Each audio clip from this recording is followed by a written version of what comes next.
this thing? This is my bar, is it? Yeah, so my bar should go here, and then the target should go below that. Then the font scale could be bigger for the player bar. And the target bar needs to be bigger and taller. Yeah, cool. Or I guess I could do it like this. I could drag it down to the bottom. And I could, yeah, and I could watch it like that. Although the target scale needs to be bigger. Yeah, like that. And bring it up a little bit. So, yep. Oh, I like that way more. Configuration mode. Show enemy ID. I can do that? Oh, cool. Always show help percent. Yes, I would like that if you could. Always show help percent. Show enemy ID. Scale and font size. Font scale and icon scale. There we go. And icon scale. Better. Then the party.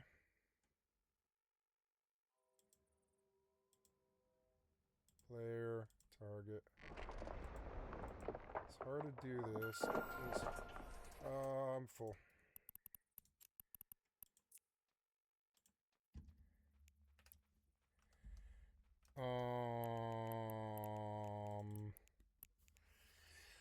Now, I'm trying to do UI on this thing. Is this my cast bar, XP bar, enemy list, party list, enabled, background scale. No, not the background scale, but the window scale. Horizon XI status themes, the status icons. And then the actual party scale itself. Ooh, I'm going to heal on RDM, and it's going to be terrifying, but I don't care.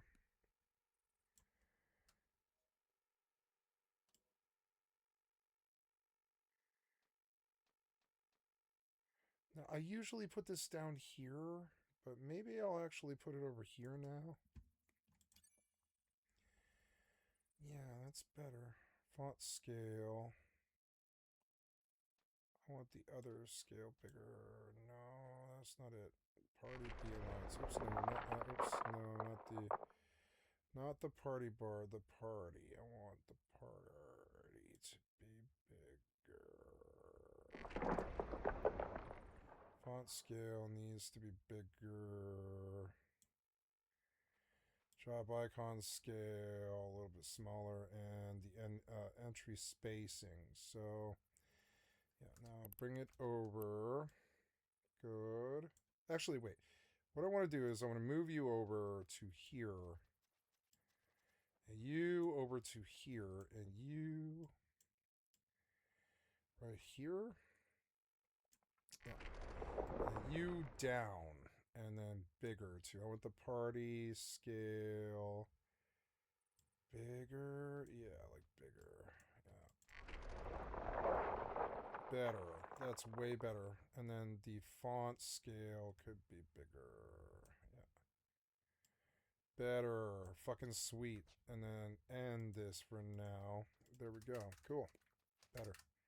Sit. Yeah, Shia LaBeouf rests again on battery charge in New Orleans. The same night, back partying the next day. His ID is then found on the street. He's completely... Oh my god, somebody found his ID. How much is that worth? He probably has to pay out like that. I mean, he doesn't have to, but to get the ID back, you probably have to pay a lot of money. Wasted, staring like $1,000 or something. At you in the pub like some crazy nutcase who's... What are you doing, you crackhead? Up from the streets. And we're talking about a former A-list star, a guy who's worth $20 million. But that... Wait, he's worth a lot more than $20 million. What are you talking about? He's been in so many fucking movies. Might just be the cost of his... You are ignorant. What did you just say he was worth? He's worth yeah, this was the Transformers guy. He's just... Transformers probably put $20 million in his pocket. He's had a lot more than that. someone in the street, bailed This guy's probably more like 100 million. out the same night, back partying the next day. His ID is then found on the street. He's completely wasted. How did you lose your ID? I'm not taking. I'm like, if I'm taking it out of my fucking wallet, my cell phone thing, I'm handing it to them. I'm showing it to the person, and I'm putting it back in my fucking cell phone thing. I'm not like I keep all my IDs and shit in my fucking cell phone, and like, yeah.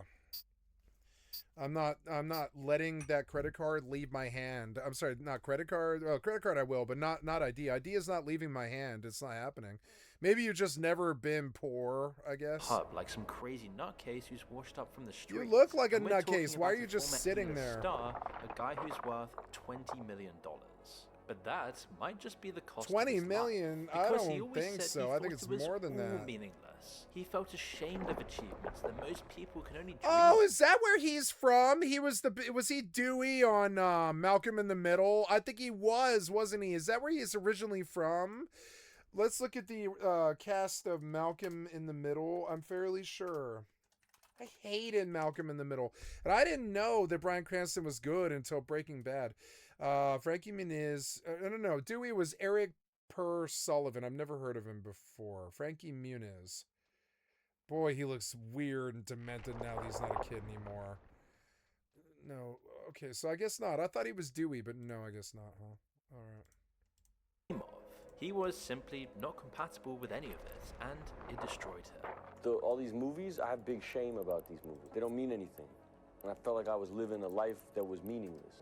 And so I drank a lot and smoked a lot of weed, very lascivious with women, and was trying to like fill a hole, just constantly chasing instincts, just like an animal, and thought I was in control of things. And I was in an industry that would applaud that. And so I would come to set and I would freak out in front of a camera, ooh, and people would clap, and then I'd go home and I'd be a crazy person. And I hurt people. He got in young, saw how it worked, and what he saw changed him permanently. But he kept on doing it anyway. Every stunt he pulled to reclaim his identity, even lying about his dad abusing him. Your skill has increased. He kept selling himself to the machine. Why did you lie about your father abusing you? Why? What would the fucking? What's the upsell here? Oh, sorry, what's the play here? What is there to be gained from that? Channel 5. You want sympathy from them? You want like fake sympathy from people? Is that the idea? Ooh, ding. Nice, level 4. Can I use any of these things? I can use Scroll of Stone, Scroll of Cure.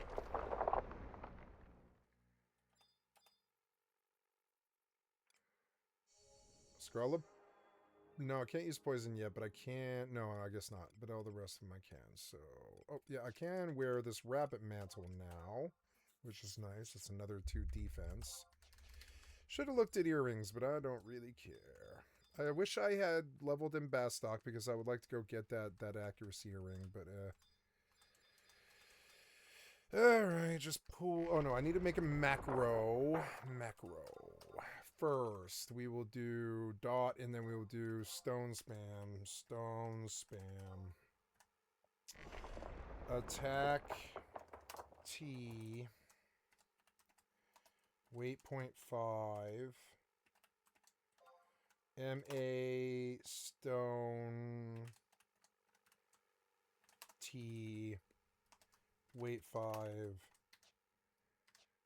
copy paste and there we go. Your skill has increased.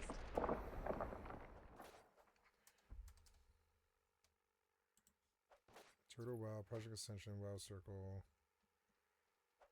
Got any more? Like, any more? Warhammer Online, Return of Reckoning, the gold standard for open world RVR realm versus realm, is highly active with hundreds of players online daily. City of Heroes and Wildstar, Lord of the Rings Online, Echoes of Angmar. This is the big one for 2026. It is a true vanilla recreation of the 2007 launch era, Shadows of Angmar. If you missed the original trade system and the difficulty of the early game before it became a theme park, this is your home. Echoes of Angmar, huh? Ascendant EQ. Kaladim. That's EverQuest 2. Kaladim Varsoon. Well, these are officially a bit smaller because Daybreak runs very successful time-locked expansion servers. Ion and Terra. Since the servers have kept the true action combat alive, Menmas is generally the go-to for PvP and high-end rating. Well, the official server still exists. Many players have moved to private community servers like Crom's Cafe for a more curated, modded, and grief-free experience.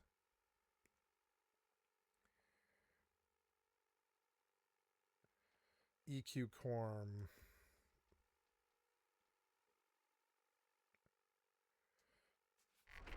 Cross progression. Terra. Memma's Terra Starscape. I did like Terra. The original Terra was good.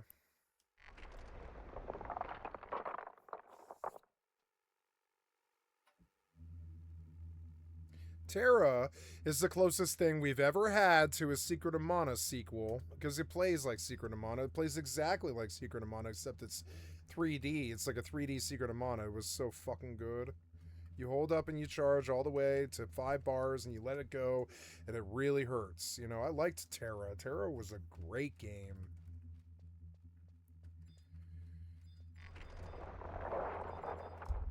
I have enough gear where these things don't really hurt me. But I don't have skills. One shot. This RDM does way more damage than it has any right to. Way more than Black Mage or Thief. That's weird. I picked the wrong class. Your skill has increased. I could sub Nin, which would make it even easier. Yeah, I guess I could I could go unlock Nin, because yeah, RDM Nin wouldn't really die. I don't think I could just like run fucking.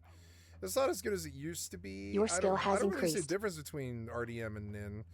RDM can use the same spells. It's not as fast as. It's not as good as Utsusemi. Your skill has increased. I could go RDM Nin and like dual wield swords and stuff, but RDM Nin is hard to get. I would rather just like to be.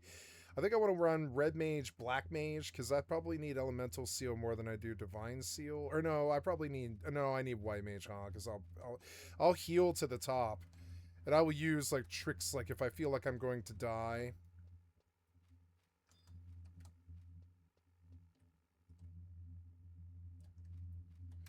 I don't know. Healing on RDM already is dangerous.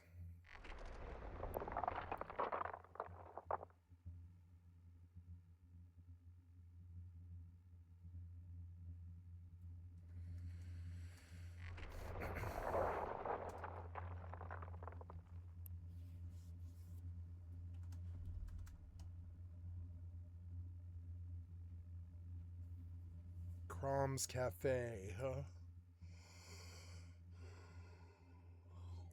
Echoes of Angmar. Let's go look into this.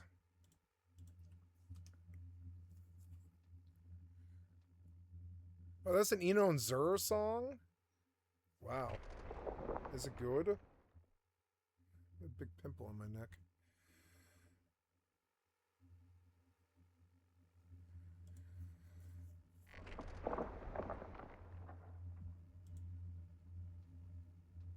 Chrome is not acting right at all. I don't know what to do about that.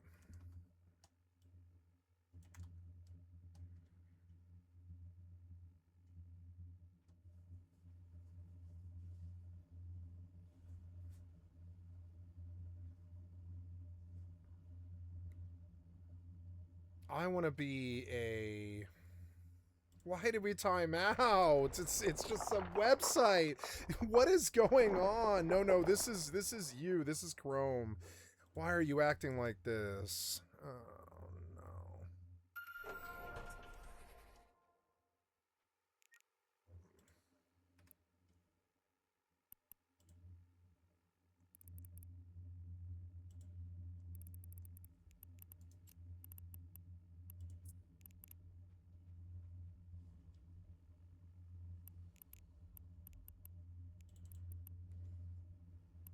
Ooh, 55 mil.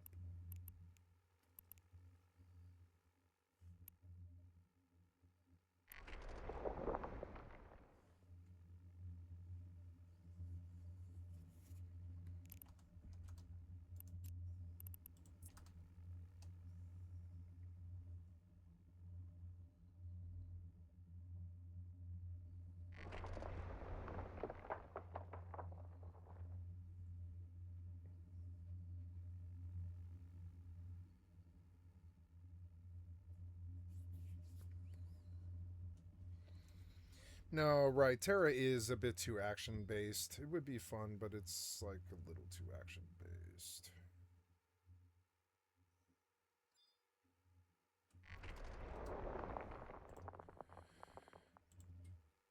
What happened here? Echoes of Angmar, damn it. Let's just go to Edge, because I don't think Edge is fucking up right now, but I think Chrome is.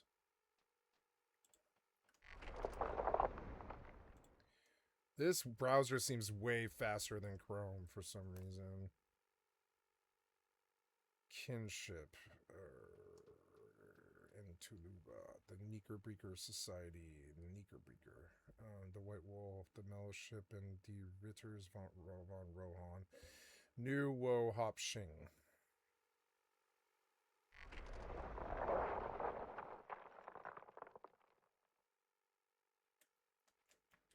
Helagrod Hall of Fame. Download and play. Download and install the gameplay. We need the original 2007 EU Codemasters client patch to book 11. Not part of the client, but it can be found around the internet, for example, here.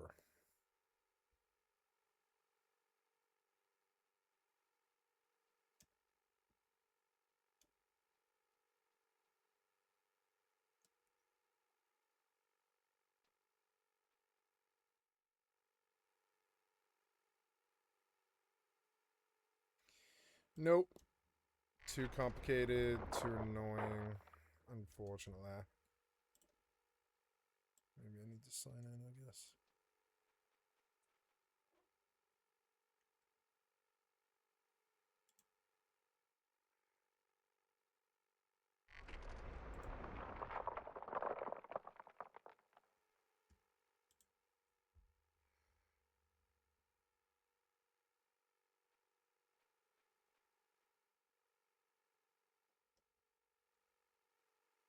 Oh, look, Edge.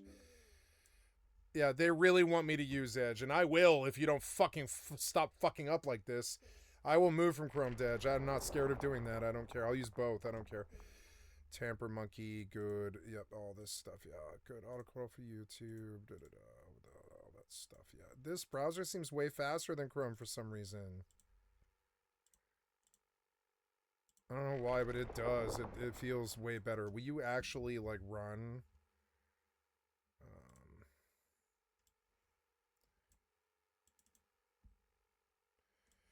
Yes, you will.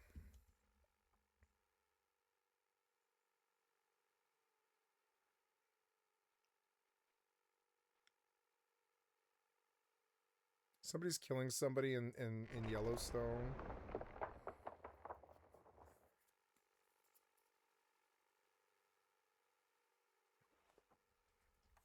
Itchy. Crimson Desert, Co's early thoughts. Yeah, why not? Let's see what Hi, everybody. Co Carnage here with a very early and quick thoughts on Crimson Desert. Why does this browser seem better? It seems faster for some reason. It shouldn't be faster. Crimson Desert, I guess it is Edge, is a bit of a mixed bag. And it's combined with a lot of expectations that I think have led to a very interesting situation in terms of reviews, gamers, and all that kind of thing. What we have is a game that is causing all sorts of a stir around the internet. There are people that absolutely love this game and have hundreds of hours into it, including some YouTubers. There are others that have played this game for 1 to 3 hours and stated it to their very large audiences that this game is garbage. It's doesn't have a hook. There's no main story, and that it's severely uninteresting. Ooh, elemental magic skill ups. And the thing is that they're both right. Technically, they're both right, and that's because this game, like I said, is a very mixed bag.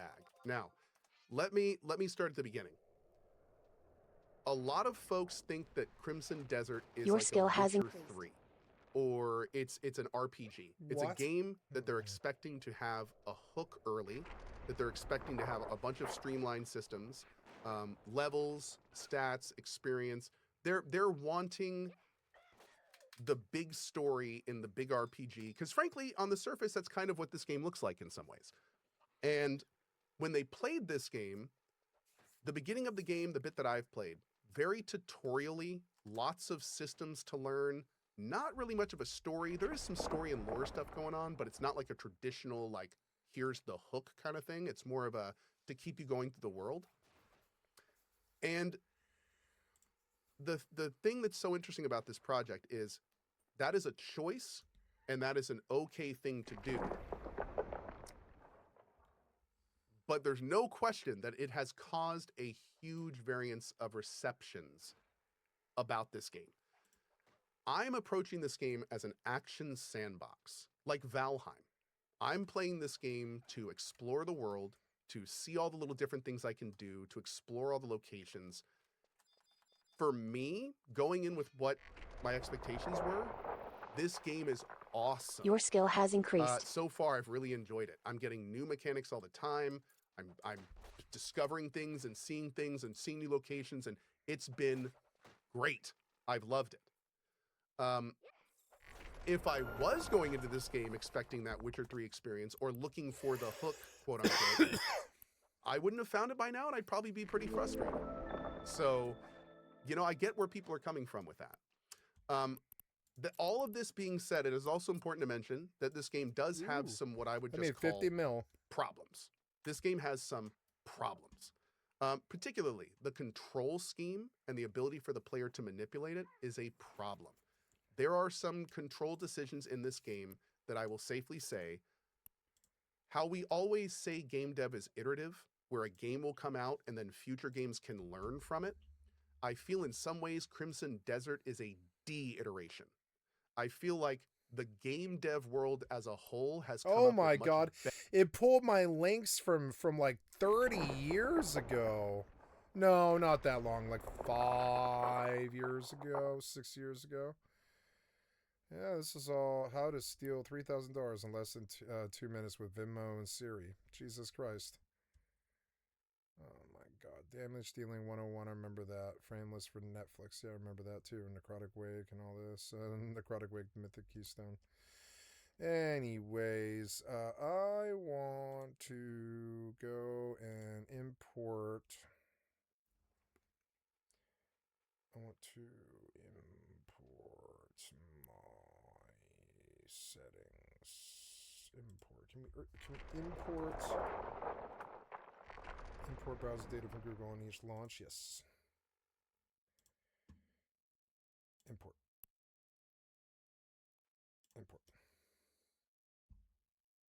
Open tabs and save passwords failed to import. Okay, that's okay. But that should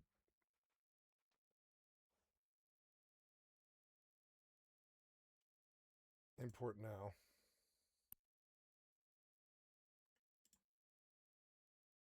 Okay.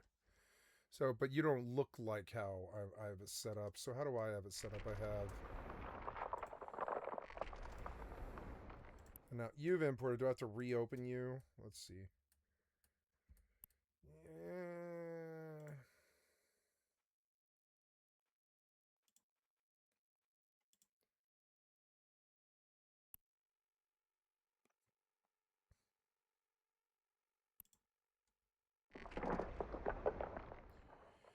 Well, I'll use the browser while Chrome is fucked up, honestly, but I wouldn't prefer to use the browser. Crying about God and Jesus. Why is he on channel 5 with Andrew? I blocked Andrew. Did you say to Jesus After I found out he was like a fucking sex pest.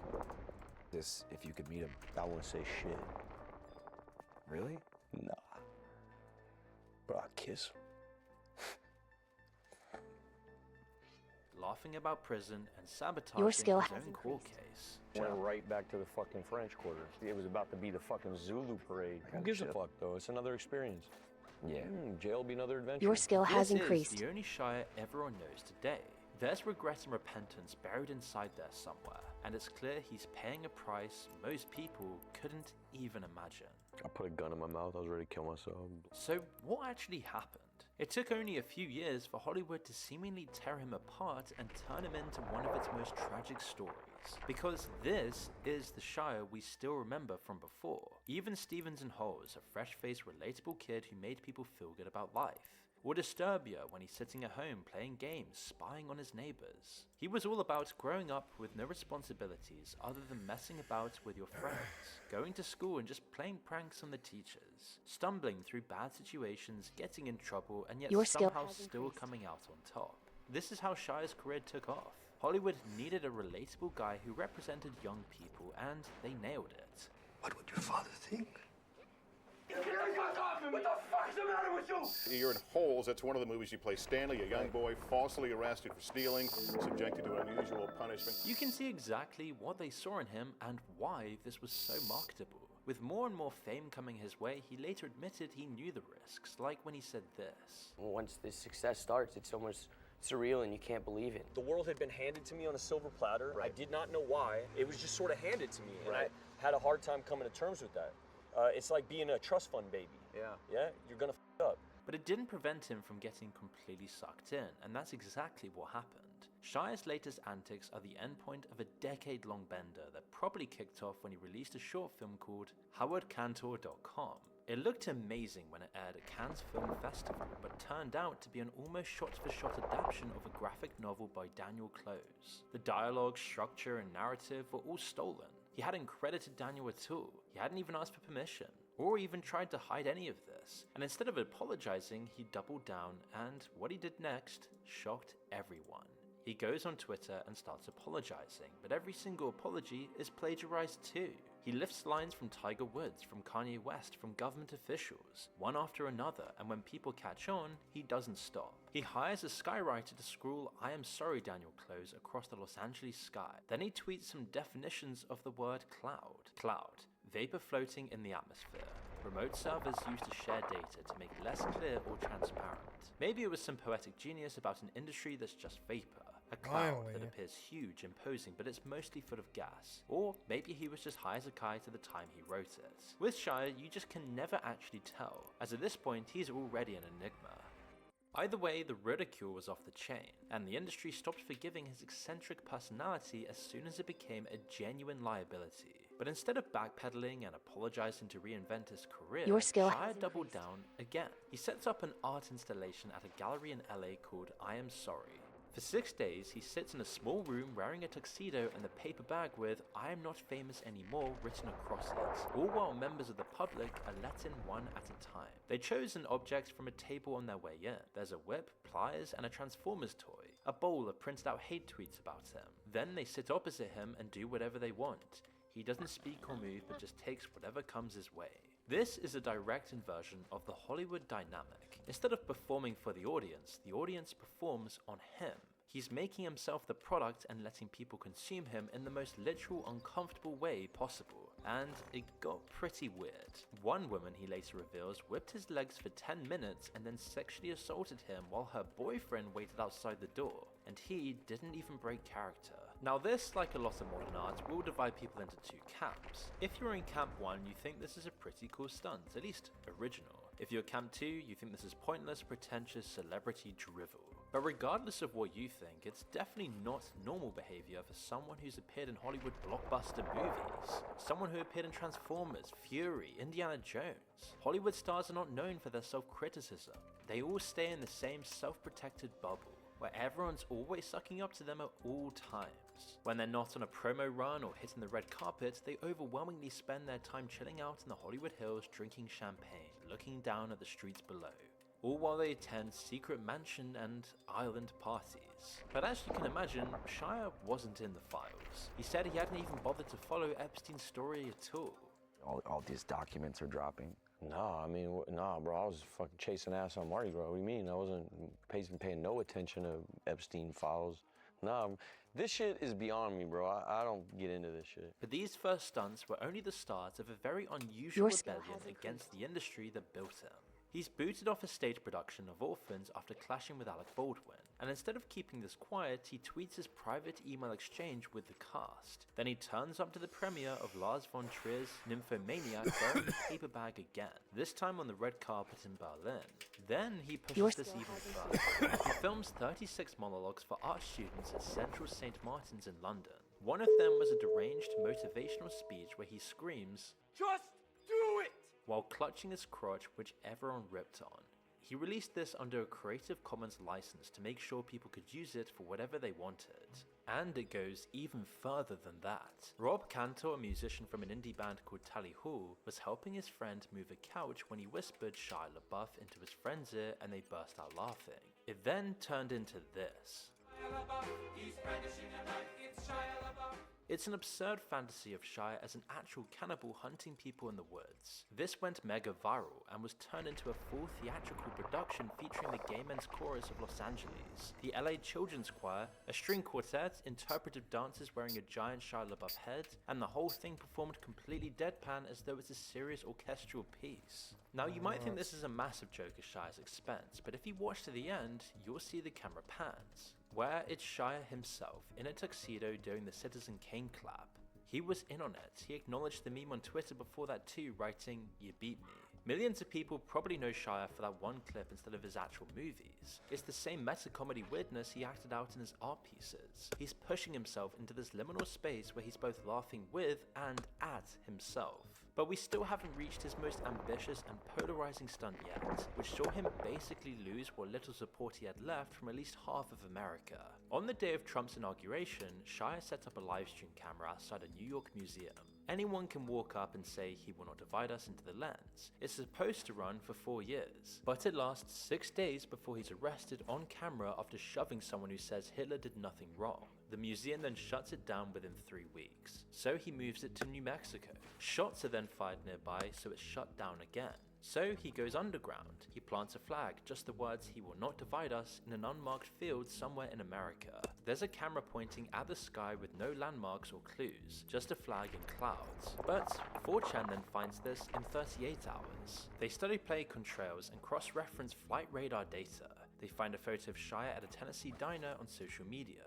Then they send a local to drive around honking his horn until it's picked up on the livestream audio. They then replace the flag with a MAGA hat. So he moves it to Liverpool, again shut down in 2 days, then France, which was also sabotaged. The project bounces between countries for 4 Your skill years, has increased. the most absurd game of capture the flag in internet history. Then he books out a cinema in New York and live streams himself watching every single one of his own films, back to back for 3 days straight. The public can just walk in and sit with him. Thousands watch online, not the films, but just him. They watch Shia watch himself. They then screenshot his reactions, track which film he's on, and turn his reactions into memes. He laughs through the early stuff, cringes through the blockbusters, falls asleep during some. He looks genuinely miserable during Transformers. And you can literally watch 10 hours of this on YouTube. The memes were pretty incredible. And the fact that he looked happiest watching the smaller films nobody saw, and most broken when watching the ones that made him famous, aligns with what he's been saying, though you can't tell if this was already premeditated. Then there's the Take Me Anywhere hashtag. Shia and his art collaborators tweet out their live GPS coordinates, and Shia LaBeouf tweets 7th Colorado GPS coordinates. accept a ride from whoever shows up first. For a month, a Hollywood star standing on the side of the road, waiting for strangers to pick him up. Truckers, students, families, he doesn't care. He has no entourage, no security, no public. Wow. He literally goes where. What's to stop somebody from kidnapping him and then charging the studio like, $5 million to get him back? There's pretty much like nothing. There's nothing really stopping that. And then the problem with that is that leaves a bunch of witnesses, so maybe the kidnapper wants to kill him, maybe. And that's weird. I wouldn't work with him if I was in Hollywood. I'd be like, no, you know that you're this crazy asset now to all these people who make their living off of you. If you just get kidnapped by the fucking Night Stalker or something, what is that? Where does that leave us? And that sucks. But I mean, that's what it's like to have no soul and be a Hollywood tool.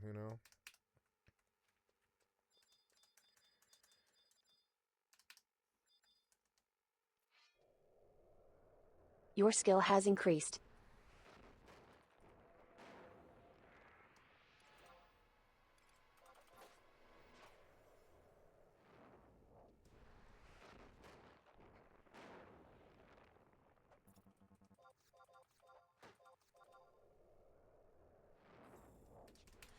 Oh, I need to change that macro then. It's actually like 10. It's like 10 right now. Ooh, level 10.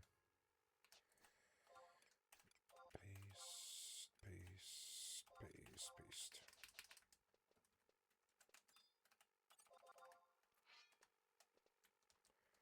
This RDM does so much damage compared to Thief or Black Mage. It's insane. This will be the easiest hardcore I've done. Get off my table, kitty. Off my table. Off my table. Off my table, kitty. Go. Get off my table. Off my table. Sissy, off my table. Go. Sissy, get off my table. You are resisting me.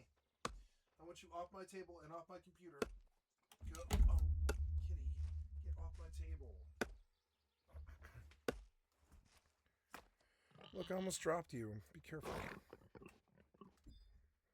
I don't care if you're acting all angsty and weird. I'll lock you in my bedroom. I don't care.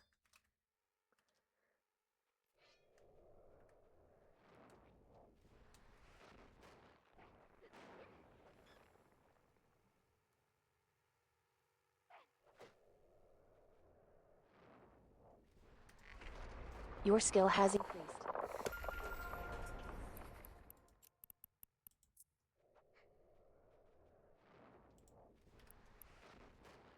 $70 million, not bad. Wherever they take him. He then released it as a documentary, and it's pretty heartwarming, honestly. This gave Shire's life a real glimmer of hope, and it makes for a stark comparison to Shire now. You have to try and acknowledge what he was trying to do in deconstructing He is crazy, huh? and humiliating himself. A lot of people said it was self-indulgent and narcissistic since he was publishing all of this for everyone to see. But every stunt was an attempt to make a mark beyond being credited in a film. Almost as if he was playing a real version of the unhinged juvenile he portrayed in some of his films. None of it worked, but the desperation behind it was real. And there's no denying that Shire earned his criticisms. People defended him at the start, but his manic state exhausted his support. All the while, he was consuming more and more drugs and alcohol.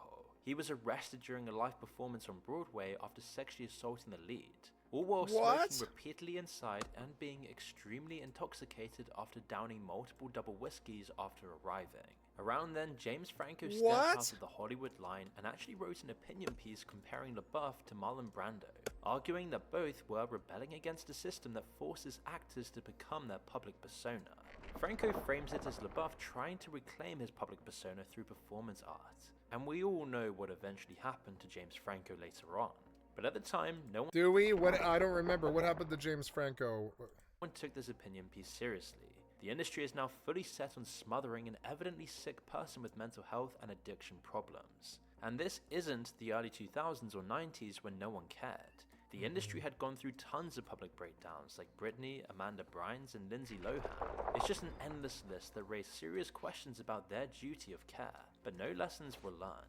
Nothing about his behavior is excused. Your skill has The increased. handling of it is not comfortable Hi, when kitty. big figures in Hollywood commit Wanna sit on my horrific lap? systemic crimes and somehow not mad at still you. get Get off standing my table. ovations. Like Roman Polanski raping Stay a off my table. 13-year-old, fleeing Good the kitty. country and still getting Hollywood praise. You're good, kitty. At I'm the sorry I time, dropped it you. was just taken for granted that he'd gone a bit mental.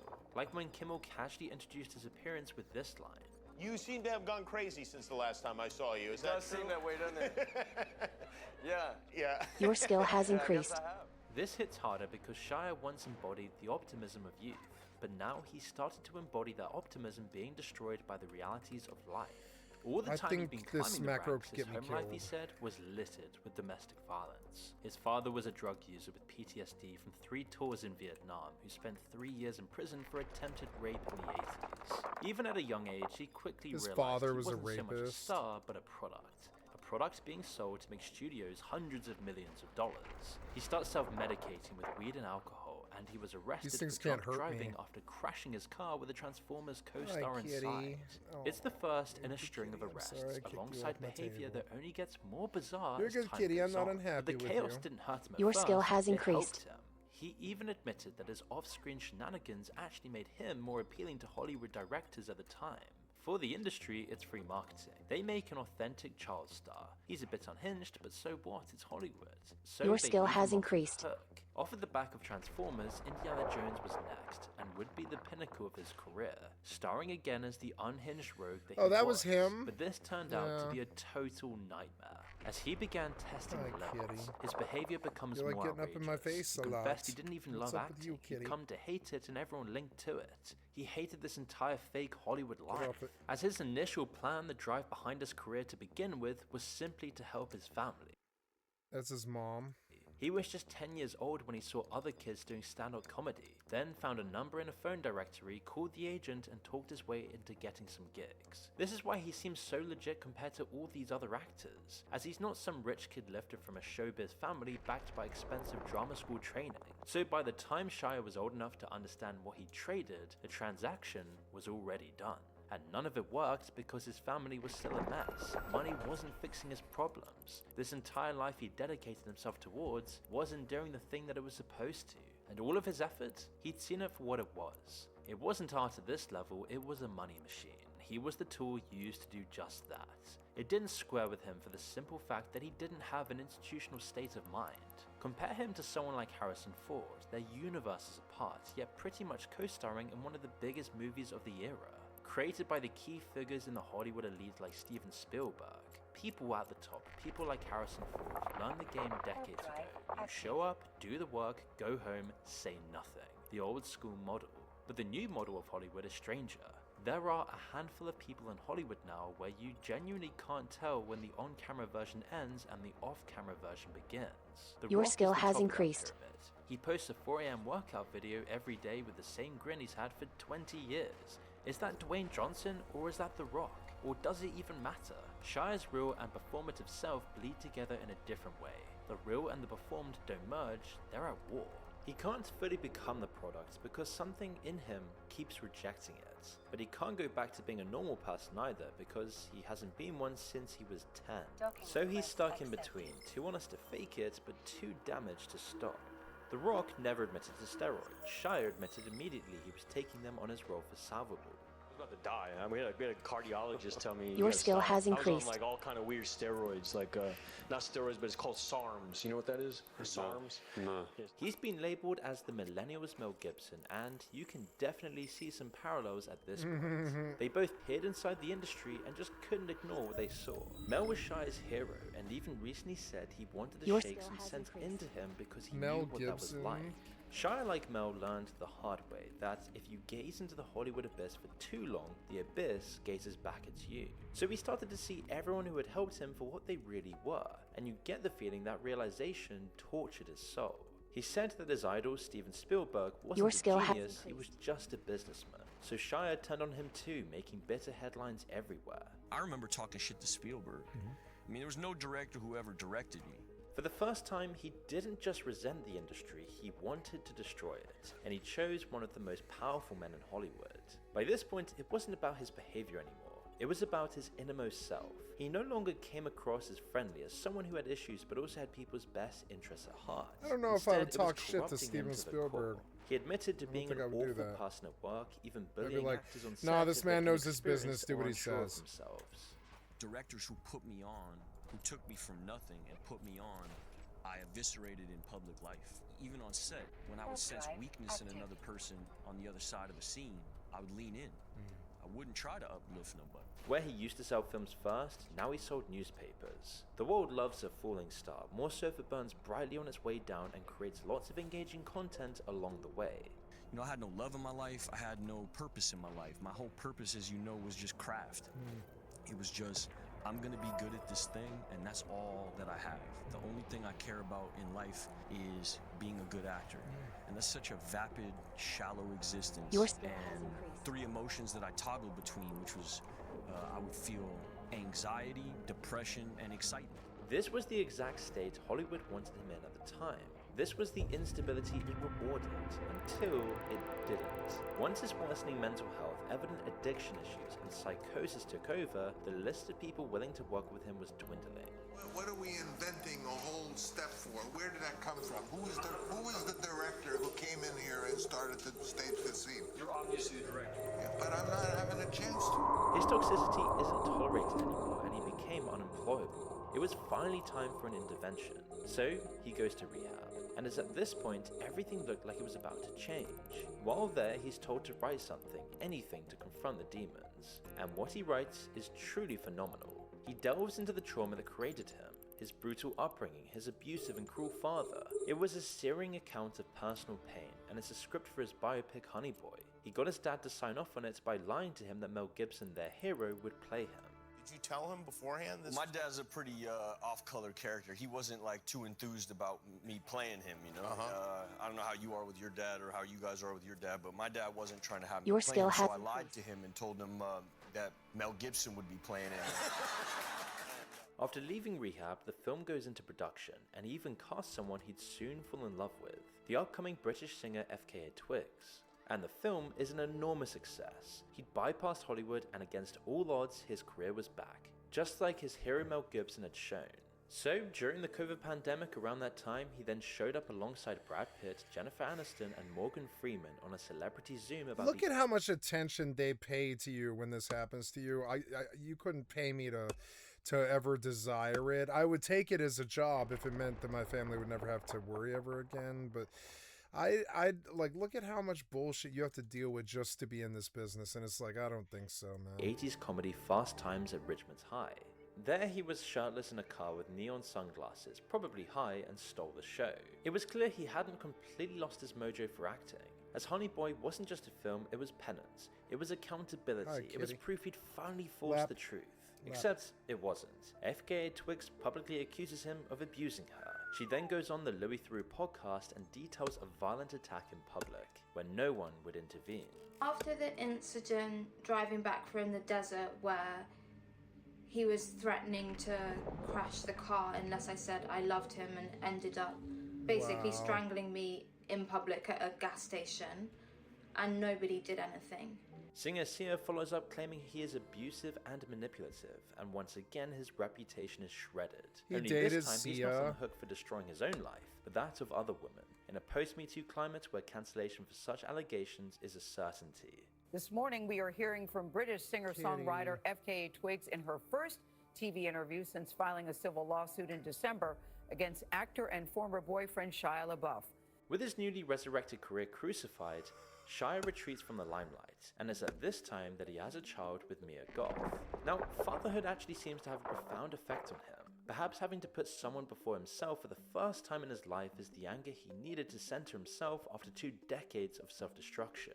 But after... Shouldn't you shave? Don't you have like all those images and consultants and fucking like PR people who are like, please shave, Shia, please shave, and they're like, and he's like, no.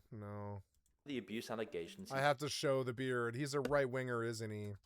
No, he was a leftist. He was like, he will not divide us. Was still untouchable. Only one person was willing to talk to him and let him speak, and this conversation revealed who Shia LaBeouf really is. On John Berthnell's podcast, Shia admits something that reframes the entire story. The abusive father, the trauma that sculpted him, the script he wrote in rehab as a part of his healing. He admits he exaggerated it, manipulated us all, and shaped it to win sympathy. The work he'd done in rehab, expunging his demons by writing the script, wasn't part of a healing process at all. I wrote this narrative, which was just fucking nonsense.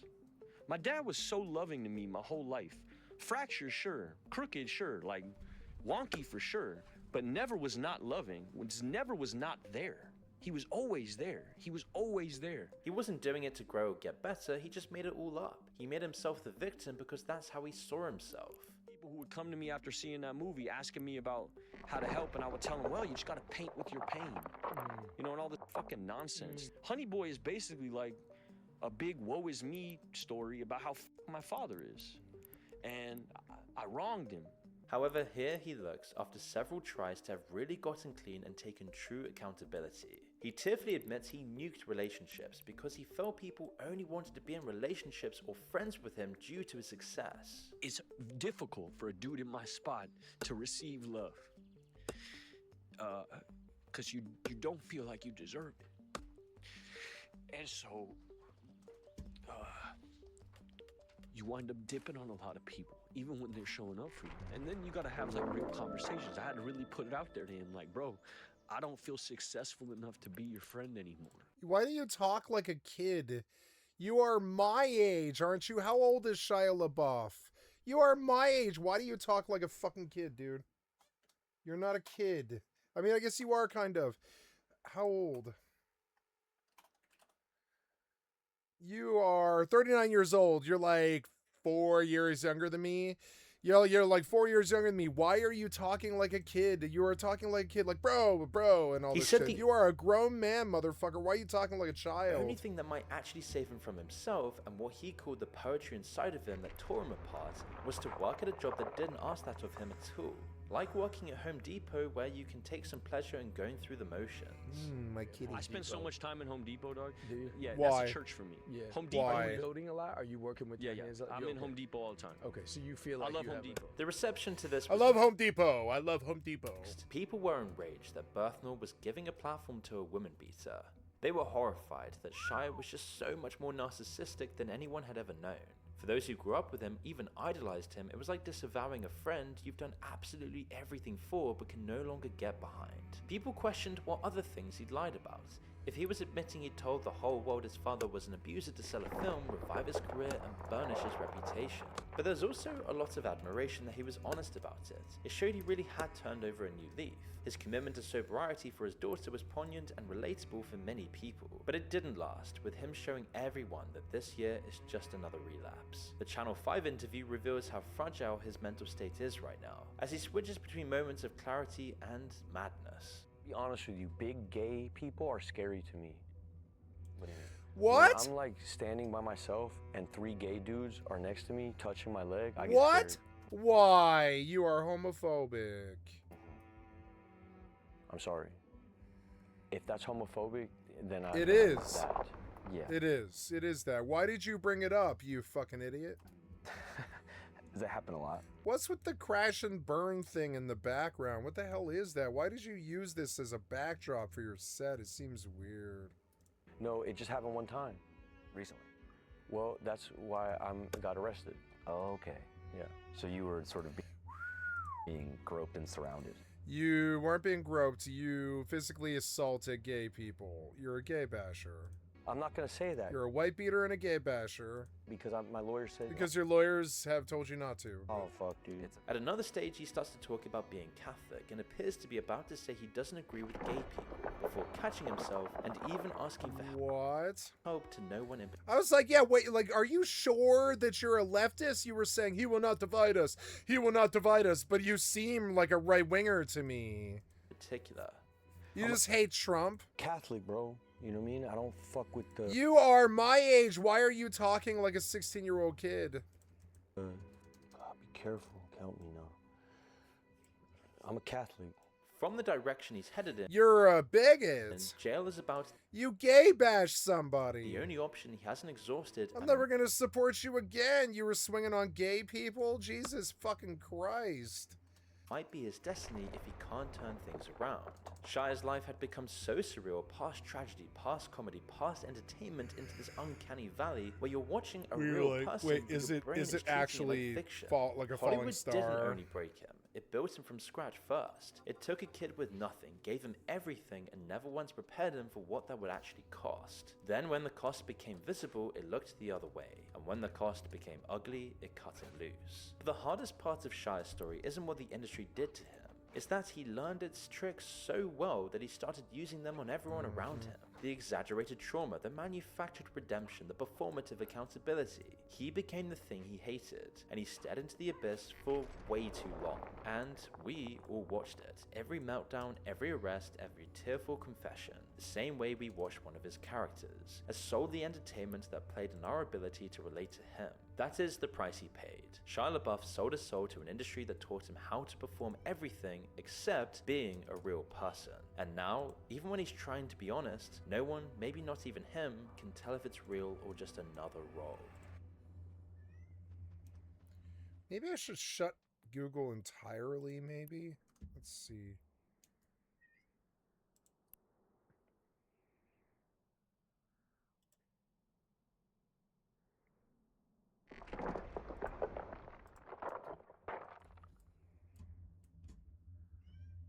Will you let me change the stream? Yes, you will. I had to close the fucking line or something.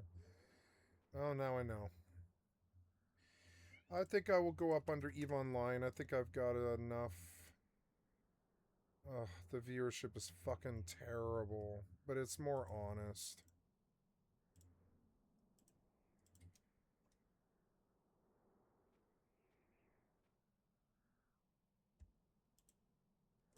my god, why are you taking so long to change? It seems weird. You can't low kick or what? You fucking idiots.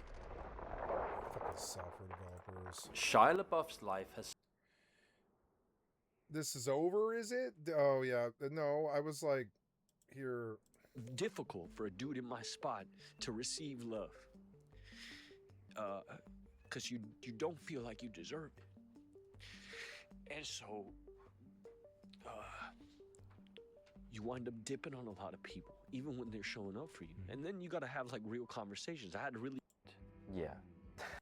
entertainment into this uncanny valley where you're watching a real person, but your brain is treating it like fiction.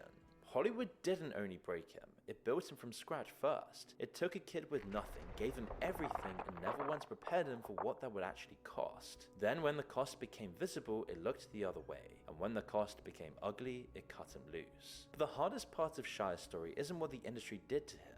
It's that he learned its tricks so well that he started using them on every... Wow, Moon just did 200,000 view videos in 2 days, which is insane. He's got, like, the world's interest. Do you ever feel like society took a wrong turn? That it went deeply wrong somewhere down the line? Well, you're not alone. All joking aside, I think I've probably lived through the best 50 years of humanity, and now it's sort of taken a downward turn. This was Ricky Gervais on the biggest talk show in Scandinavia, summing up how people are feeling today in just a few words. But this interview wasn't from today, it was almost 10 years ago in 2017. Predicting the next decade wasn't luck, it was just one of his many prophetic predictions. You see, Ricky called out Hollywood years before anyone else. He was decades ahead on the toxicity of social media. He was one of the first people to get away from the mainstream media and into podcasts, and he's made some really huge predictions that are coming true today. So what has he really been warning us about, and why? Well, unlike most celebrities, Ricky Gervais rose to fame based entirely on his own merit. Coming from a council estate in Reading, a large town in South England without too much going for it, his starting point was about as humble as you could get. Now, it's really hard to imagine, but for nearly the first 40 years of his life, Ricky was an absolute nobody. He was just a regular average Joe. He wasn't famous or rich, but he was a hard worker. Yeah, we were poor and working class. My dad was a labourer. We lived in a council estate. My mum was a housewife. Which is why he's become one of the main guys calling out the elites, because he's not from that class of people. So then how could he have become one of the biggest and most popular comedians on the planet? Well, later on in the interview, he was asked how he escaped mediocrity, and he had this to say. I always knew I'd do what I wanted to do, and I always have. So I don't know, really. It's this authenticity. Oh, What's no, up, what'd you guys do? and gals? Welcome back to the Nerd What Castle. Today happened? in the You world took... of No, ending go back. What the fuck were you doing? Do you ever feel like society took a wrong turn? my that it went God. deeply wrong? You're so fucking Predicting bad the at next what you decade do. wasn't luck, Piece it was of just one of shit his many software prophetic developers. predictions. You see, Ricky called out Hollywood years before anyone else. He was decades ahead on the toxicity of social media. He was one of the first people to get away from the mainstream media and into podcasts. And he's made some really huge predictions that are coming true today. So what has he really been warning us about, and why? Well, unlike most celebrities, Ricky Gervais rose to fame based entirely on his own merit. Coming from a council estate in Reading, a large town in South England without too much going for it, his starting point was about as humble as you could get. Now, it's really hard to imagine, but for nearly the first 40 years of his life, Ricky was an absolute nobody. He was just a regular average Joe. He wasn't famous or rich, but he was a hard worker. Yeah, we were poor and working class. My dad was a labourer. We lived in a council estate. My mum was a housewife. Which is why he's become one of the main guys calling out the elites, because he's not from that class of people. So then how could he have become one of the biggest and most popular comedians on the planet? Well, later on in the interview, he was asked how he escaped mediocrity, and he had this to say. I always knew I'd do what I wanted to do, and I always have. So I don't know, really. It's this authenticity that would make Ricky successful, as he just kept working at his craft, and eventually it all worked out. It wasn't immediate. He spent a lot of time working for obscure radio shows and even got fired at one point, but it didn't matter. Your That skill has experience gave him increased. everything he needed for his big break, and when he finally did make it into the mainstream with his show The Office, it was a smash success. In many ways, David Brent was Ricky's first big prediction. At the time, the character struck a nerve because everyone already knew him from their own lives. David Brent is really just a culmination of of all the real-life encounters Your skill Ricky has had, increased. you just can't make up. And then he said this about the character himself. His worst crime is that he confused respect with popularity. He wanted both but concentrated on the wrong one. He didn't really know what people wanted of him. He shouldn't really have worried about that at all. He just tried a little too hard. And you get the sense in the show that this came from the cameras themselves. As a character in a mockumentary, David Brent is aware he's being filmed and it influences how he acts. He's desperately trying to cling on to fame. It's another element of his character that Ricky Gervais also discussed. The Office was about fame, Ricky said in this 2016 interview. The biggest influence on The Office was probably me watching those quaint docu-soaps of the 90s where ordinary people got their 15 minutes of fame. Now the world's different, it's harsher. Now people will do anything to be famous. This is the reason that David Brent has aged so well. He was the first influencer, the vanguard of performing for the ever-present camera while losing your integrity in the process. But Ricky also said, even though it's just 20 or so years old, The Office itself wouldn't survive today because the culture around sitcoms has changed dramatically. He said, quote, "I think now it would suffer because people take things literally. There's these outrage mobs who take things out of context. I think if The Office was put on now, some people have lost their sense of irony and context." He added that the BBC itself would worry about some of the subjects and jokes, even though they were clearly ironic and were laughing at this buffoon being uncomfortable around difference. The problem is that the mainstream TV and film industry tries to prescribe a watered-down, sanitized version of life, as if this is all people want or can take. Ricky deliberately tries to contradict that fake dynamic to bring his comedy down to earth.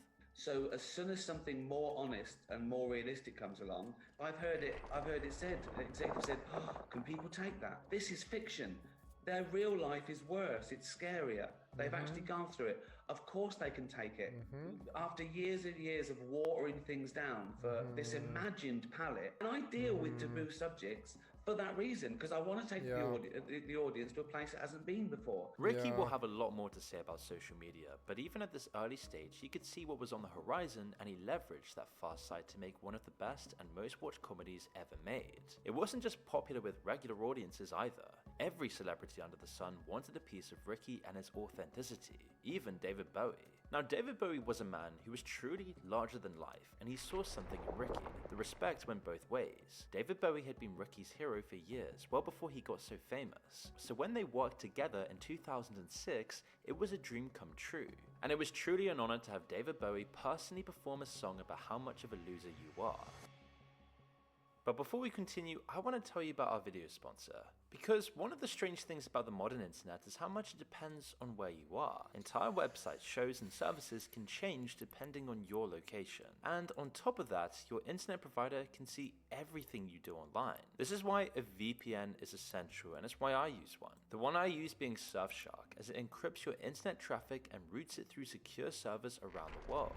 That means your activity stays private and your connection is protected, whether you're on public Wi-Fi, traveling, or just browsing at home. It also lets you change your virtual location with a click. So if a site or service is restricted in your country, Surfshark can help you access the internet the way it was meant to be. And it's not just about privacy. Surfshark includes tons of things like built-in ad blocking, malware protection, and the ability to use it on unlimited devices with just a single account. You should check it out for yourself, so go to surfshark.com/moonreal or use code MOONREAL at checkout to get 4 extra months at Surfshark VPN. In many ways, their careers were very similar. They both came from almost nothing, climbing to the top of the world with talent and hard work. They could also both see the future and had warnings about it. And David Bowie made some eerily accurate predictions in the resurfaced BBC interview. This is the thing that will change things. And the internet is now, carries the flag of being subversive and possibly rebellious and chaotic, nihilistic, and forget about the Microsoft element. The monopolies do not have a monopoly. Jeremy Paxman, the interviewer and a long-time establishment figure, rejects this idea entirely. Well-spoken, highly educated, and among the British elites, he was used to dismantling easy targets. But this time, he's left in the dust by David Bowie's prescient genius. But I don't agree. I think the internet, I don't think we've even seen the tip of the iceberg. I think the potential of what the internet is going to do to society, both good and bad, is unimaginable. I think we're actually on the cusp of something exhilarating and terrifying. Today we know who was right, but Paxman disagrees immediately. he's so stuck in the aristocratic British class that he can't see the world is about to change completely naive to his own ignorance. But Bowie can, and he explains why it's fated to happen. It's just a tool, though, isn't it? No, it's not. No, it's an alien life form. But it's simply a different delivery system there.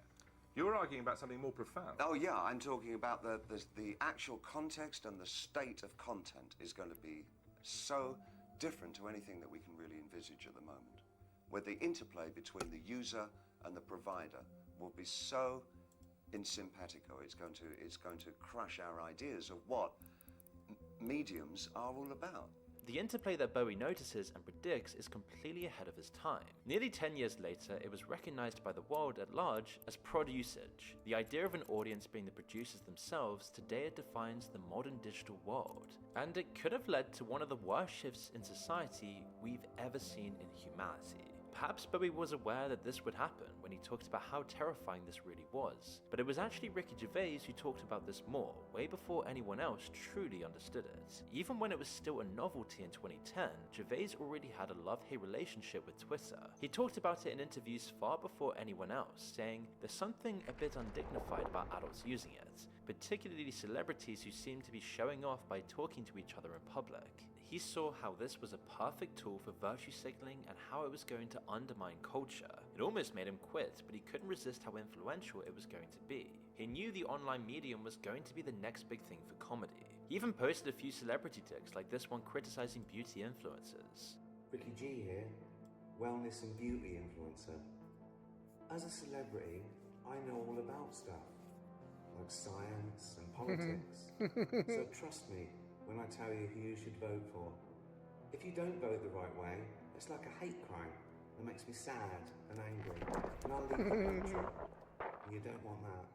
Ricky stayed relevant for years through his online presence, using it more effectively than other celebrities, and he saw the same potential in podcasts. After seeing how outdated all these media institutions like the BBC truly were, after their interviews with his friend David Bowie, along with the Hollywood elites always dangling the lure of movie parts in front of Ricky at any chance they could, he decided he'd had enough of the industry. He resisted all temptations as he had something else in mind.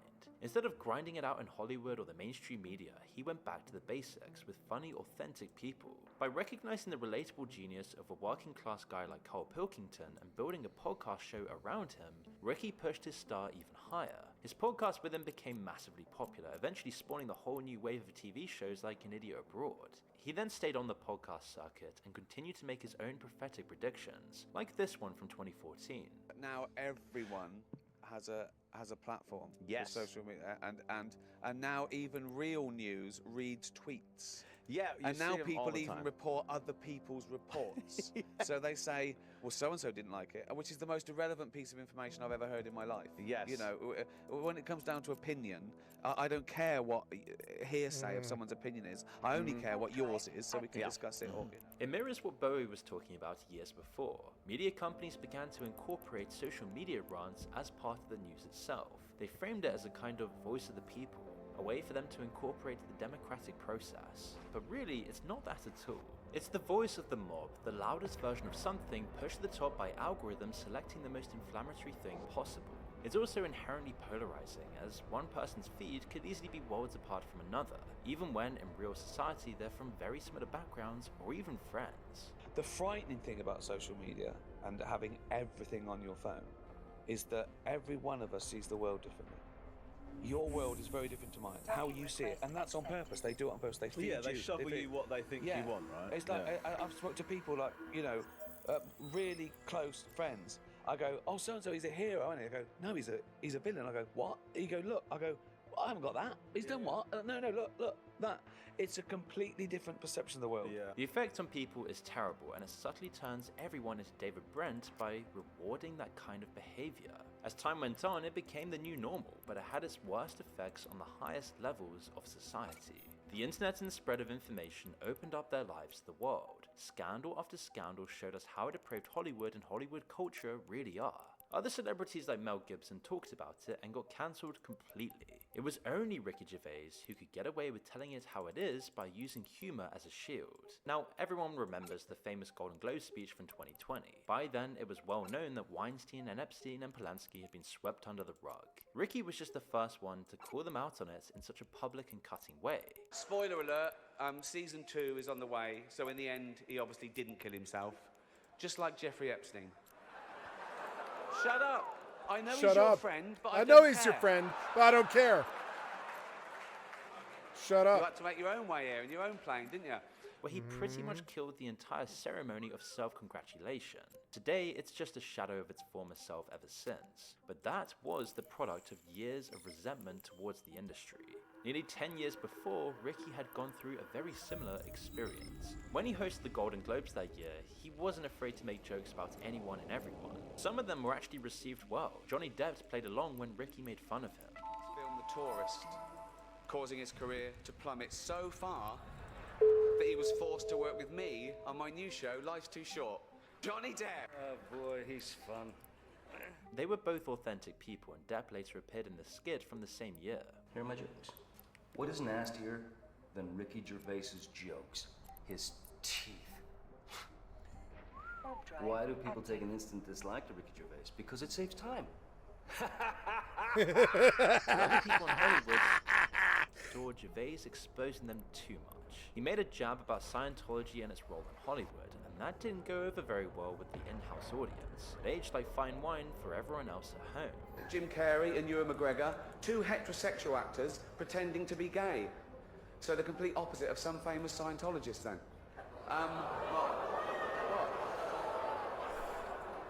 But it was Tom Cruise. the way that Ricky spoke his mind without a filter that upset Hollywood.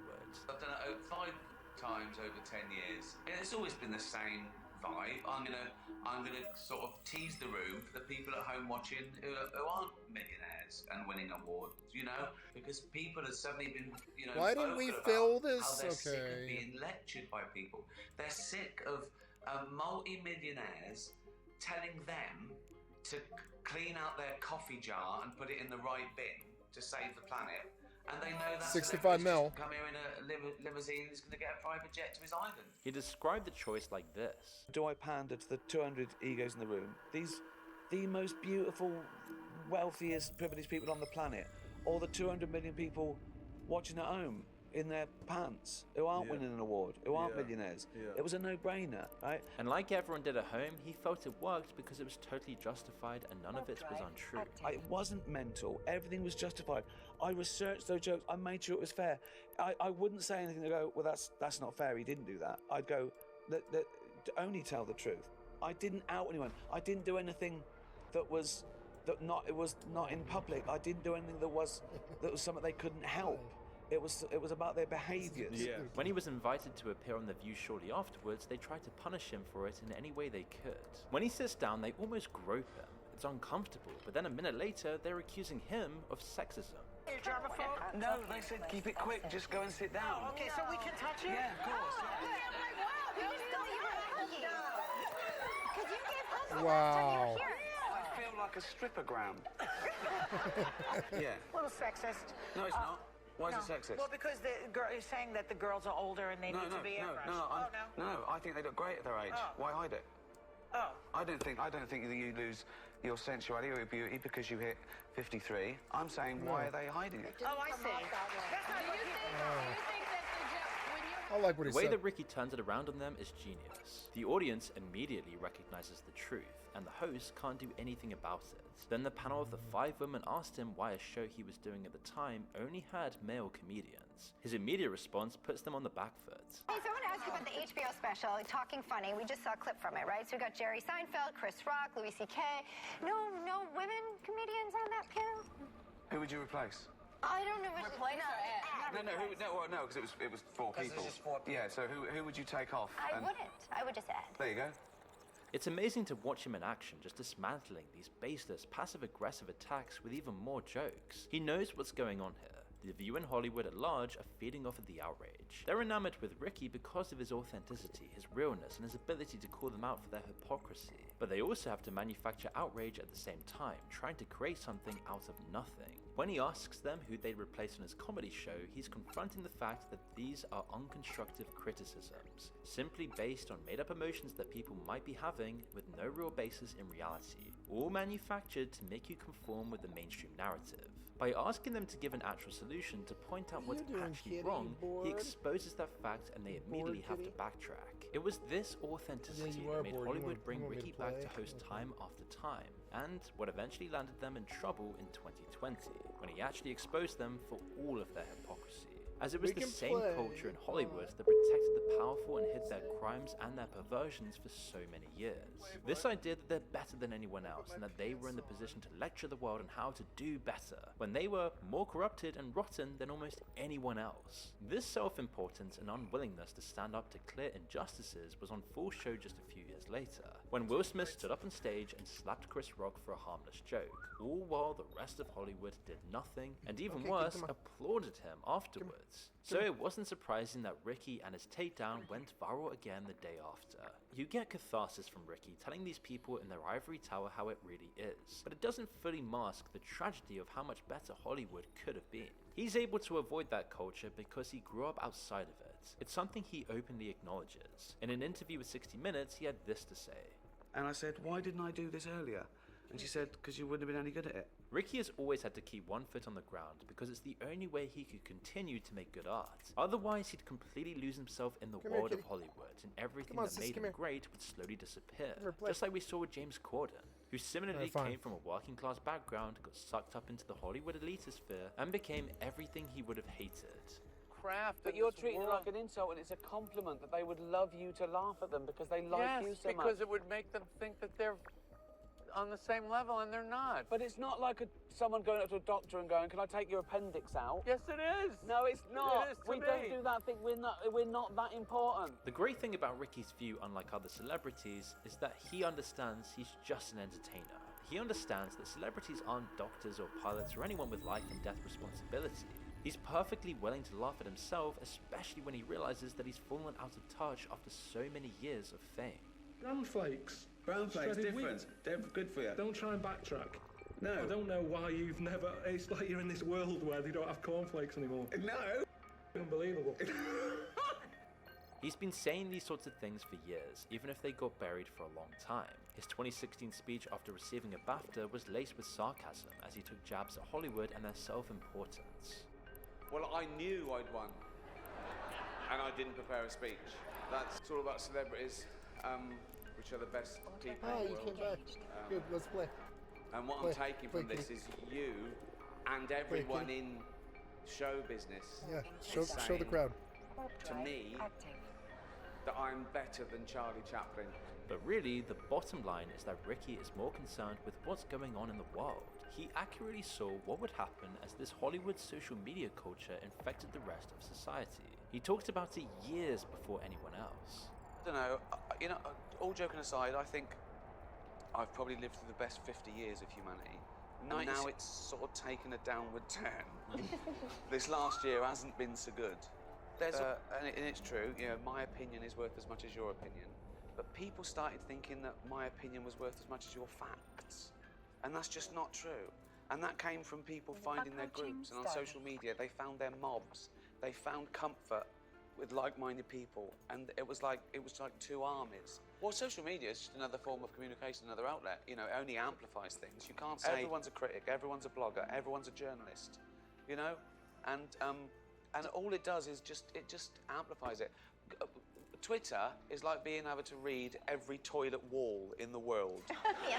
It's this amplification that's damaged society so much, taking the loudest voices online, mixing them together and creating a sort of feedback loop where everything only gets more and more extreme as time goes on. That toilet wall has become culture. We need those voices of reason to cut through the noise and give us a bit of truth. 10 years on, after a decade of toilet wall amplification, people like him are much more important. We're all being provoked and pulled in different directions 24/7 online. The real question is, what is he saying today? What are his next predictions? Well, surprisingly, he's optimistic. In a tweet from just a few years ago, he had this to say: "I know that the world seems a bit mental at the moment, but I'm optimistic that this will all turn out okay when humanity is wiped out."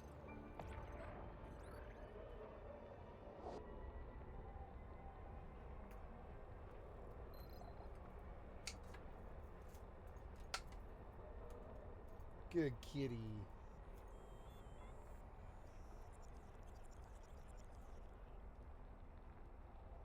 Oh, you caught it. She's stalking it. She's stalking it. She's gonna attack it. It's gonna attack it. It's moving. It's moving ever so slightly. Get it, get it, get it. Get it, kitty. Approaching Stargate. Get it. Bite it. Bite it. Fight it. Bite it and fight it. Yeah, bite it and fight it. Bite it and fight it, kitty. Yeah. Cute little kitty.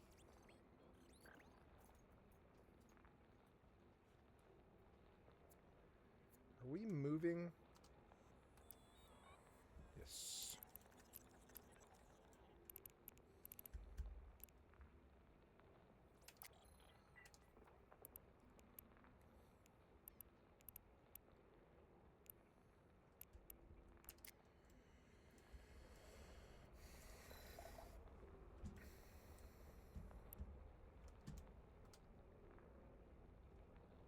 Autopilot jumping.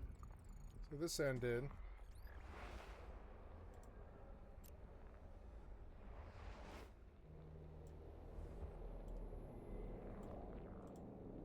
Warping to Stargate. Can you do this? Can you even load this or what? Play. You can't. You're so dumb. Bill Gates, the man every government, mainstream media outlet, and elite looked up to. He spent millions on crafting the perfect image of the wonderful, wise old billionaire who publicly planned to give all of his money away. I'm super excited that that'll be over 200 billion that we'll give away during that time period, and that we'll be able to save tens of millions of lives. But now, that image is being recognized for what it really is, a desperate attempt to hide the true darkness laying beneath it. Recent findings in the Epstein files make the claim that he slipped STD antibiotics into his wife's food after he himself got infected on the island. And trust me, as you'll see later on, things get so much worse. It's really that bad that he's been forced to cancel his latest public appearances. And his ex-wife Melinda, the one he publicly appeared to build his empire with, is now publicly denouncing him. Well, let me say this. I think we're having a reckoning as a society, right? No girl should ever be put in the situation that they were put in by Epstein and was going on with all of the various and Bill Gates around him. So whatever questions remain and Bill there, Gates, which is why you're pertinent to this conversation. Begin to know all of it. Those questions are for those people and for even my ex-husband. They need to answer to those things, not me. And all it took was one unsent email to confirm something people had been theorizing about for years. Now that the truth has started to trickle out, Bill has been forced to admit to these two affairs with Russian women. Just decided she was done. Meeting with employees She's like that. She'll just two affairs with all right, I'm done with this now. She'll just totally stop. She'll be like, nope, I'm not doing this anymore. Women, and what he says about the photos of him in the Epstein files. And it makes you wonder, what else has he been hiding? Whether it be him becoming the largest landowner in the US, or buying out the World Health Organization, or convincing the public that they should be locked in their homes, or presiding over the World Economic Forum, all while secretly chilling out with Jeffrey Epstein. Everything starts to become obvious about this guy when you really look at his creepy behavior subtly coming out in his pre-planned public appearances. What did you do when you found out about his background? Well, I've said I regretted having those dinners, and there's absolutely nothing new on that.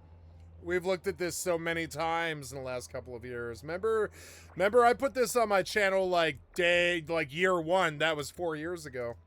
Well, he's dead, so you know, in general, you always have to be careful. And you know, it's like he's dead now, so you have to be careful. Like, what? Be careful or you'll hang yourself in jail? Is that what you're saying? People are finally waking up to the other side of Bill Gates, the side he spent his life trying to hide from the public. And we're going to uncover in this video how deep this rabbit hole truly goes. Because first of all, Bill Gates made his fortune exploiting a hole in the software industry by building a monopoly. And once we piece this story together, everything else starts to make sense about who Bill Gates really is. As when we say monopoly, we're not joking around. When Bill Gates first took over operating systems, he secured over 80% of the market share by the late 80s. Then he used that control to muscle out the rest of the competition, packaging their 1990 OS with Microsoft Word and Excel. With this unfair advantage, they then used their own developers to make something no one else could, the most compatible software ever. By doing this, Bill Gates was able to achieve a fantasy of his, becoming one of the most powerful men in the entire world, having complete control of technology throughout the 90s, and soon enough, becoming the world's richest man. This gave him contacts in high society, access to people you would never have heard of, the very people who actually pull the strings in the world. But because his rise was so rapid and so quick, he quickly became a target from the government, who decided that his monopoly had become too powerful. But they soon would quickly realize that they couldn't stop him even if they wanted to. If Bill ended up sitting in front of a table of enemies rather than friends at his Senate hearing, then that might break up his entire empire. Billions of dollars, his childhood dreams, his need for power, and cementing his legacy as the next Rockefeller were all hanging in the balance. But Bill Gates is many things, and smart is one of them, as he had a trick up his sleeve to get in the good books with the right people. And that Blackmail with Jeffrey. That was with philanthropy. You see, in 1994, Bill Gates was realizing his public perception was looking terrible. As he rose up with more and more power and control over the world, his billionaire status wasn't seen favorably by most. So if you're the world's richest man, one of the most powerful men in the world, what can you do to make Your people skill like has you, increased. so that people don't go investigating your personal private life? Well, that would be through founding a charity. So he created his first, called the William H. Gates Foundation after his father. He used it to funnel parts of his vast fortune into philanthropy. They were tiny compared to his net worth, but still more than enough for his needs. Meanwhile, he openly defied a 1995 ruling by the Department of Justice to relinquish his new monopoly on internet browsers. But Gates knew that he could get away with this if he played his cards right, especially if he could use the charity card to his advantage, and looked like he was just doing all of this work to give back to the people. Now at first, he didn't need to save the world or feed the hungry children of Africa to influence the right people. Instead, Gates started small and close to home. Coincidentally or not, it was also a world which most of the Senate came from, the elite education system. He knew that this would not only help his public perception by looking like he was giving all of this money back to the people of his country, but he also knew he'd get the right connections by targeting the right people. Which is why the William H. Gates Foundation's first work focused on scholarships, entry programs, and grants and donations to colleges. One 1998 donation of $20 million to Duke University created a program to fast-track high-performing students into the world of the elites. It was just one of many, and for the first few years, this was pretty much the only thing that the Gates Foundations even did. And we can see the reasons behind this strategy very clearly in hindsight. Elite education was where so many politicians come from, where they had built their connections and their base of power. You can be sure that they still all talked to their old friends at the colleges, and that they all kept an eye on the top of the education system. The move also played into Gates' direct interests, giving him direct access and making the top students in the country feel indebted to him and his company. By the mid-90s, people were beginning to understand that the internet was the future. It was like the AI craze today, but actually real and useful. People also understood that Bill, Microsoft, and their monopoly were perfectly situated to add it to their empire. In this interview from 1996, he barely even bothered to defend it, or even push back on the accusation that he had almost complete control of the industry. Quoted, I think, someone as saying that Microsoft will be the most powerful company in the history of business enterprise in the 21st century, or certainly the most powerful company in a long time. Do you see that? No, I really don't. We're a company that makes tools, and Windows, it's a tool. What's the market share of Microsoft operating systems? Oh, it's a little hard to measure because it always depends on if you include piracy or what types of systems, but it's certainly in the 70, 80, 90% range. Pretty good market share, good I'd number. say. Right. We're just a software supplier, but we're hoping to I know, I know you don't make the computer, but you want your software to run those. If people want to buy it to do those things, we're going to try and make it so easy Your to skill use has that they find that a great decision. So much better position than everybody else, and you know it. Your company probably today is better positioned to do what it wants to do and realize its dreams than it's ever been at any time in its history. Better positioned. Of course, Bill knew this Your as well. skill has He was increased. already 3 steps ahead, ensuring he had the right connections and had put the money in the right pockets. So when Gates finally had his Senate hearing, his net worth had risen from around $10 billion to over $46 billion in just 3 years. Articles at the time seemed hopeful that they might see him brought down a peg or two, but nobody really knew if the government had the power to deal with the new richest man in the world. At this point though, Bill was already beginning to indulge in a different side of his life.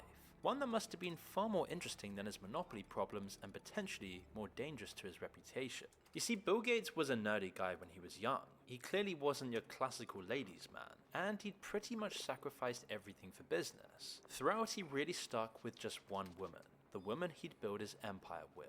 He'd been married to Melinda Gates since 1994, but their relationship began in the workplace all the way back in 1987. Melinda had been hired as an engineer Your skill at has Microsoft, increased. where she met Bill, her boss. The two then started an ethically dubious relationship, one that certainly wouldn't be seen as okay by today's standards. But at the time, they were happy and there was little resistance to this. And once they were married, they projected the image of a perfect, happy marriage to the world. It was all perfect for Bill's reputation as the nice, wise, nerdy rich I guy. Then in think the late it's 90s, a rich white guy piece of shit.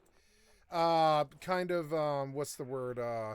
Like pushy fascist is the word. I think it's kind of a fascist thing that you're not supposed to date coworkers. I think in some situations that would be extremely improper. Like for instance, in like district attorney offices, it would be not so good, right? But like if you're a fucking software programmer, who the fuck cares if you meet your wife or husband at work? I don't care if they date at work either. I don't care. Like that seems weird. Like what's wrong with dating? I guess when there's conflict of interest, it should be observed. But I mean, I don't think that's good. I don't know. At Microsoft, I don't know. Oh, right. We're down for 20 minutes, huh? Gotta wait for the server to connect. Okay, this tree's done.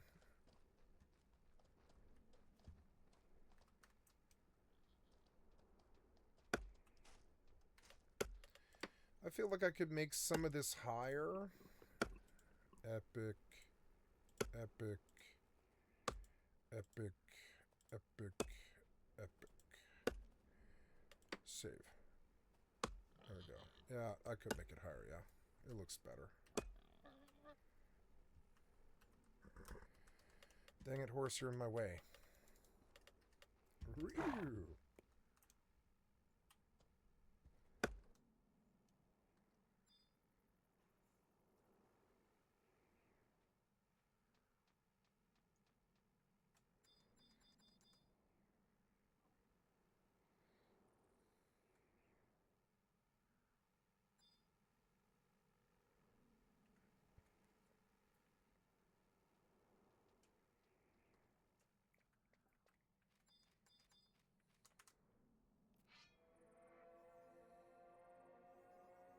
Your skill has increased.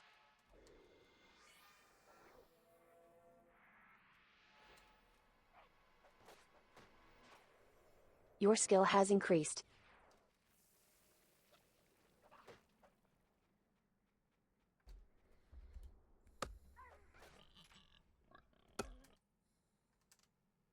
'90s when Bill Gates had Unfortunately, I have to go to the bathroom. I'll leave this chopping here for the moment, and I will be right back. Actually, I don't want to hear this. No. to change his public image. Going to go to the bathroom. I'll be right back. Bill realized that he could use his marriage as the perfect front for a charity. And this is when they co-founded the Bill and Melinda Gates Foundation, which turned their local charity work into a global business. Behind the scenes though, it was quite different, and Bill started to get up to the same tricks again. In 2000, Bill Gates became involved with yet another engineer at his company, who remains anonymous to this day. He was still the CEO at this point, but it didn't stop him from starting an affair which reportedly went on for years. And annoyingly, there's this real sense of arrogance with which Bill Gates carries himself. All the evidence that we'll see paints a picture of a man who was often forward with other women, despite his perfect happy marriage front, and who might have actually been pursuing affairs for years. In a later interview from 2022, when everything started unraveling, his apologies just ring very hollow. Did that happen? Were you unfaithful in your marriage? Is that one of the reasons there was a divorce?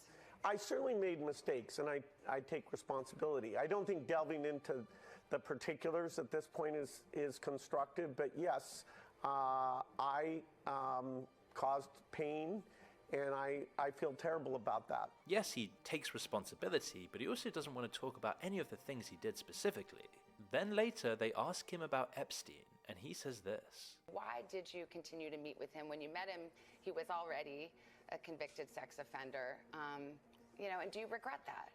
I certainly made a huge mistake, not only meeting him in the first place, but I met with him a number of times. Gates is using charity to justify what he did and the company he kept. He could have found some way of applying the same logic to his affairs, and you can be sure he would have done that as well. Of course, people at Microsoft knew all about these claims and who Bill really was. Everyone knew his power, and his company's power was getting out of control as well. But nobody has ever wanted to rock the boat and expose him. One, his image in the public consciousness was seemingly insurmountable, and two, he was also one of the most powerful men in America. He was someone who had opinion pieces in the biggest newspapers talking about the massive amounts of money he was giving away. Gates and his foundation weren't like the other charities at the time though. Gates was pioneering a specific kind of charity now known as philanthrocapitalism. As an ideology, it combines charity with economics and business strategy. Traditional charity focused on immediate solutions, give food to the hungry, water to the thirsty, and jobs to the poor. But as the century turned, this kind of charity was losing funding.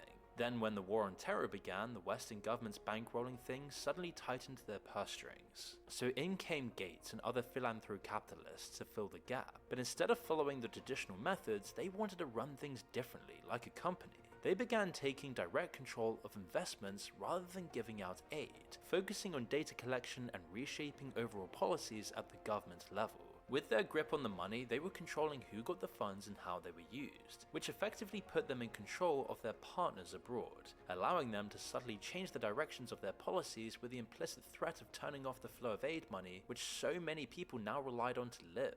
Meanwhile, this idea of performative charity became the Gates Manifesto. He talked about it whenever he could. In 2007, Gates was invited to address Harvard at one of their student events, and his speech laid out the framework that he would rely on for the next 20 years. We can make market forces work better for the poor if we can develop a more creative capitalism. If we can find approaches that meet the needs of the poor in ways that generate profits for business and votes for politicians, we will have found a sustainable way to reduce inequity in the world. Gates lays it out here plain and simple. His goal was to treat charity like capitalism and use that influence to pressure governments. He accomplished this with his network of elites like the former president of Harvard, who has recently been forced to resign due to his own links with Epstein. Former Harvard President Larry Summers will resign from his academic and faculty roles at the university at the end of the academic year. This is all over his ties to Jeffrey Epstein. He later admitted slightly more of the truth, but only things the evidence had all but confirmed already. Quote, "I did have affairs, one with a Russian bridge player who met me at bridge events, and one with a Russian nuclear physicist who I met through business activities," he reportedly said to colleagues. Because there's only so much you can do as a billionaire. You can buy all of the things in the world and influence the economy, but you can't fully control the government. But with charity, you can become more powerful than often even presidents. Of course, he said this was all just for making people's lives better. But how much better does the world really seem a few decades under the shadowy rule of the billionaire class? Doesn't it feel like things have actually gotten a whole lot worse in nearly every way for regular people? It hasn't always been beneficial for the voiceless people that Gates says he champions either. Despite billions of dollars in investments and their programs for African farmers to use Gates Foundation sponsored GMO seeds and crops, the results are pretty terrible. Not only does this come across like Bill Gates is trying to neo-colonialize Africa, but it's a pretty worrying precedent for what was to come.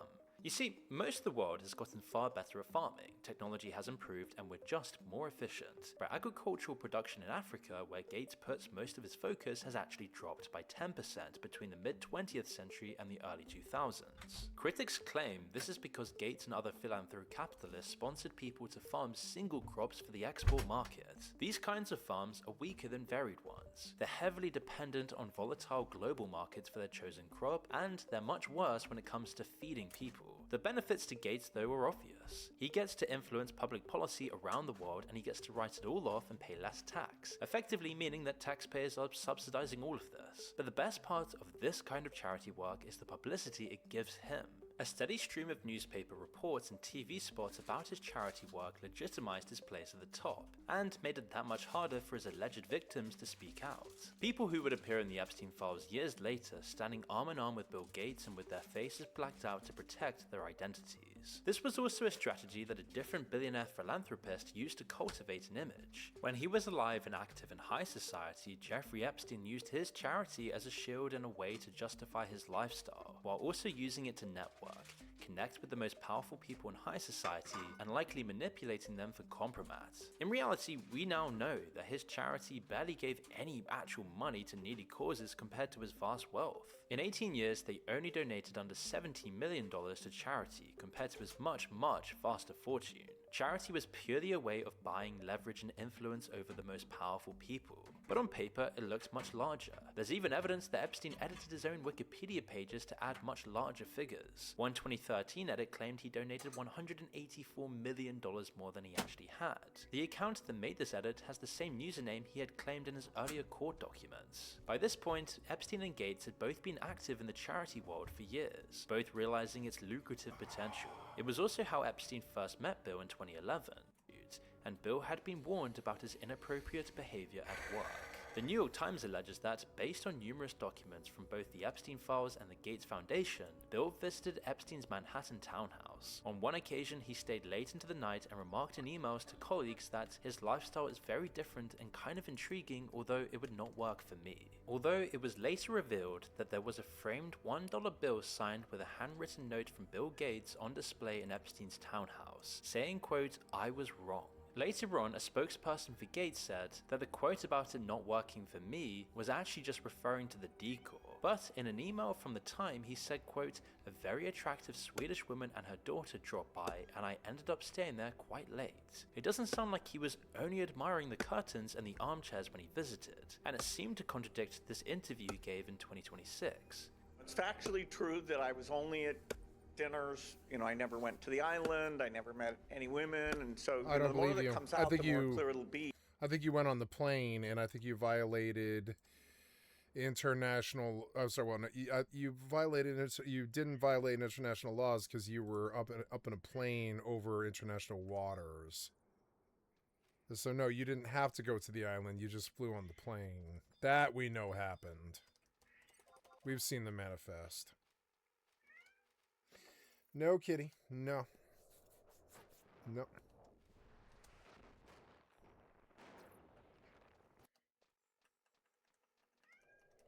No, kitty, no. Your skill has increased.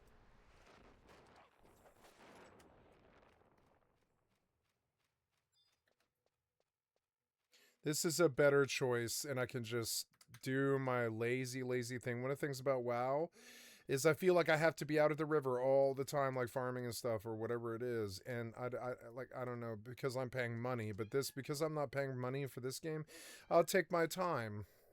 I did take my time last time. I was doing really well. I died AFK Your because skill my has mother increased. called me up to her fucking house, and I didn't see it coming. I didn't think about where I was, and the bear killed me. Fucking annoying.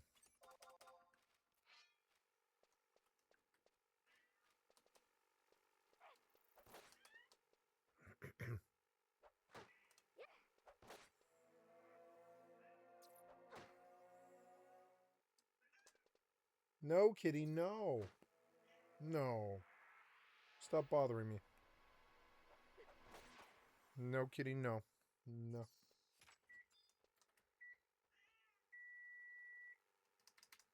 Sit, get Mana back. Status is okay. Yeah, Quit game. Sure to quit the game, yes. I want to play now.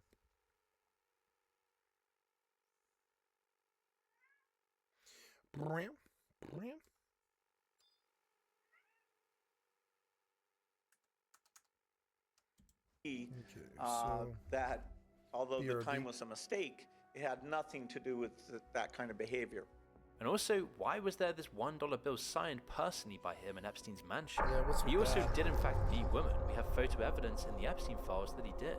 Whether or not he did any more than meet them is still an allegation rather than a fact, but we know he was there. The photos show Gates standing close to two women, both of which have had their faces blacked out. And according to the FBI, all of the redactions to the Epstein files have been made to protect the identities of the victims. So it leaves it all up in the air. Were these people victims, and was it Bill Gates who was the victimizer? Gates and Epstein also had intimate business connections. They were both linked by JP Morgan. In 2011, Gates was in the process of creating an investment fund with them to assist in his vaccine rollout across the developing world. Another way he increased his soft power. Epstein, meanwhile, often brought them wealthy clients while also banking part of his immense fortune with them. The most shocking revelations, though, the ones which probably led Gates to cancel his recent public appearance, are potentially much more damaging and could lead to a criminal investigation if proven correct. But remember, Bill Gates has literally spent a lifetime cultivating the kind of soft power that insulates him from the kinds of consequences that regular people might get for their crimes. Since the forming of his foundation in the late 90s, Gates has always targeted the things that people need the most. Healthcare is what he'll always talk about, but farmland is another obsession of his, and he keeps that far more quiet, especially when it comes to his domestic holdings. With about 250,000 acres, an area that's nearly the same size as Hong Kong, Gates is the #1 private owner of farmland in the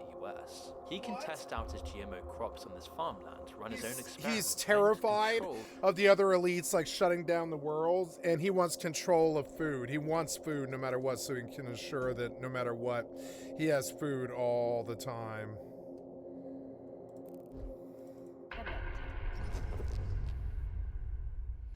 Oh my god, these weird billionaires. A sizable portion of the agricultural industry, just by using a remarkably small portion of his overall wealth. Meanwhile, he's still making money with all of the leases. Really though, this is still all about the image and access it gives him to power. First, it gives him a legitimate reason to intervene or be consulted on major policy decisions when it comes to agriculture. Plus, owning land has always been the traditional source of power and respect in the world. It's the definition of a finite resource, one that will always go up in value as more people are born. Gates made sure that he had reach in a wide array of government interests, especially in vaccines. This was the Foundation's key interest in developing countries throughout the 2010s, pushing massive programs which administered vaccines across the developing world. Continually pushing this as their #1 goal gave Bill Gates and his foundation immense power within the wider healthcare world. They're also the second biggest funder of the World Health Organization.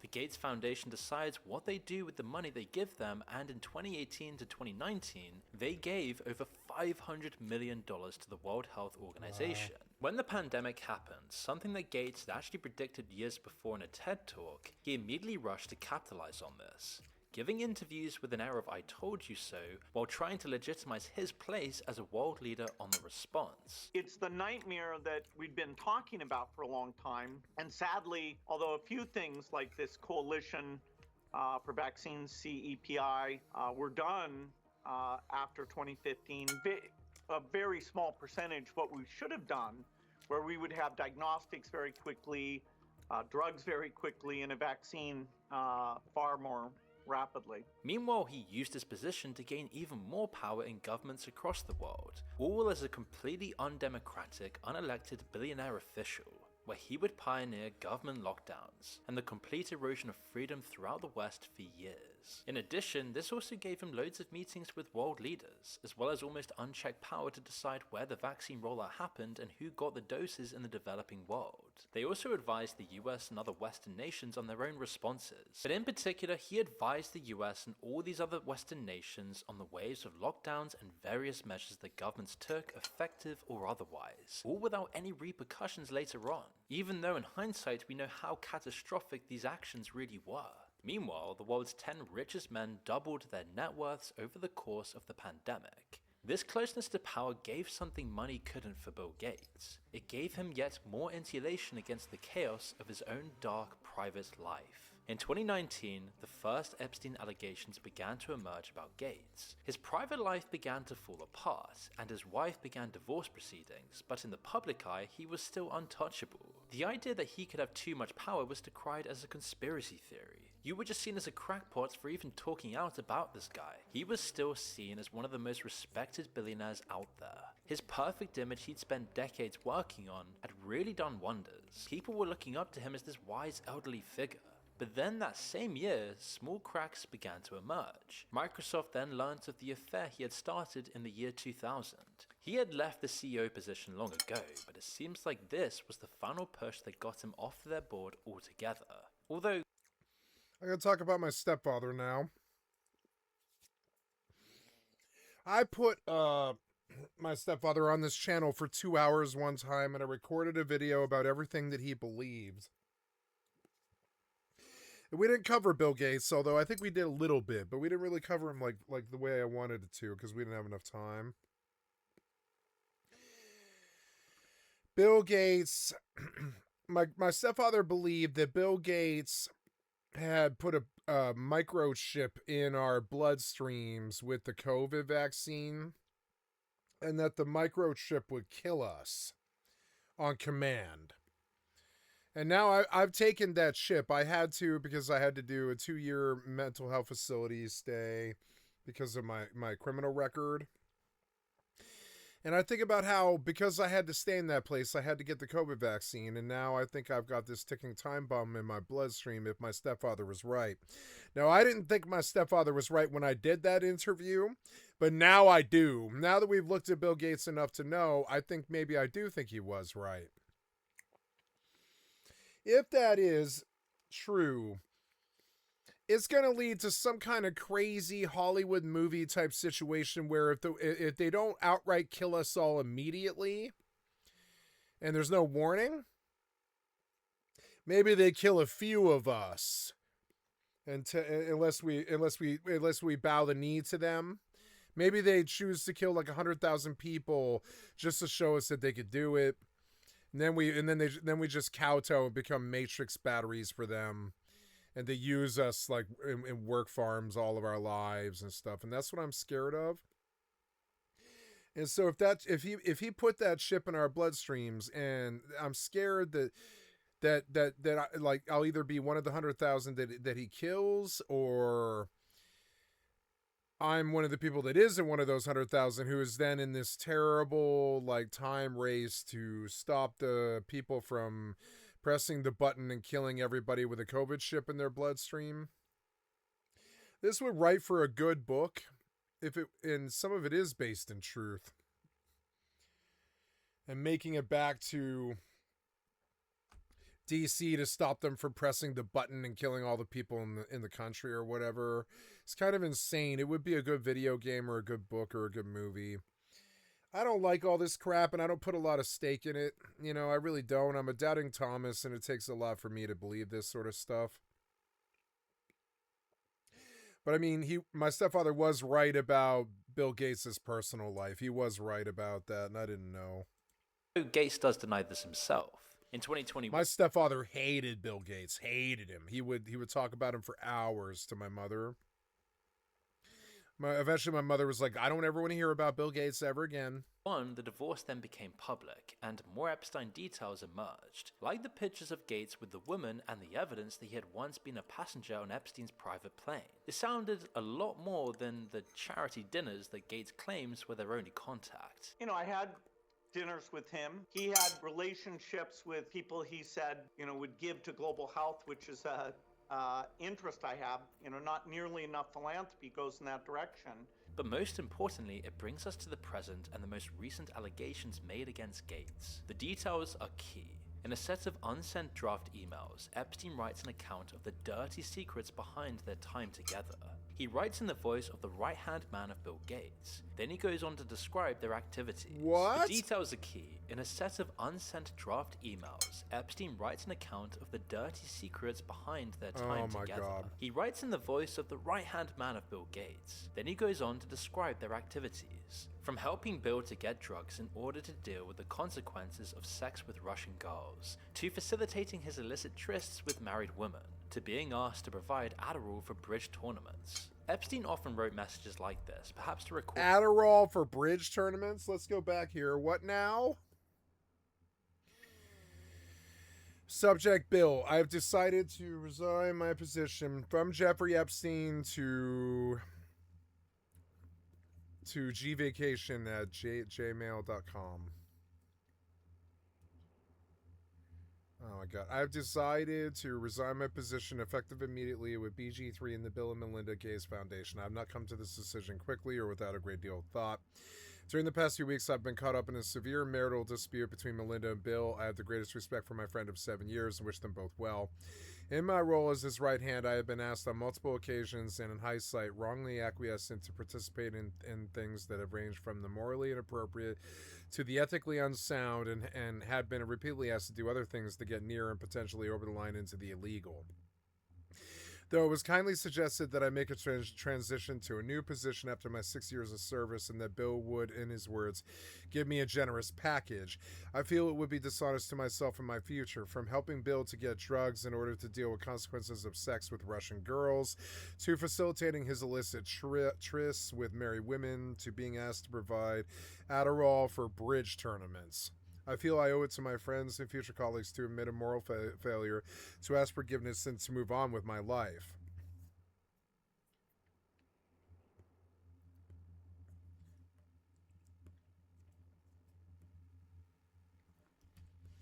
So she figured out that he was selling little girls to Bill Gates, and she came to him. With Russian girls, to facilitating his illicit trysts with married women, to being asked to provide Adderall for bridge tournaments. Epstein often wrote messages like this, perhaps to record potential blackmail and Bill Gates is a bridge nut. That fits his generation. My mother likes bridge. compromise material on his rich connections, although there was no evidence released alongside the email draft. Some of what he says, though, about the affairs at least, and Bill's specific proclivities towards that can be corroborated.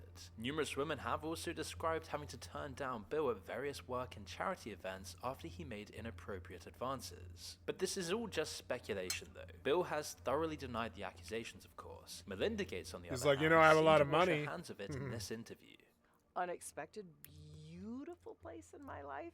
So whatever questions remain there of what I can't even begin to know all of it, those questions are for those people and for even my ex-husband. They need to answer to those things, not me. Not me. Yeah, she didn't do that. And I am so happy to be away from... She's lying.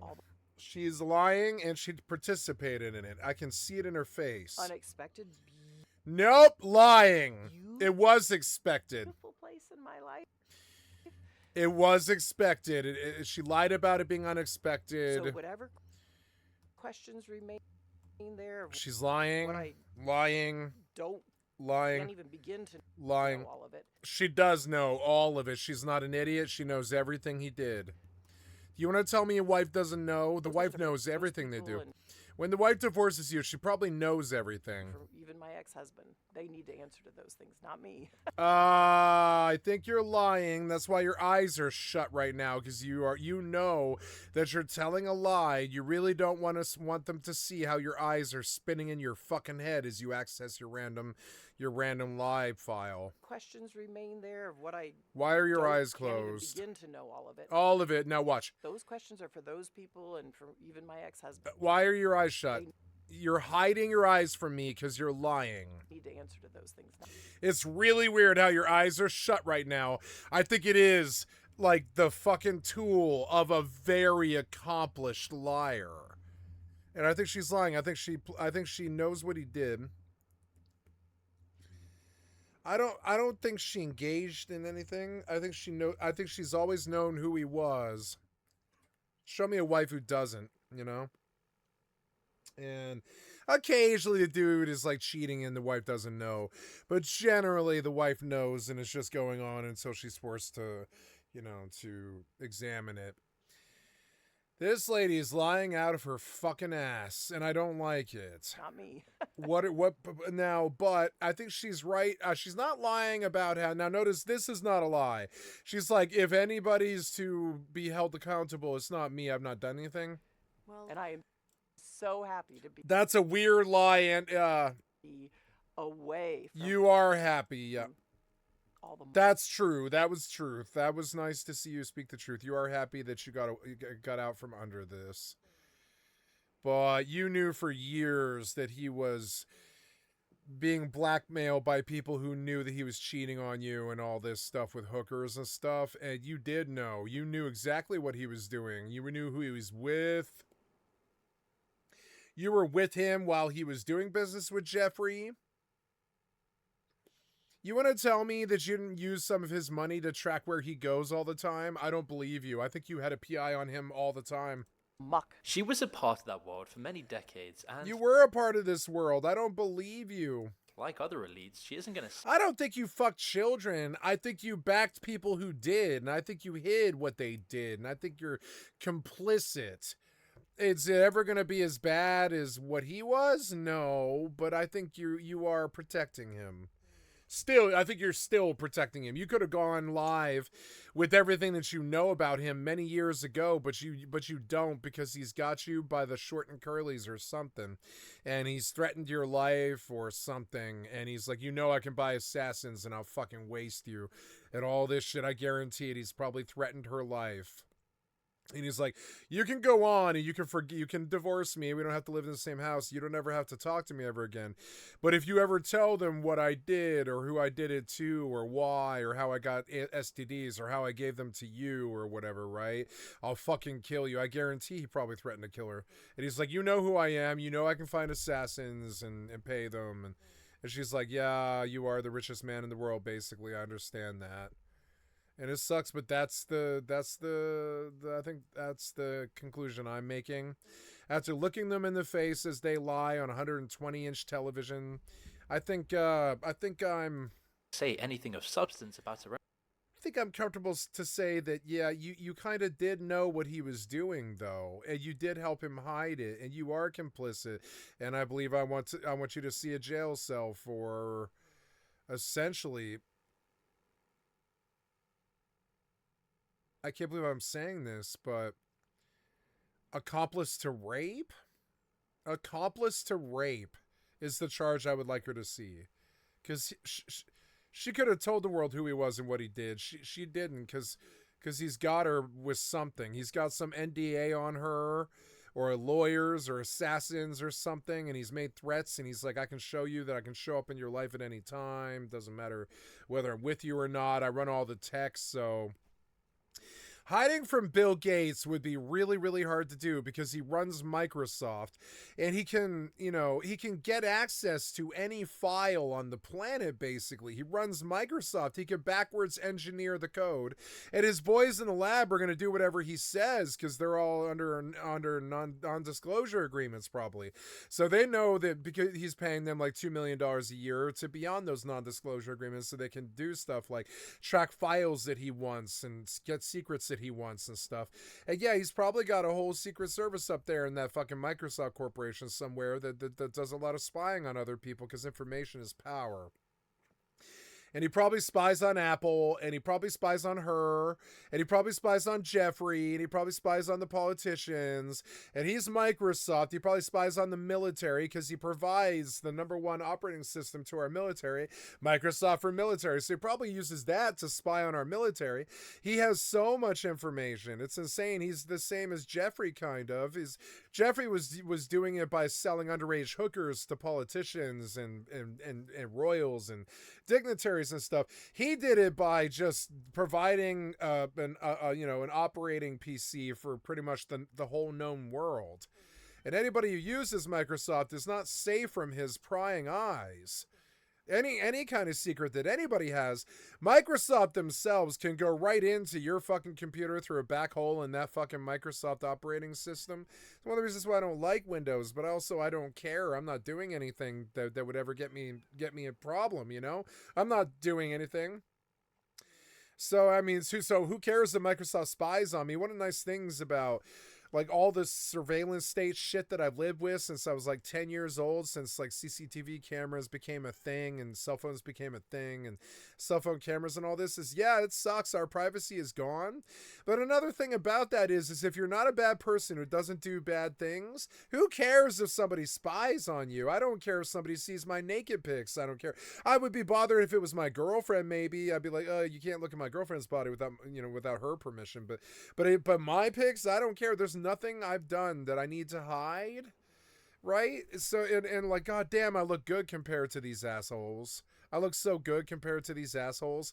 If all of them topple suddenly because they all get convicted for child molestation, maybe there will be this huge gap that maybe I can finally find a job or at least monetize my video game currency. If Microsoft isn't there anymore because they topple Bill Gates or whatever and they take his company from him, maybe finally they can't use his shitty lobby to convince Washington to make it illegal to sell online currency from video games and stuff. I'd like to see the chokehold that these piece of shit fucking cocksucker ass fucking child rapists fucking, you know, I want to see what sort of freedoms are restored that they've been taking away. They've been taking away a lot of freedoms from us. Like being able to sell online currency, being able to have internet privacy, prosecuting these piece of shit fucking stream snipers. Like I still have a beef with a stream sniper who fucking swatted me, and I really feel that pretty much Microsoft should be forced to give that IP to the police so I can prosecute. It's kind of insane. Own personal experiences. I think they should be able to be pushed around by the government. I really don't think crime online is an excuse. So, like, being online does not make crime okay or like less busted. Like I really want that crime prosecuted, kind of. It's insane. And in February of 2026, and maybe these guys who are standing in the way, when they're fucking gone, maybe some of our freedoms come back, and maybe I can prosecute the fucking stream sniper. Surely after these I think a lot of the reasons I can't are because of these douchebags. They're hiding their crimes all the time, so they permit stuff like people to hide with VPNs and shit like this. But if they were in jail, I don't really know what's stopping me from pretty much court compelling Microsoft to supply the IP on the person who swatted me or whatever. Now it's been too long. I can't do that anymore. But it's something I should have been able to do the day it happened, you know? I should have been able to do that the day it happened and just given the police a name and a place and an address to go to. But no, because of people like him and because of problems like the VPN stuff, I can't track that. I'm fairly sure Microsoft can and the government can, because they have what's called Pegasus, which is the cell phone program from Batman that lets you hack all the cell phones and stuff, and look at all the cell phone CCTV camera footage and all that. That's real. It's called Pegasus. The governments have avowed it. They've been stealing it from Promise since the 80s and shit, and getting prosecuted for it. And yeah, that information, I think the public should be allowed to use that information. If your stalker is using the internet to get at you, I believe the only reason their privacy is still a thing is because men like this don't want the government looking into what they do on the internet. I'm fairly sure. If these guys are to go up to prison for child rape and all this, or at least like, kibbutzing with Jeffrey or whatever, right? Maybe that topples Microsoft enough where all of the problems that I had throughout my lifetime are suddenly gone. Like fixations and problems and stream snipers and all that. Maybe the first thing that happens is privacy on the internet is pretty much declared like a dead concept, and pretty much all the criminals online are going to be chased, right? And that's kind of what I want. And I think because this guy is an online, international, cyber criminal rapist, I think he is protecting people like the fucking stream sniper from me. But if the criminal, if he goes up shit creek for criminality or child rape or whatever, maybe some of those protections that have been helping my enemies, maybe they go away. Emerged, Gates cancelled I think that's how this works too. On top of it, they've been talking about federal real ID connected to his social on the internet, and that was my idea. I think. I mean, I don't know. This probably wasn't my idea. It was probably Amarant's idea, right? Like Amarant probably came up with it. Somebody like that. Somebody who's faced terrible real life fucking like SWATs and stuff like this. They all probably beseech the government through their publicist or with their streams and stuff to get real ID and Social Security attached to stuff. On top of it, we know that a bunch of shitty bad actors stole a bunch of COVID relief money from the government. When that was happening, they were like building false accounts and using it to cash paychecks and stuff. And that shit is why we need real ID. And if we have real ID, I don't care if the motherfucker's from Canada or not, his government will prosecute him just fine. And I'd call up the Canadian government. I say, hey, this guy wasted like, $100,000 worth of the police's money one day or whatever. And attack me and my family and shit, and go get his ass. We've got all the proof and everything. Got all the evidence. And it's weird. It's, and I think one of the reasons that I can't go do that is because they, like these men, these Bill Gates types, they wish to keep crime online sacrosanct and safe. So they don't stop it. They could easily stop all of this crime. They could stop the hacking. They could stop the fucking credit card theft. They could stop the bullshit harassment or the fucking stream snipes or the SWATs and stuff. They could stop all that, but they don't because they're criminals themselves. If they go up to fucking prison, maybe those protections don't protect my fucking enemies anymore, Maybe suddenly I can get an IP and a prosecution and a lawsuit. Honestly, it's a lawsuit too on top of it. I never talk about it, but if I ever actually get my hands on this person, it'll be a lawsuit, you understand? A lawsuit I'll win too. Appearance at an AI summit, and it was the first step on his inevitable path of public disgrace, but it's still light years if they away. aged out, they're susceptible to a lawsuit. It doesn't matter even if they were kids and they were 15. I don't know for sure. I have theories, and I have what the cops told me, and I really don't know what it is. But if they were younger kids when they started fucking with me, they're not kids anymore. It's been 4 years, so it's like, yeah, if they started at the age of 13, they'll be 17 right now. I don't think they were 13-year-old kids. I don't think they were that dumb. When I heard them talk, they sounded like 24-year-olds, but I mean, like, but I don't know. We fucking really don't know. So yeah, so they're gonna age out, and along with that comes federal pound me in the ass prison, fucking a lawsuit, a big one for like 250 grand or something for all the fucking times and bullshit and all this. And I think the only thing protecting these people is Microsoft. I really do. If Microsoft topples, maybe I can get my way in courts, and maybe actually prosecute some people. We don't know. So I just pray for these shithead fucking billionaires that protect these criminals online to fucking fall like David and Goliath. The bigger they are, the harder they fucking fall. Fuck Bill Gates. Fuck Microsoft. Disgrace. From any actual consequences. So far, despite the massive amounts of evidence of a wide-reaching conspiracy, we've only really seen one arrest in the fallout of the Epstein files. The scapegoat chosen was former Prince Andrew, and he's been the only elite to suffer any real penalties. And it isn't even related to trafficking at all. Instead, it's like a pathetic version of Al Capone getting locked away for tax evasion instead. It is, hopefully though, the first domino of many. The people at the top with the power to change things refuse to acknowledge the elephant in the room.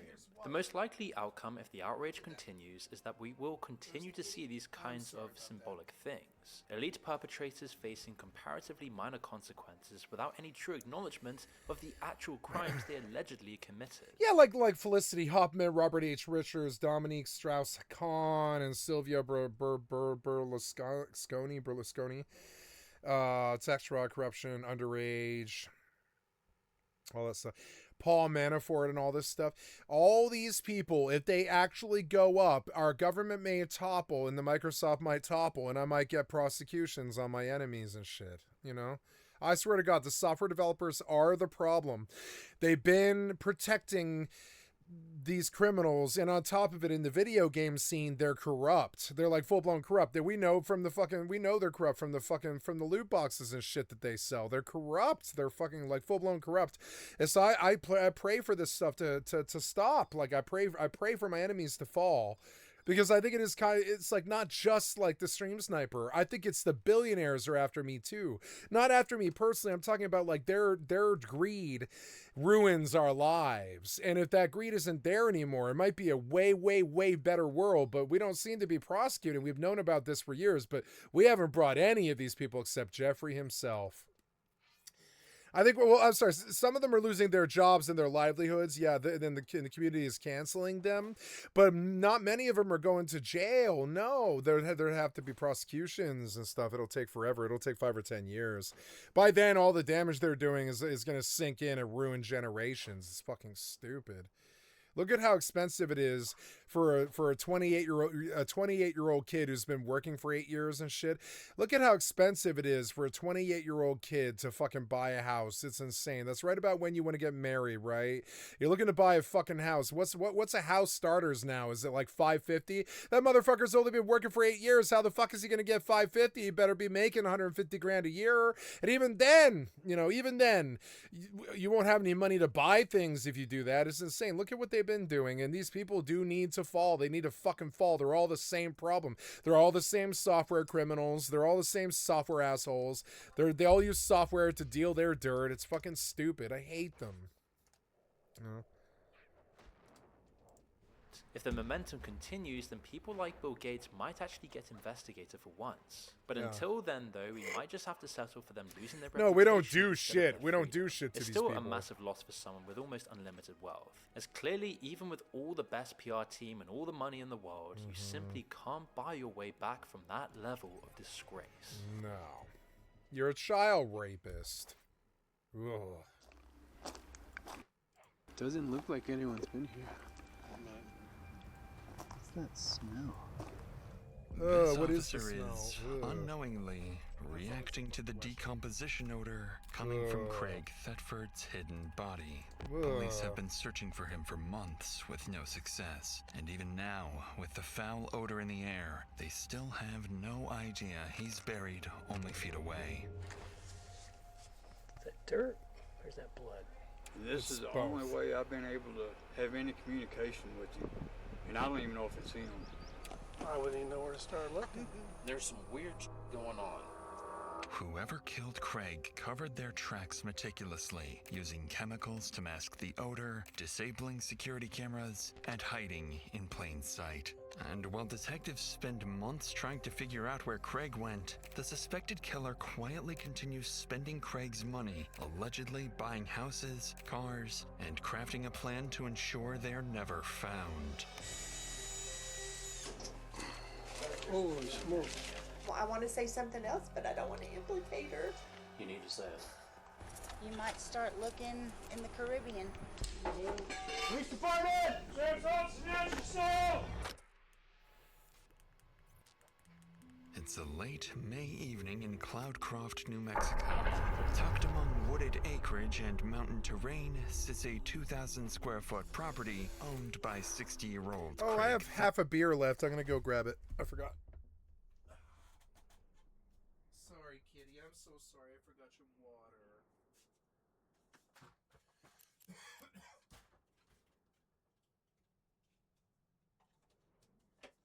You're good, kitty. Yeah, you okay? You're good, kitty. I love you. Let's turn this light off again.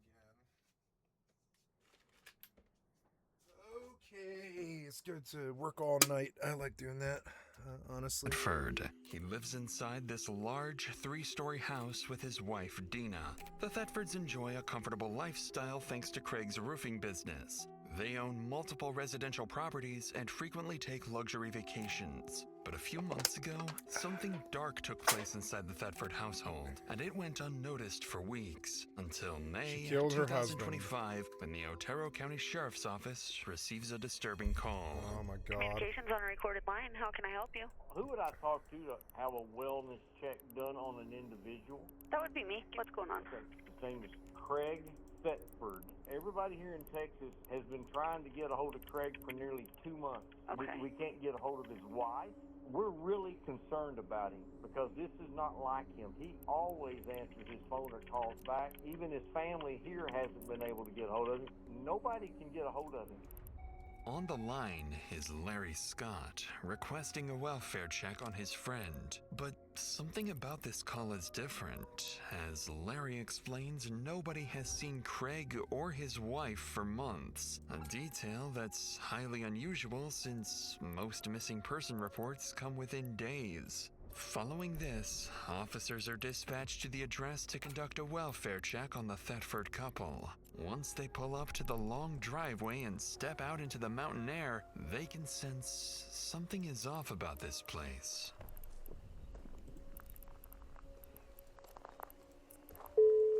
Oh yeah, the HyperNet.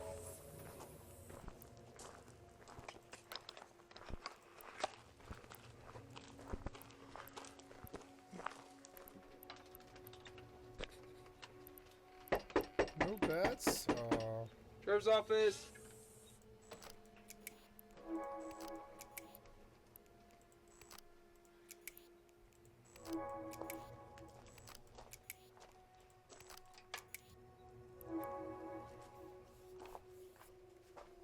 Can you see anything through the windows? Yeah, I got a pretty good look through the windows. Doesn't look like there's anyone in there. As officers walk around the residence, they notice the sheer size of the property, with multiple carports and outbuildings. Lights are on throughout the home itself, but strangely, no one answers the door. Looking through 123 the windows, mil? one officer notices several boxes stacked, suggesting that the couple might Gotta be get in 100 the mil off process these of C-type moving or medium had already armor left. rippers. As another officer circles towards the carport, he hesitates. There's something odd about the air around him. I got a pretty decent security camera on the back. Doesn't look like anyone's been here. What's that smell? That's always a fun question. Coming from the carport, a faint, strange odor drifts through the space. But up in the mountains, with wildlife and wooded terrain, unusual smells aren't uncommon, so the officer brushes it off and moves on. With the home appearing vacant and no immediate signs of foul play, cops call it off and leave with the impression that the Thetford couple likely moved out and simply forgot to inform their friend Larry. Unknowingly, officers are walking away from the first signs that something far more sinister is at play. Uh-oh. The next day, things begin to shift into something more serious as police receive a second call about Craig. However, this one carries more concerning details than the last. Telecommunications on a recorded line. How can I help you? Okay, this is gonna seem really, really strange. About 4 months ago, my grandpa had went off the face of the world, and he's a volunteer firefighter up there. He loved to do it. He talked to me about it all the time. And so I'd like to place a wellness check, but the only person that said she's talked to him in 4 months is his wife, and apparently now they're getting a divorce. He's doing a whole bunch of stuff, but I don't believe it. It's not my grandpa. It's just really strange. What's his name? Craig Thetford. And what's your name? My name is Cody Gibson, and I'm his grandson. His wife is supposedly in Texas getting a divorce. With yet another welfare check request from Craig's grandson Cody, a clearer timeline begins to form.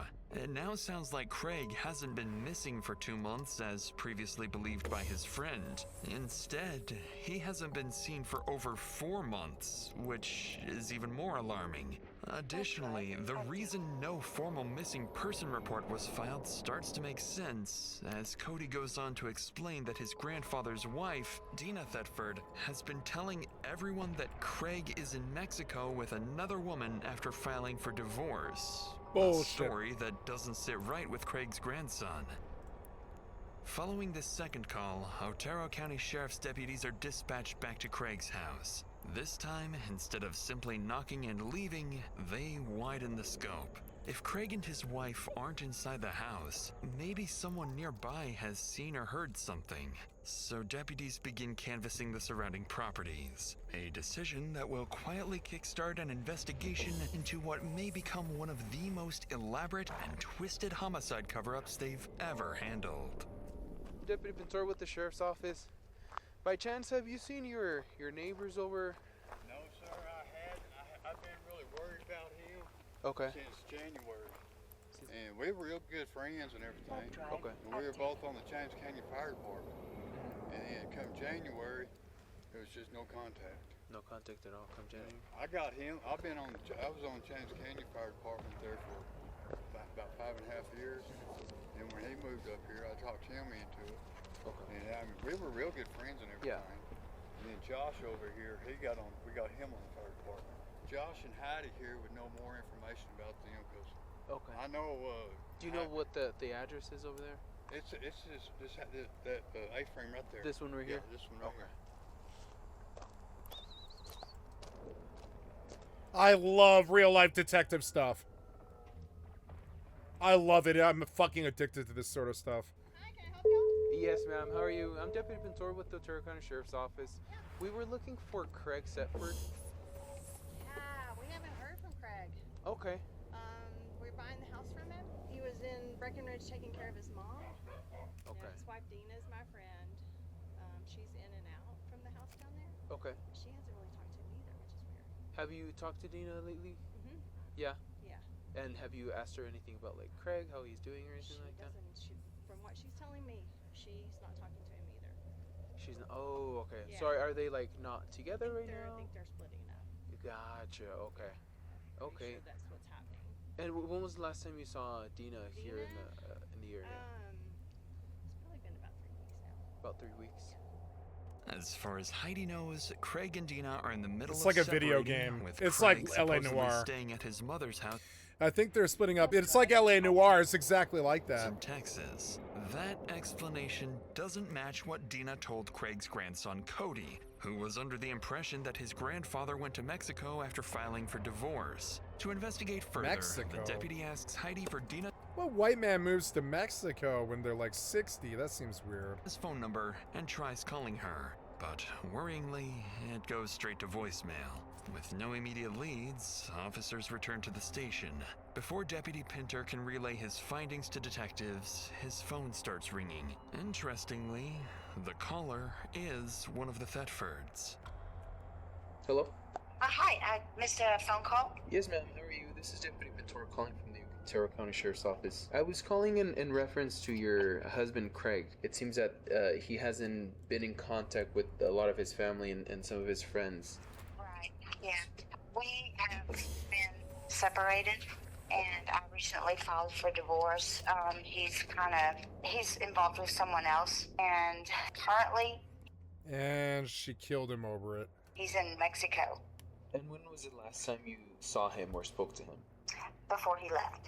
Would you have an estimate, like, was it like 1 week, 2 weeks? First of the month? First of the month. And you saw him in person, correct? Yes, Okay. he was packing, yes. Where was this at? Was this at your residence on Heatherwood? Yes, he has moved out. And where are you currently staying at? I'm at my mom's in Texas, Seymour, Texas. Yeah. Well, I guess let me ask you, are you going to permanently be staying at Seymour, Texas? No? Okay. Until I see what happens in divorce, I'm going to ask for the property. Okay. I mean, I don't think he's missing. On the line is Dina Thetford, clarifying that her husband is actually in Mexico with another woman. The same story she told Craig's grandson, but different from what her neighbor reported. Naturally, this drastically complicates the investigation, as locating a missing person in another country is exponentially more difficult. But during the phone call, Dina also goes on to explain that she suspected Craig of cheating on her for nearly a year before confirming the affair a couple of months earlier. Now she's staying with her mother in Texas, but plans to return to New Mexico and fight Craig in court to keep the property for herself. The deputy confirms Dina's current phone number before ending the call. Aside from the inconsistent story about Craig's whereabouts, police have no reason to believe Dina is hiding anything. But that is about to change. Your skill has increased. She did state if I could kill Craig and get away with it, I'd do it. My mom's crazy. Like, she's tried to kill me before. What? In the days that follow, Craig Thetford is officially entered into the FBI database as a missing person, and the case is assigned to Detective Bobby Curtis with the district's Major Crimes Unit. As Curtis begins digging into the couple's background, one detail immediately stands out. Craig is Dina's fourth husband. She had already been married 3 times before, and those relationships seemingly ended under troubling circumstances. So Curtis decides to call the people who might know Dina best, her ex-husbands. And what she's about to hear may not just explain where Craig is, but also what really happened to him. I got a voicemail from you about an hour ago, I guess. I was calling to see if you had a minute to talk to me about Dina. I was married to her 30 years ago. I called her demon possessed one time and about drove her crazy. I was told there was possibly a time when she had tried to run you over with her car. I would totally say that's more over her drug addicted or alcohol addicted state that she gets that way. And that's the best time to leave her alone is when she's that way. I think that's how we both survived for 10 years. Hello? Hi, is this Scotty? Yes. Hi, it's Detective Curtis. First, let's go ahead and start with why did you guys end up getting a divorce? Because she's crazy. She is what they classify as a binge drinking alcoholic. Whiskey turns her. Yeah, she assaulted me multiple times, broke 2 pair of glasses, balled up her fist and hit me. Twice she tried to kill me. You know, I was always afraid something like this was going to happen because I knew she was capable. And then, you know, when I saw that Craig was missing, I immediately called. You know, I tried to warn Craig multiple times.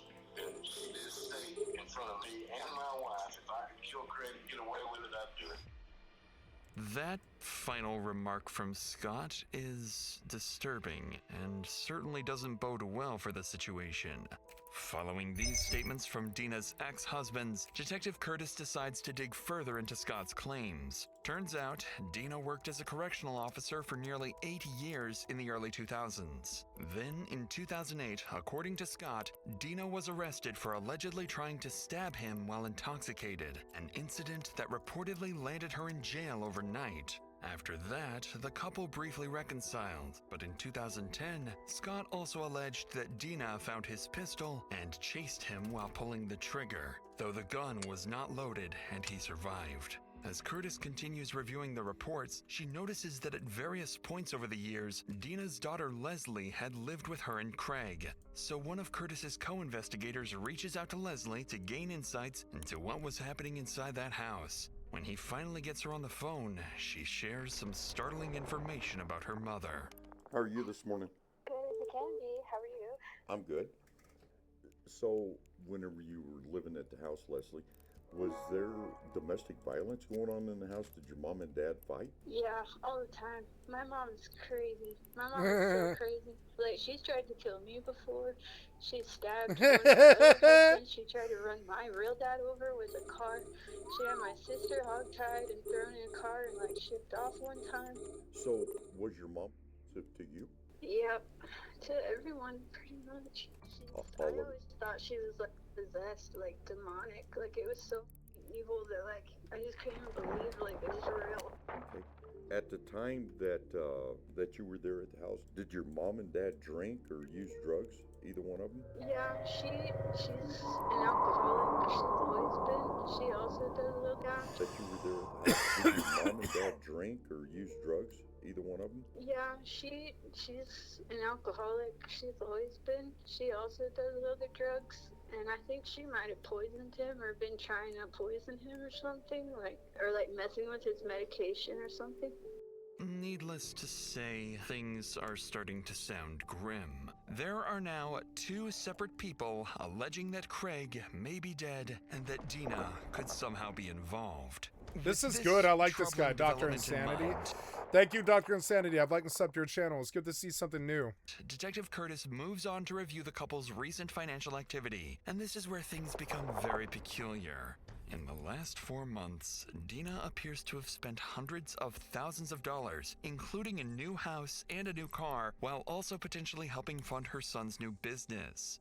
With all these findings combined and Dina's shifting story, investigators begin to suspect they may be dealing with something far more serious than a missing person case, and the possibility of a concealed homicide now sits squarely on the table. But in the middle of trying to piece together what really happened to Craig, detectives receive a tip that his wife Dina has returned home and is acting as if nothing ever happened.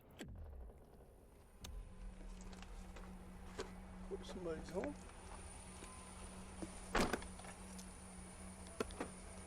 I want to buy some spirit Following boxes this, so I can Deputy shoot the Roger pigs. Schoolcraft is sent to check if Dina returned home and can provide any answers. In a few seconds, he will come face to face with the one person investigators now believe may be their prime suspect. But before we get to that, if you're like me, you probably want to save money and have your money actually work for you, without overcomplicating things or constantly thinking about it. That's where our video's sponsor, Chime, comes in. Chime is the most loved banking app that makes saving simple, especially with their high-yield savings account. The national average savings rate is 0.39% APY, which is basically nothing. But with Chime's high-yield savings account, you earn up to 3%, about 7 times the national average. To put that into perspective, if you had $5,000 in a regular savings account, you'd earn about $20 in a year. But with Chime's savings account, that's closer to $150 in a year. Real money that can actually go towards something you want. Chime also makes saving easy to automate. You can send part of your paycheck straight to your savings, or you can turn on roundups so spare change from everyday purchases goes straight into your account without you having to think about it. There are no monthly fees or minimum balance requirements, so more of your money stays yours. And unlike some savings accounts, your money isn't locked up.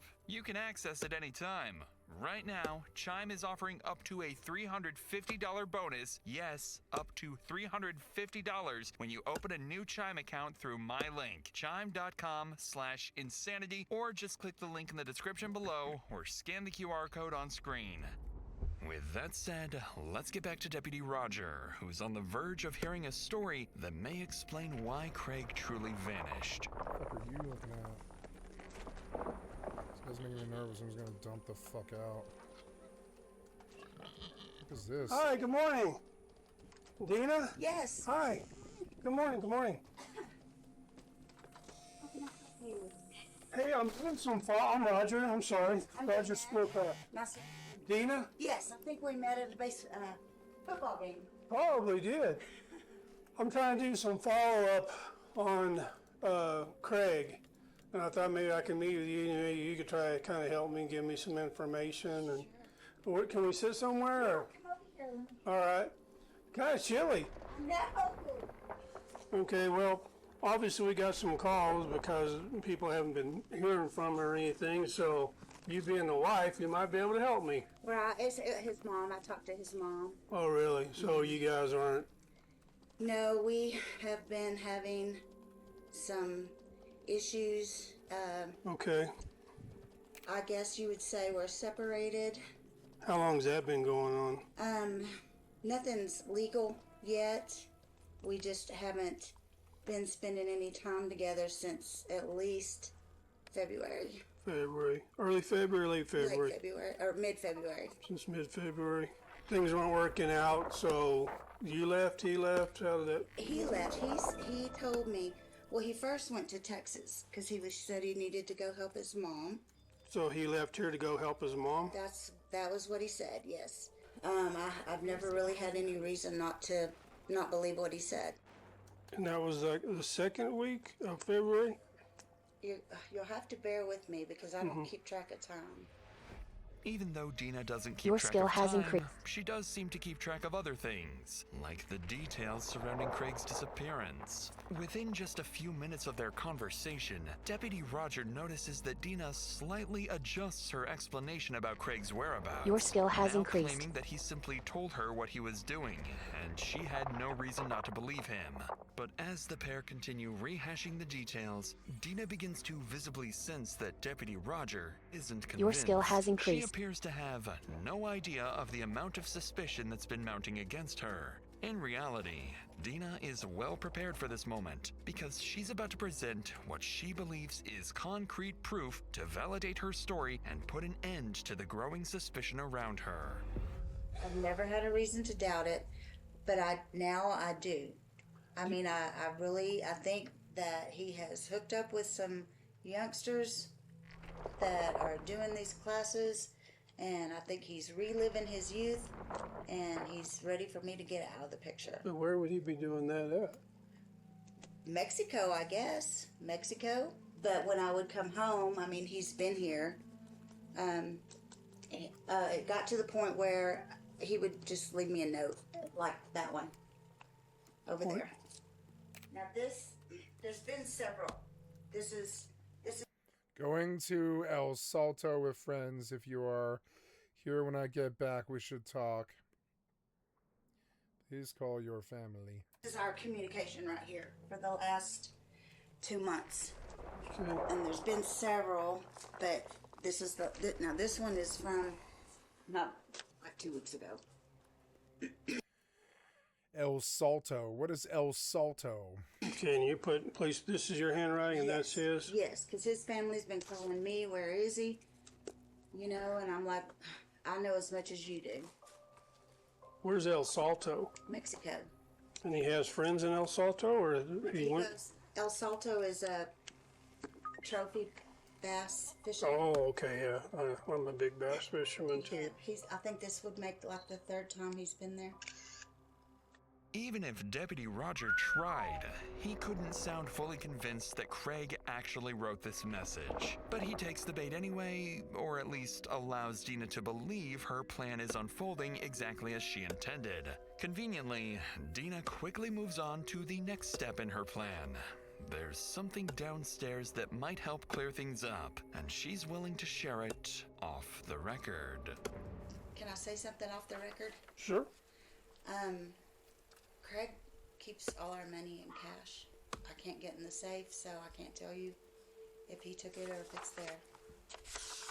All the money? Mm-hmm. Why can't you get into the safe? I don't have the combinations. Was that an issue between the two of you? They wouldn't let you have access to the safe? It wasn't an issue with us, but it was an issue with his first wife. Well, she was stealing money from him or what? Okay, I understand now. And how much? 1.5 million. Could you show me where that safe is? Yes. There's $1.5 million in the house. That's a substantial amount of money. What are you by doing with anyone's 1.5 million in your house, you idiot? Where do you live? Where do you live? I'm sorry. I'm not like that. And Deputy Roger is beginning to suspect he may already know why Craig suddenly vanished. Even though Dina claims she can't access the safe, Roger will soon discover that this, too, might not be true. But since Dina brought up the money unprompted, Roger recognizes an opportunity to dig deeper and decides to take it.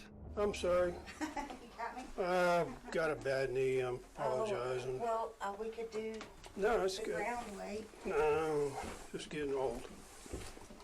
I feel you. Holy smokes. Big house. Yeah, it is. Too big for 2 people. It's way too big.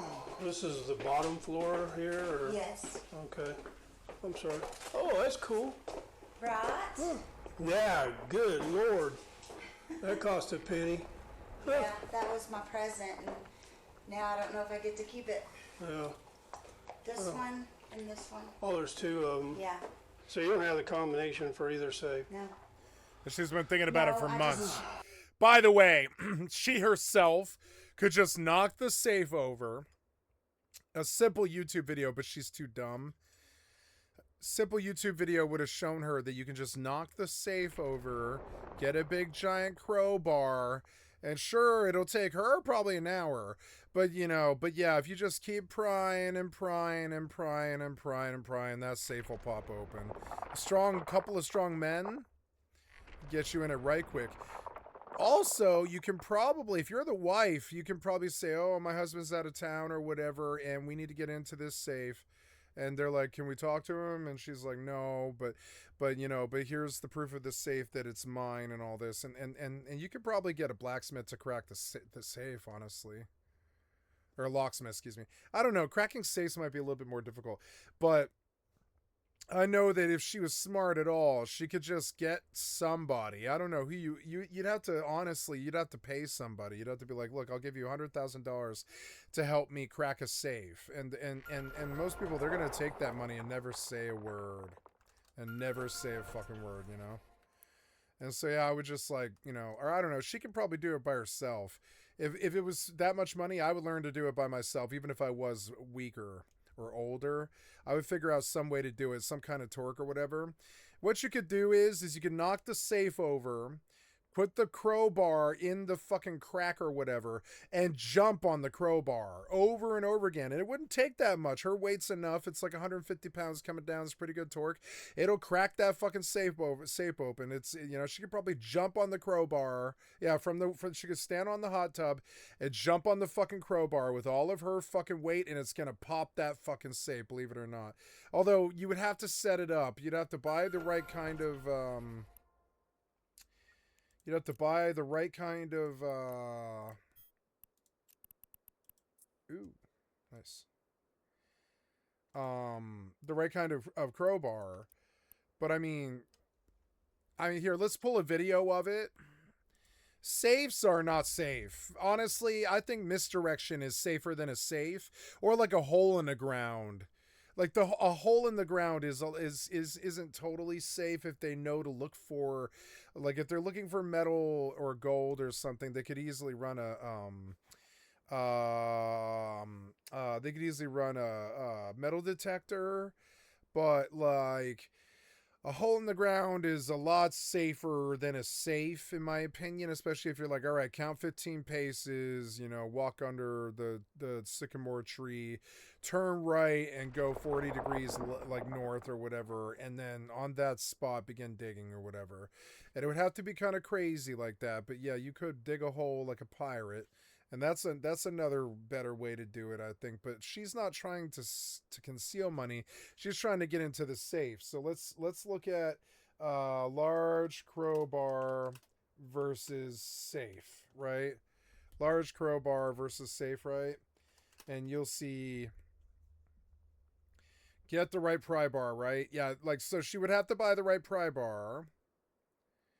But yes, this pry bar, it will, you know, gun safe versus pry bar. Here we go. This is a gun safe. They're really literally Aaron Parker's safe's involved. like that's just as good. That's the same exact sort of safe that she's got there. Hers is nicer, but We'll take a look these here. are executive series gun safes that are really not like, that are like meant to stop an intruder from reaching your weapons and them using the weapons against you. So it's a really good safe. Real quick at a couple. But as you can see, prying open a safe is not that fucking hard. It takes a little while. That were breached and not in a good, or opened and not in a good way. But this first one was opened by the owner, and he just needed to get in there. But he said he got into this in less than 5 minutes. But this is I told you, it's like 5 minutes, you know? the gauge If you're a strong man with some real muscles, maybe you work construction something, take you 5 minutes to fucking like to pry the fucking safe, especially if you're going with like all your strength and stuff. She might have a bit more trouble. She might not be strong enough to pry the safe directly. She might need help. door. That's sexist, but it is true. She might not have the muscle, the weight, or the torque to actually pop the thing. Because but with just a few few YouTube videos, if you knew what you were looking for, you can learn a way fairly quickly. And basically on this one, what happened was the door remained relatively intact. These bolts, or I guess they're not really bolts, but this flat bar stock. I thought about being like a safe cracker for a while, and like with that particular trick. I learned that trick about like safes, I would say probably 12, 13 years ago, I would say. I think, yeah, like I was watching lockpick videos on YouTube, and I happened to catch that safes are not safe at all. As a video I think I did watch, and they were like, safes are not safe at all. Do something better, like a hole in the ground or misdirection or something, because it's like safes you can pop in 5 minutes with a fucking crowbar. They are not worth the $1,000 to $5,000 that they charge for them. They're not worth. They'll tell you, oh, nobody can crack this, you know. And all this, right? It's got a 30-minute timer in it and all this stuff. And yeah, with a crowbar, you can crack the safe real quick, too. Here, just flexed. You know what I'd be more scared about is some kind... You know what I would be legitimately scared of? Is some kind of booby trap in the safe. That would terrify the shit out of me. When I went into the safe, I would do it with like a couple of layers of clothes, probably a gas mask, and like something to protect your hands, like nice metal gauntlets or something like that, because I don't know what's in the safe. So you're looking for, I mean, what could they possibly put in the safe? It would be gas. Probably gas. I don't know what else they could do that would actually harm the intruder. I don't know. Maybe an explosive device if you didn't arm the safe the right way. But I don't think so. I don't think most like middle class people are going to do stuff like that. So, but I would be worried about some kind of trap in the safe that you wouldn't know about that could maybe burn the interior's goods, or maybe spray like gas and leave you rendered unconscious or something in the middle of a safe cracking, caper or whatever. There's a couple things that do worry me about this, but I don't think it matters.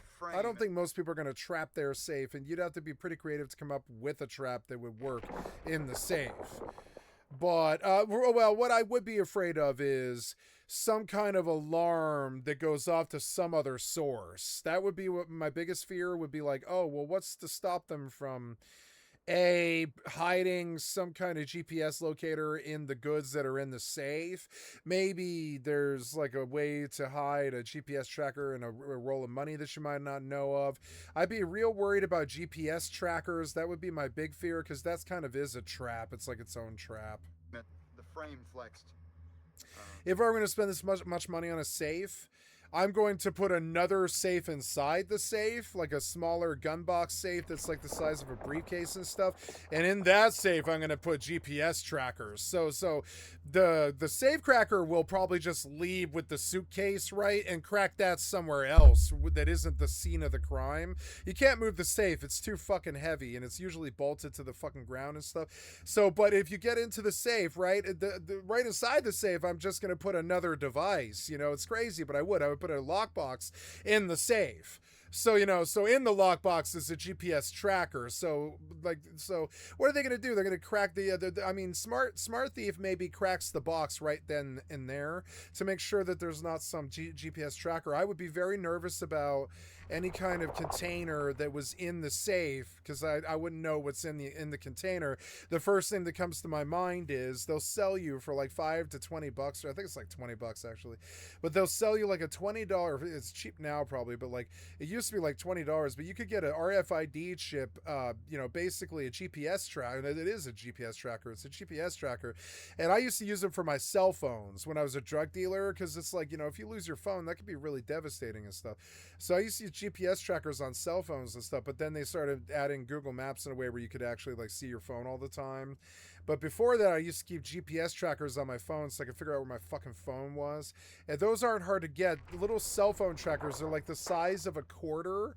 And you could hide it pretty well too. You could hide that in a money roll or a stack of cash or whatever. You could hide it pretty fucking well. You could put a gun in there, And little did they know, one of the bullets in the mag is actually a GPS tracker. That could be a valid like thing, like make it look like it's just a, yeah, like, you know, you could probably squeeze a GPS tracker into an empty mag in a pistol.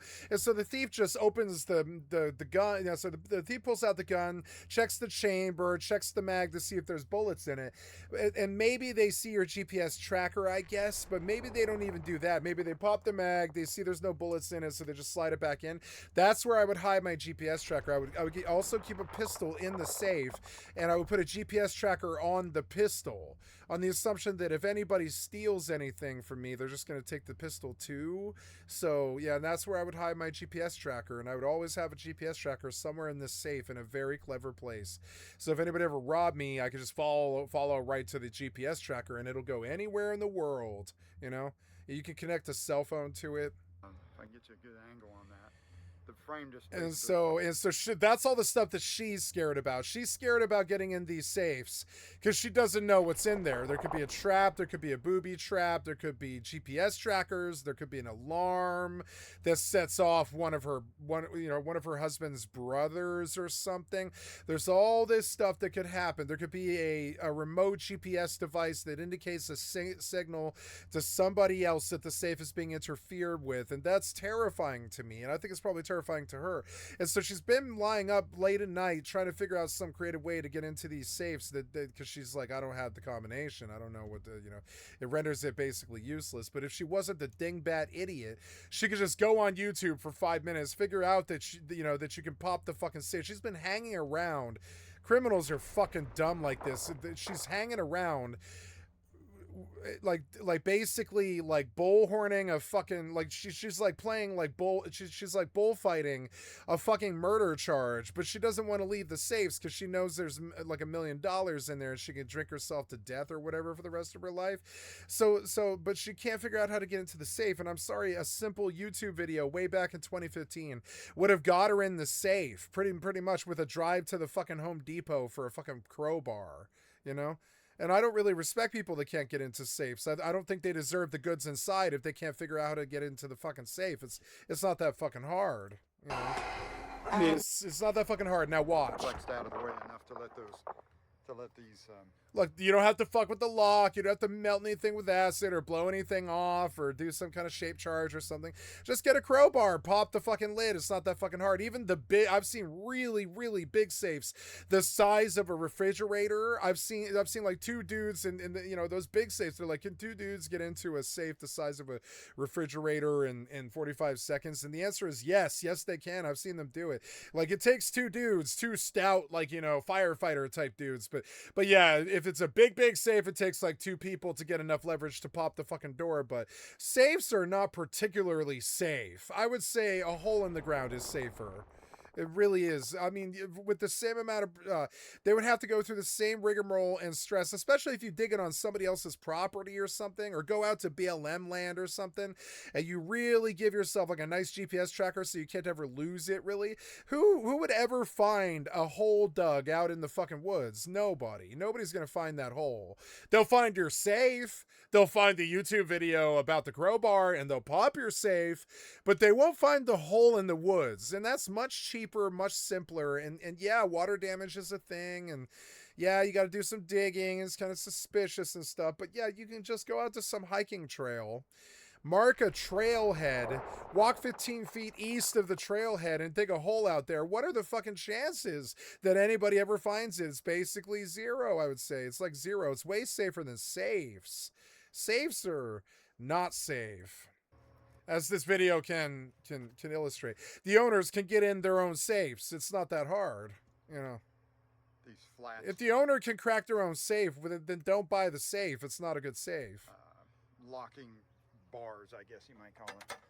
Yeah, it doesn't matter. Those things suck. Yeah, they do add like a whole bunch more requirement for torque, but it's the same principle. If you when you pop the door, these things will come too, because the pry bar is enough. It's the same principle as how they do cheap wine cork bottle openers. It'll be like a little screw from Trader Joe's or something with a little metal piece that looks like a fucking weird triangular stick, or sorry, like a weird triangular pry bar. And what that actually is like you put down the bottle, you pull the bottle's cork out with just a simple movement of your wrist. None of this twisting or pulling or anything like that. Like a simple pry movement will pull a cork out of a bottle instantly with almost no pressure if you have the right tool and the right knowledge about physics and stuff. Otherwise, you can screw that thing in and fucking pull it and spill wine everywhere, or you could just simply pry the bottle, the cork out of the bottle. And prying is something that, physics wise, you can't really avoid. It's doors are susceptible to it, safes are susceptible to it, car doors are susceptible to it. It doesn't matter if it's a bulletproof car. You can get a car door open with the proper crowbar. I don't care what car it is. Be pulled open, pulled away from the frame.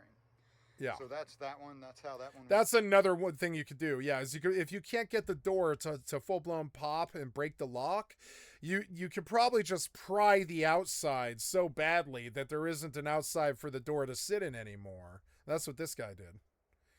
And if she sat down there with I think one of the things she was scared of is the family lit her up, being like, "Where is our dad?" And she doesn't have an answer for them, and they know she's a psycho, so they don't push her. But they're like, and so she's nervous now about the cops coming around and asking questions and stuff. So she can't leave visible damage on the safe, although no, she was trying to jack him and stuff. So she's scared of what the police might discover on cursory inspection. She's very much offering to tell them about the safe right now because she figures she can't get in the safe. She's given up on it, or she would have robbed the money by now. So that one was open basically by the frame flexing. This is why I don't like human beings. I just assume the worst about. Well, I try to assume the best about people, but I assume that they're gonna do the worst first, because it's kind of like, that's just how humans are.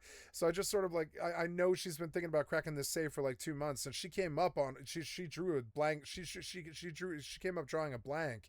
She couldn't actually do it. Keep it written down anyway. Here we go. So it's a bighorn safe. Let's see. Large crowbar versus, what's the name of the safe again? I already lost it. I've got a bad memory. It's bighorn. Large crowbar versus bighorn safe, right? And you'll see controversies and answers. This is a short question. Right? So you're probably in the market for a new gun safe. After a lot of research, you've got your eye on Bighorn's 19 ECB gun safe. But you may have heard the controversy around this safe. It comes at a great, affordable ticket price.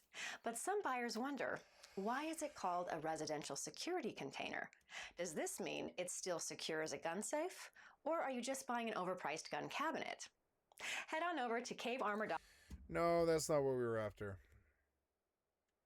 Here it is. This is the video I originally watched like 15 years ago. It's an old video. See it? 12 years ago, motherfucker. I watched this. Yeah, I think it was like 2016, something like that. Yeah. This is a great video where he's just like, yeah, two dudes. Safes are worthless. Watch. How long do you think it'll take for someone to breach your security? 45 seconds. You're out of the home. 45 seconds. Most people say, oh, about 5, 10, 15 minutes. Nope, it's like 45 seconds. Watch. Or how long the video is only 2 minutes long. It'll take for someone to break your safety level while you're asleep. You flip the safe over. You don't want to open the door, right? You don't want to open the door like a fridge or a door. You want to flip the safe on its back, and then you want to use a downwards to upwards pry motion that just pops the door. Watch, they're about to do it. It pops the door. It takes, for these huge safes like he's got, it takes 2 people, right? It takes 2 people to get enough torque to actually pop the door. That's the problem she's got, or she might even know about this. She probably does. She probably went looking at every single video that's on YouTube, right? Trying to figure out how to pop these fucking doors, but she's like, I can't tell anybody, I can't pull anybody. She doesn't have any friends, and she's crazy. Or she'd be able to pull somebody to help her pop the door. I would just offer $100,000 to somebody. I'd be like, look, there's $1.5 million in the fucking safe, and I got a gun. When we pop this thing, I'm gonna have a gun on me and stuff, and I'm just gonna hand you $100,000, and you're just gonna have to believe me and stuff, and then we never speak about this ever again. And the person, yeah, they're gonna be like, yep, honestly, I could call up the locksmith and I'd be like, yeah, man, if you'll be quiet about this, I need to get into the safe. You know, if you can get me into the fucking safe, I'll pay you 1/10 of what's in there. And some locksmiths might actually say yes to you. It's a UL listed safe that would typically sell. And they're like, what's your plan? Oh, I need enough torque with a crowbar to pop it. We need 2 people. And then you drink a Red Bull, you get real ready, like you're crazy, like you really need to put your fucking strength into it and stuff. But yeah, I'm talking about the lady. She's got to get ready. She's got to drink a Red Bull, really get into it, fucking get ready to fucking jam that door open and shut. She can maybe do it by herself. Watch, with the right torque, you can probably do it by yourself. Your mass merchant or with the right tool, with the right big enough tool. Type store for about $1,000. In fact, $1,000. That's insane for a big hunk of metal like that. I'd charge maybe $250 max. This would be listed. The design is part of it. It's got all these tricks and stuff in it, and a 30-second timer and all this. And a premium model safe. Yeah. If these were real thieves, it would take a little time for them to get into your home or office, and a little time for them to locate your safe. This is the controversy that she was hinting at, but then like clickbait lied about. Oh no! Don't disconnect me. No. You fucking asshole. I'm so sick of this stupid shit. God damn it. Don't disconnect me. I was mining ice, damn it. So let's start our timers a little early. Here we go. 1 second, 2 seconds. They're like, all right, flip it on its back. Fuck it. No, we're not doing it that way. No. See, you don't want to move it open, like triangular open. You want to get at it and pop it up. Yeah, like that. It's not that fucking hard. See it? It's not. He's not even trying that hard. Look. Now he is. He's trying really fucking hard. Now they're trying pretty fucking hard. But I mean, if she sat there for an hour prying, she's probably gonna pop the safe. They don't have to pull that hard. They're pulling hard, but if she really gave it her all for like, you know, for an hour, she'd probably pop the safe. I would pop the safe, especially if she just killed the husband. She needs to get on the run. And that means money. So yeah, take that money to, I don't know, someplace. Whatever. I'm not a criminal. I don't say she should do that. She obviously got caught. I'm saying just be smart about it. If you're going to be a fucking criminal, be smart about it. And safes are not a deterrent. They're not a deterrent. They've never been a deterrent, really. To smart criminals, anyways. I'm sure some people waste all their lives trying to learn how to crack safes. I wouldn't crack a safe. All I need is a goddamn crowbar. Watch. This is not that hard. You can see it. This isn't a lie. It's not some false leading thing. They're breaking a $1,000 safe just to show you that it absolutely is possible. And like under 60 seconds for 2 dudes to crack one. Now he's got a big safe like this, so she probably does need like a second person. But no, if she just used her little wiry energy for like a couple of hours and just kept prying and prying and prying, she'll pop the safe. See it? She'll start to see the corner come up. She starts working on the corner. Yeah. And this is an old video too. The tech and the ideas have only gotten better.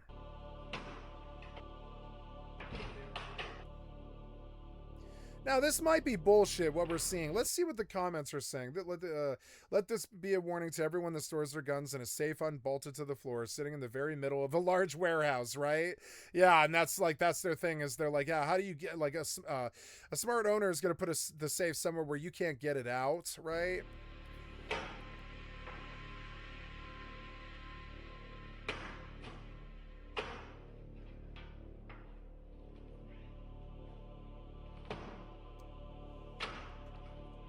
I did this to my dad's safe after he took my iPad.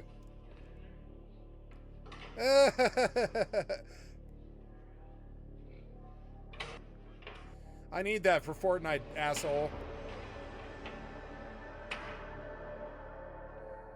It took about 2 minutes there. There it is, and now it's up. It's over. It's in. Yep. And that's all. That's the principle. Now, can she do that? Probably not, honestly. The bighorn, yeah, she can. She absolutely can. And honestly, it's set up perfectly for her to do it. She could jump off of the fucking hot tub and jump on the crowbar, and it would be enough pressure. Her weight coming down on the crowbar, it would hurt her feet a lot. You know, she'd have to wear heavy boots and like heavy, like, you know, metal boots. But she could jump on the crowbar enough to pop that bighorn. And remember, this thing's like half the size of the one that they popped, you know. So it might even be like small enough where like she herself could just, with a simple bit of prying, could pop the door. I don't like safes. I think they're one of the big scams out there. I don't think they're very good, you know, ever since I saw this. I was like, I watched a video about this, and then we went and saw the same video. It's kind of funny. I remember that video. No, I just... You didn't keep it written down anywhere, and you don't know. Okay. As Roger checks the safe, he has no idea that he is standing in the very spot where Craig's body remained for days before it was eventually moved and hidden. None of that is apparent in this moment, so the two head back upstairs after taking a quick look. By this point, Roger feels he's heard what he came for and then some. But before leaving, he decides to share a small surprise he's been holding back. Have you been married before too? Or? Oh gosh, yes. Okay. Oh gosh, yes. Yes. Why do you say that? Well, because it seemed to be a regular occurrence. Oh, I'm sorry. No, it's. I make it a joke. Yeah, I mean, I just, it took me a long time to figure out I'm the common denominator. So. How many times were you married? He is my fourth. Your fourth, okay. Yes. I don't know, just a little history of me. I'm actually a retired police officer. Came back to work about 2 years ago. I got bored sitting at home. But the vast majority of my career, I worked in investigation, CID, homicide unit in Albuquerque. So that's most of my career has been doing that.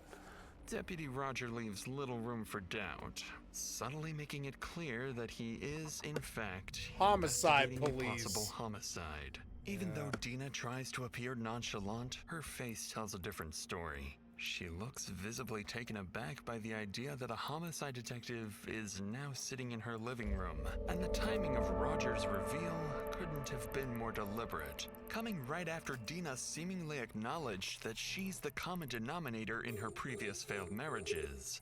With the surprise revealed, Roger wraps up the conversation and heads out, leaving Dina with a clear implication that she may now be a prime suspect in the possible homicide of her husband, a thought that will soon begin to consume her. At the same time, Roger walks away with something else he believes he identified during the hour-long interview, a possible financial motive behind Craig's disappearance, as well as an even stronger suspicion that he may have just been speaking with the alleged killer herself.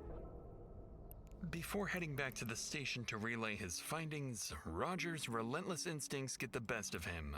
With more than 2 decades of experience and having handled a case with eerily similar circumstances that later turned into a homicide, he can't shake the feeling that something isn't right. So instead of leaving right away, he decides to stick around the neighborhood and speak with people who live nearby.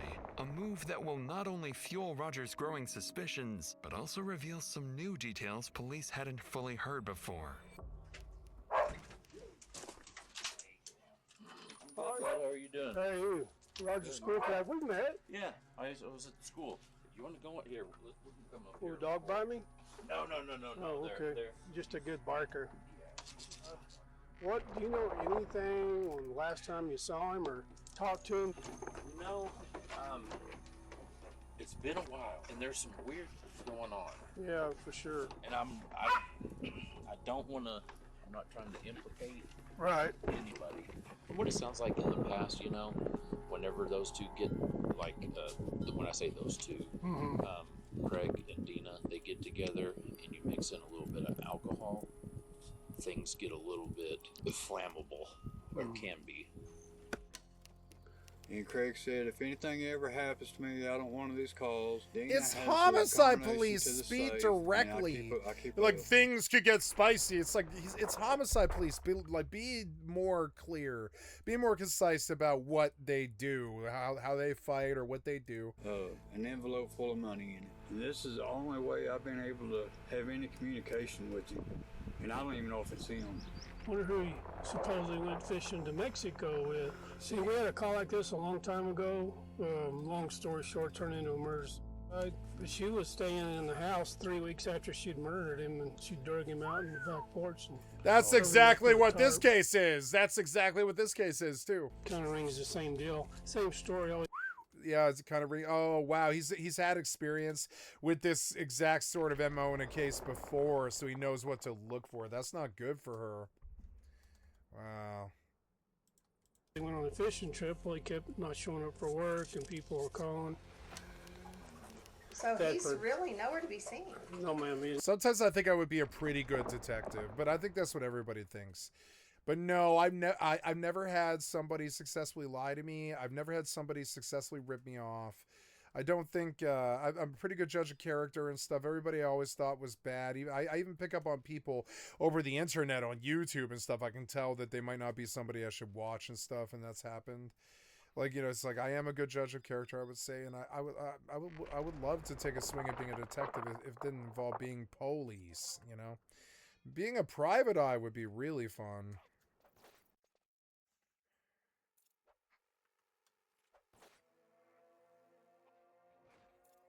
Your skill has increased.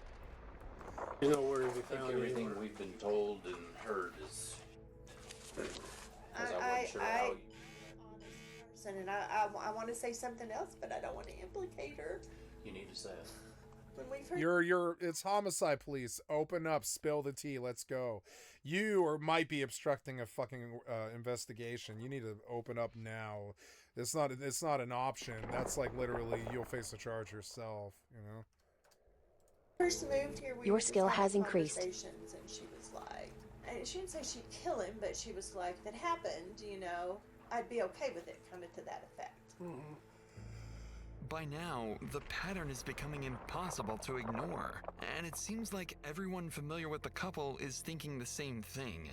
They're just hesitant to say it out loud. Notably, Craig's firefighter friend Thomas also reveals that Craig told him Dina Your skill has the combination increased. to the safe, directly contradicting Dina's claims earlier when she claimed she had no way of accessing the money inside the safe. Roger records these statements and eventually heads back to the station to speak with the lead detective Curtis to determine their next steps. Even though investigators are now strongly considering the possibility of homicide, they still lack physical evidence of foul play, or Craig's body, at least for the time being. Your skill has increased. 5 days after his initial visit, Deputy Roger returns to the Thetfords' house to follow up with Dina. They still haven't been able to reach Craig, and the situation is looking increasingly grim. But this time, something different awaits kill Roger. your husband. Just As he ask her arrives and directly. steps out of his car, he notices something unsettling on the ground. Uh-oh.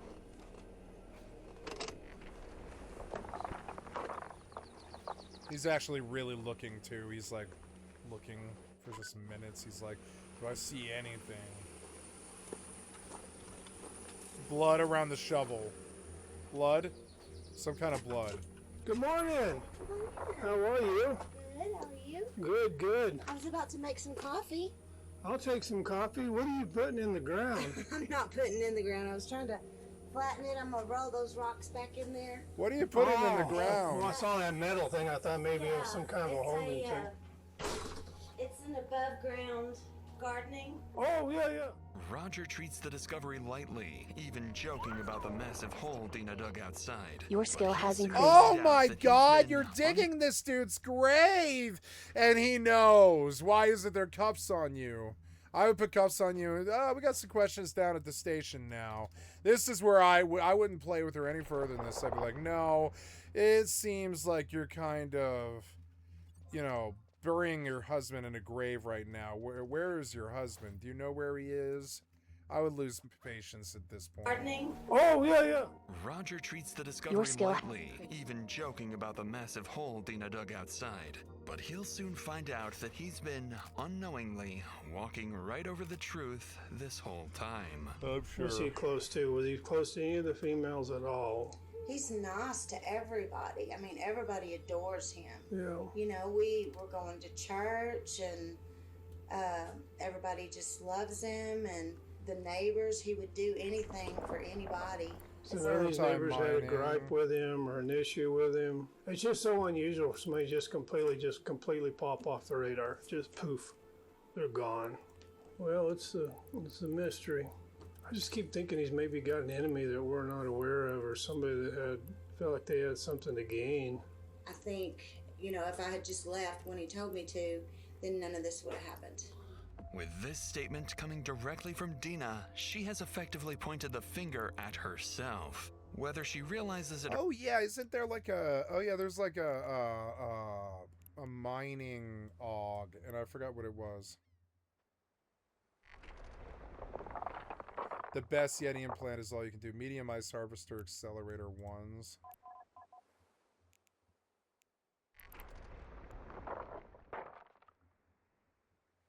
Medium ice accelerator ones and the best Yeti implant. Yeti, right? Yeti is ice, yeah. I don't have a Yeti implant and I've got to go buy one. And that sucks. That's like all the money I made today, but oh well. After this op, I'll go buy a Yeti implant. What's it say? Okay, what happened to my drones then? Oh, there we go.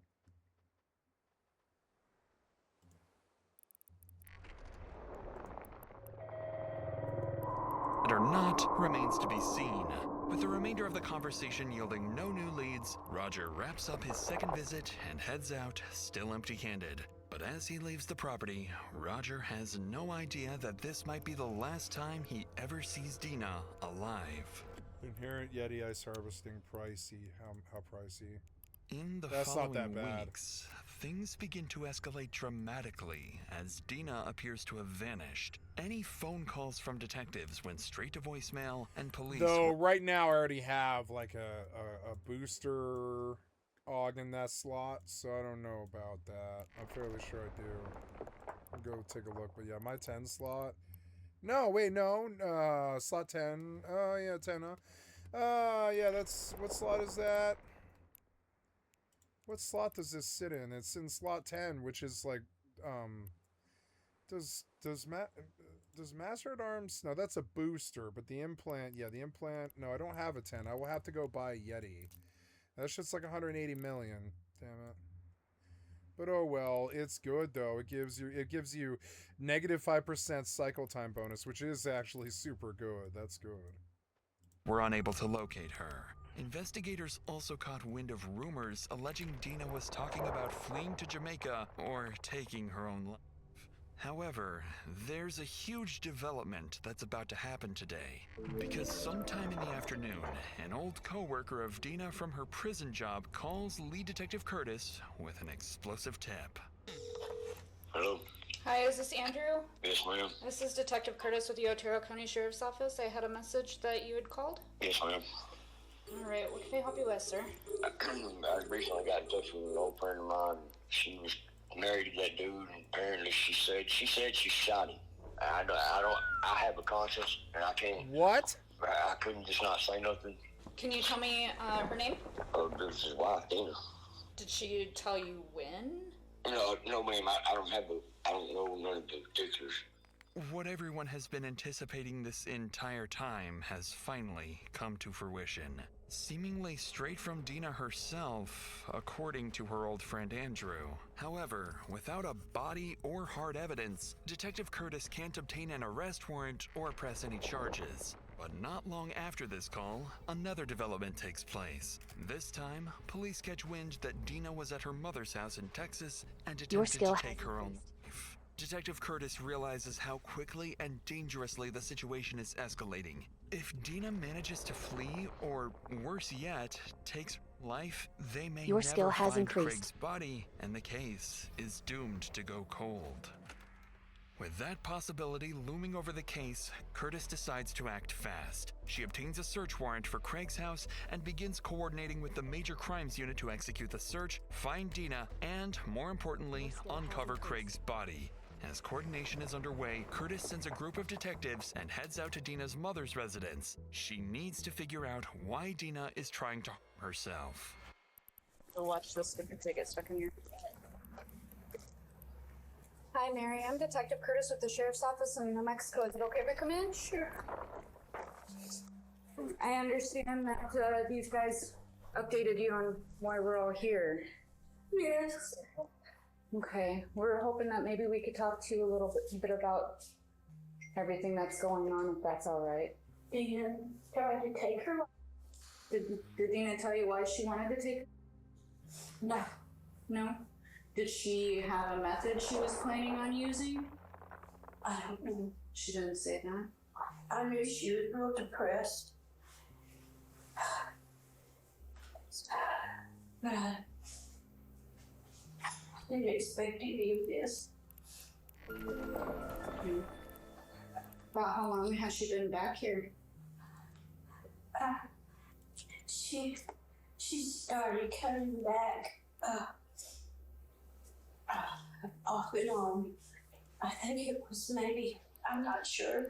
Dina's mother is visibly shaken by the thought of her. Ooh, I made like 70 million today in real, like, actual, like, cash. Or more than that. I mean, I pulled in quite a lot today, actually.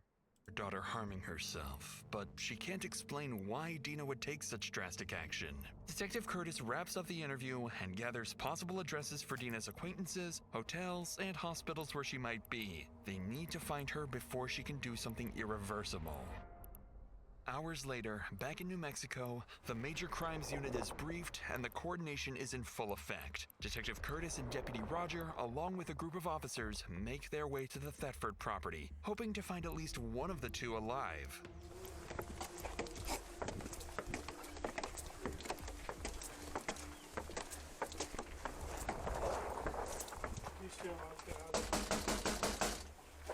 Sheriff's office!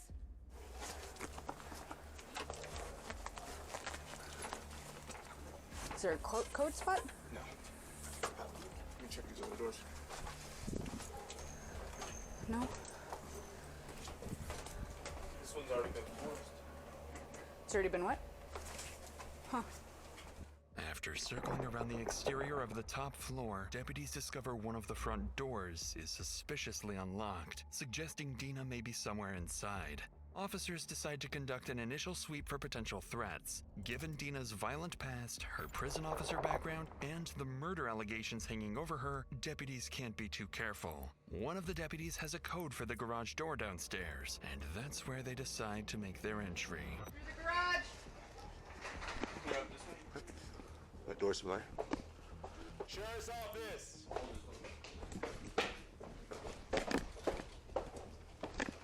Clear. Locked.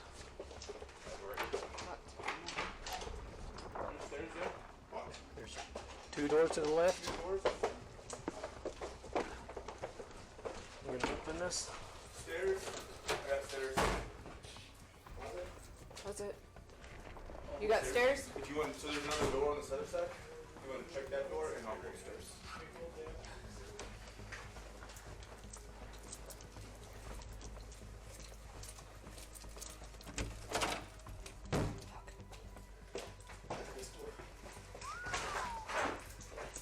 I got another door. Alright, behind you.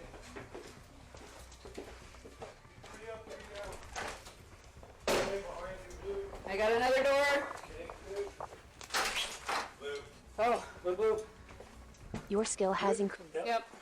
Back around. After clearing the basement, officers spot Craig's safe that's supposedly holding $1.5 million in savings. A locksmith quickly gets to work on unlocking the safe, while deputies head upstairs to continue sweeping the house, where they'll soon find their first clues of foul play.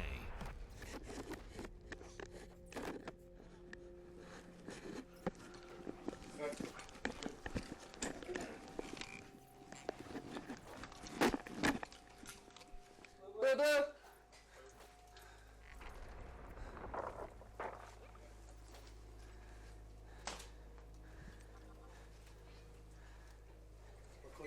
Call clear. I already checked the bedroom here and the bathroom and the closet. As police finish sweeping the house, they begin to notice multiple clues that suggest a violent event and subsequent cleanup.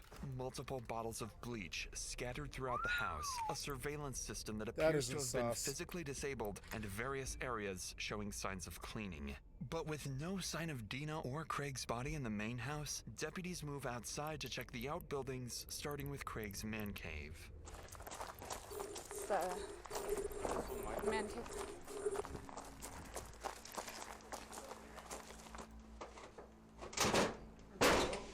Good job, Police department! Sheriff's office, attention! Looks like you have an upstairs. She's in here somewhere. She's hiding. She's hiding from the them. door.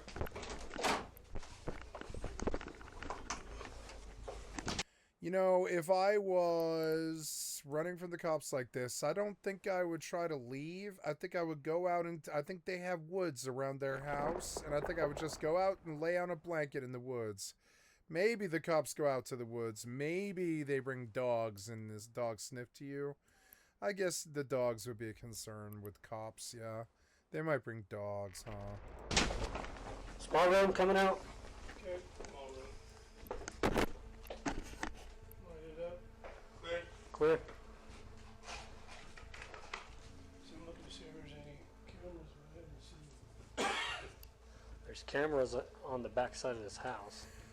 Come and take it, right? Like look at the shit that these right wingers do. Come and take it. I'll shoot you with my M16, and it's like, fuck you, asshole. Ain't nobody in America gonna come and try and take your gun. That's your weird, psychotic, right-wing piece of shit attitude getting in the way. There's no reality behind that. When does somebody come and take guns from people? Guns get stolen, they do, but it's not like that. Which is good. I'm sure she destroyed it. LG. Keep it flying. There, it's a fucking rebel flag. He's a man. If there was any. Oh my god, there's a rebel flag. Is that dirt? Or is that blood?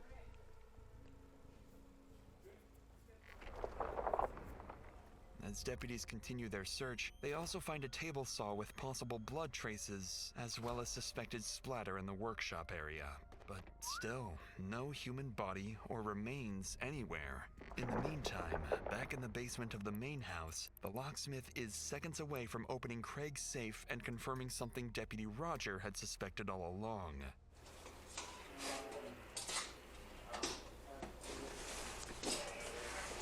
Let me get a photographer. Where do you guys want us? Over Just here in the corner? On camera. We can get out of here for a minute if you'd like. No, you're good. We're good. Bunch of ammo.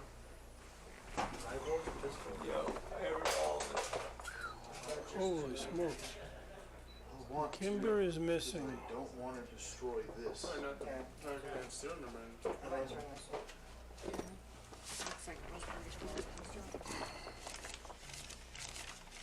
Oh my god, it like is $1 million in cash. 4,200? What is this fucking hick doing with $2 million? Where'd you get it from? Okay. She missed it. Yeah. 10,000, 4,200, What was his job? 70,000. 84,200 right here. The total amount Deputy Roger counts is far less than the $1.5 million Deanna had told him was inside just a few weeks ago. The missing money further supports investigators' speculations that Craig's been dead for a while, and If you believe her about the $1 million. that his wife has been burning through his money. The area is vast, and if Craig had been Look at all, yeah, like if I was her, I would not be at the house. buried somewhere beyond the The property, area is vast, yeah. finding him could take months or Yeah, dogs, right? Get dogs. longer. What officers don't yet realize is that Craig's body The has been canine. hidden in plain sight the entire time. Oh. 10 minutes and As 43 the search seconds. continues, a detective back at the police station gets a call from someone all too familiar with Dina, her daughter, Leslie. The last time the detective spoke with Leslie, she revealed startling allegations about her mother's behavior during the time they lived together. This time, however, Leslie has critical information to share. Details she and her siblings supposedly knew for a while, but she's the one who finally decided to talk. Randy, it's Lizzie, and I have Leslie on the line. Leslie. So I told her that I had kind of filled you in, but I was going to let you ask her any questions you might have. Okay. Hi, Leslie. How are you this morning? Oh, you know. Hanging in there? Yeah. Well, good. So, Leslie, can you tell me what your mom told you? It was just like everyone was being so weird, and I knew something was going on, but nobody would tell me anything. Well, long story short, she said she was gonna, And then she came to see me one last time, and she wanted to see my son, her grandson, one last time. And then she told me what happened. What did she tell you happened? That Craig pushed her down the stairs, and she shot him, and he fell into the pool room. She left him laying there on the floor for like a day, 2 days and a half, and then she wrapped him up, I don't know, rug, plastic wrap and stuff, and then they tied that up with a tractor, and they moved him with the tractor to the carport. And there's 2 carports over there, and I kind of have a feeling that he's probably in the one by the bunkhouse where he used to park, like underneath the tractor, or like something parked on top of him. Like it might be like they might have dug like a little hole or something. It's like a hidden in plain sight type of thing. So why do you think your mom called you? Well, I was the last one to find out. My other siblings had Your already skill has known for increased. a long time. She said she wanted to like unburden herself. All my siblings and everybody was like acting so weird. Then my sister was crying and everything, and she asked me to come to her house this year. So I went to her house, and then after I got back from there, like everyone. Oh my God, she's so much like my friend Ashley. Off with me. The way she talks and her mannerisms. I haven't talked to them since then. My God, it's making me homesick. I miss my friend Ashley. She actually was a really good friend. She was there for me in the darkest times of my meth addiction and stuff.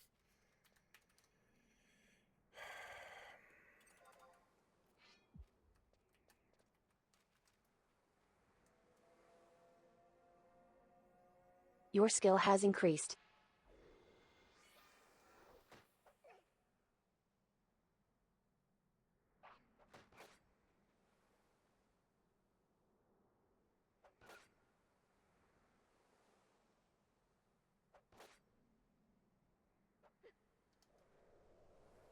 Your skill has increased.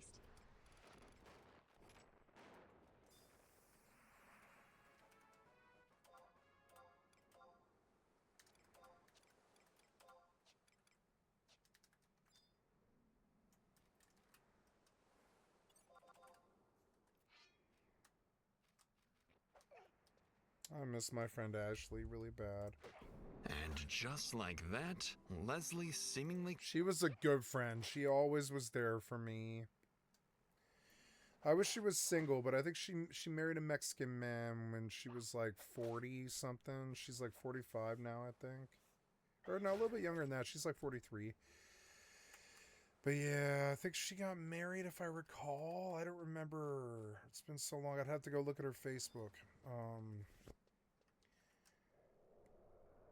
But if she was single, I would hit on her. She's fucking beautiful. When she was a little girl, not little girl, but I mean when she was like, I don't know, 19, not little girl, but when she was a much younger girl, when she was like 19, she was the hottest girl in the city almost. And then she got fat when she started doing meth. She lost it, but she definitely lost her looks when she did meth for a really long time. She spent 5 years in jail for meth distribution.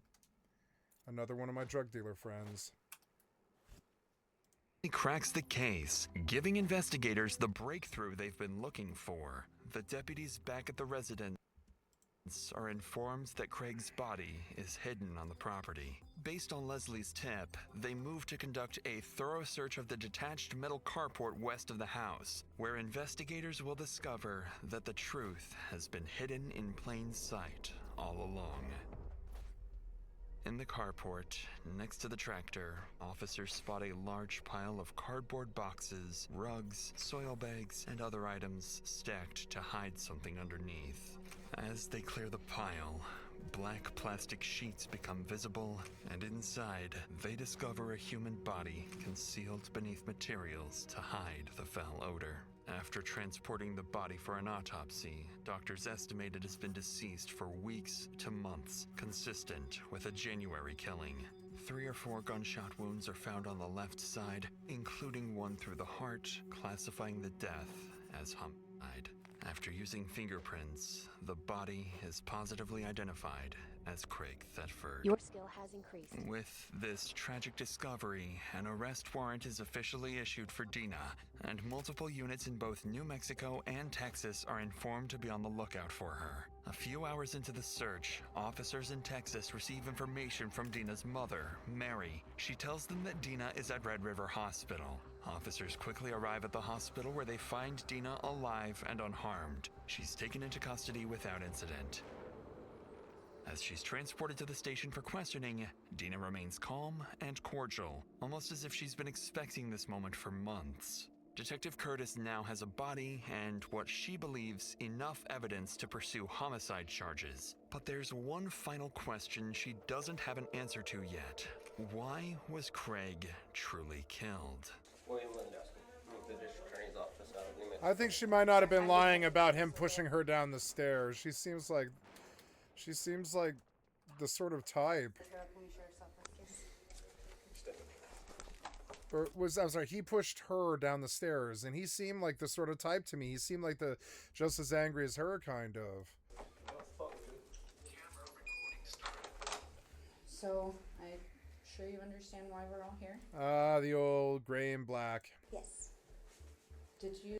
Ooh, boy, those are bad colors for a woman. Jesus Christ, as in, you don't want to be wearing those colors if you're a woman, because you're about to lose your freedom for a long time, and they're about to screw you in like a fucking screw into a fucking square slot or whatever. It's not too good. I found myself wearing the orange one time. You know, it goes, or was it blue? I can't remember. It goes normal trustees and city jail people wear blue, like dark blue. Then it's either gray and then orange, or it's orange and then gray, and I can't remember what the order is, but I believe it's orange for federal prison. Oh, sorry, no, it's not city. So yeah, it's orange for Gen Pop, and then blues for violent. It's like, and then you wear not blues, but you wear gray if you're violent, I think. And I caught gray for a false assault charge. And they were scared of me when I came in. Your skill has increased. I wasn't scared of them, but I was nervous. I was nervous. I was like, I don't know these fucking people. But they were scared of me when I came in. They figured I was violent. I've never harmed a living thing. And I mean that. I've never even shot an animal. I've never harmed a living thing. I've never shot an animal, believe it or not. I've never harmed a living thing. I can't think of a time I've ever drawn blood on something. I mean, I don't think so. I've never shot a deer. I've gone hunting a lot, and I've shot guns, but I've never shot a living thing. And I wouldn't either. If a deer ran across my line of sight, I'd be like, well, it's not my place to take that deer away. I don't need the deer to eat, you know. You get a if I was up in the mountains and I need a protein, I would. But you know, if I'm getting my meals from Taco Bell or whatever on the way up in a car, I'm not going to shoot a deer, no.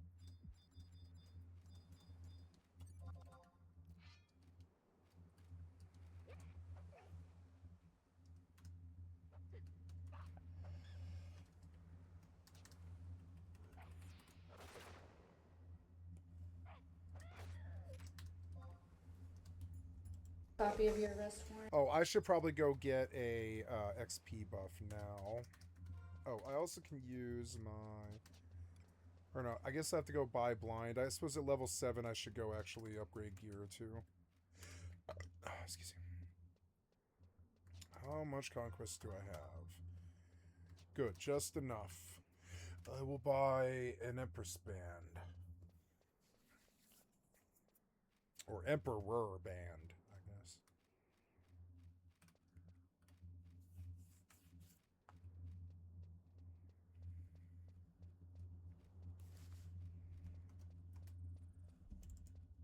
No, I haven't gotten a copy of anything by anybody anywhere. Okay. And I'm just gonna tell you right now, I'm gonna need a lawyer. Okay. And that's as far as I'm gonna go. Okay. This is my plan because I don't know any better any other way. I don't either, unfortunately. They don't let me get very close.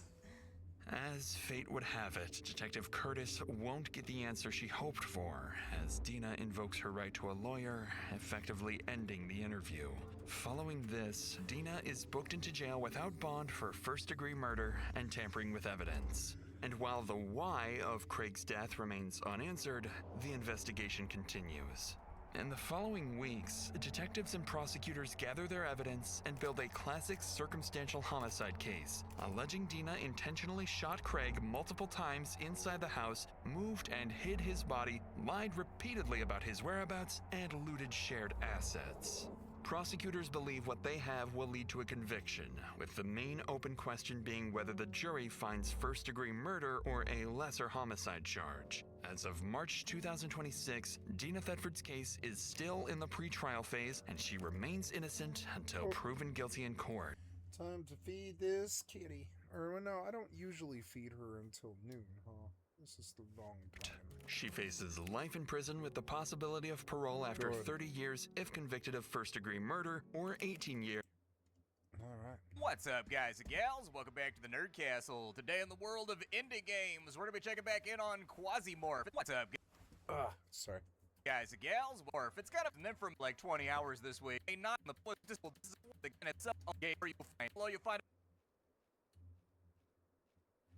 a shotgun, but I like to have a ranged option, like a thermal detonator. Curious, these containers might be and will be everywhere on this floor. So we need. No isometric in 2026. I'm terribly sorry. No isometric in 2026. I'm terribly sorry. Paul and Tate's bogus journey.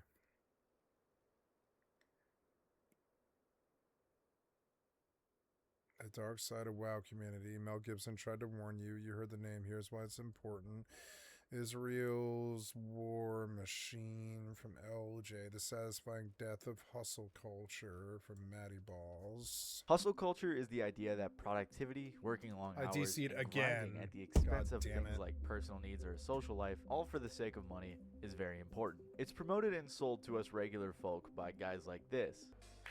You mean everybody? They're like, do you know how many people tweet hustle and work 6 hours a day? Like, I know.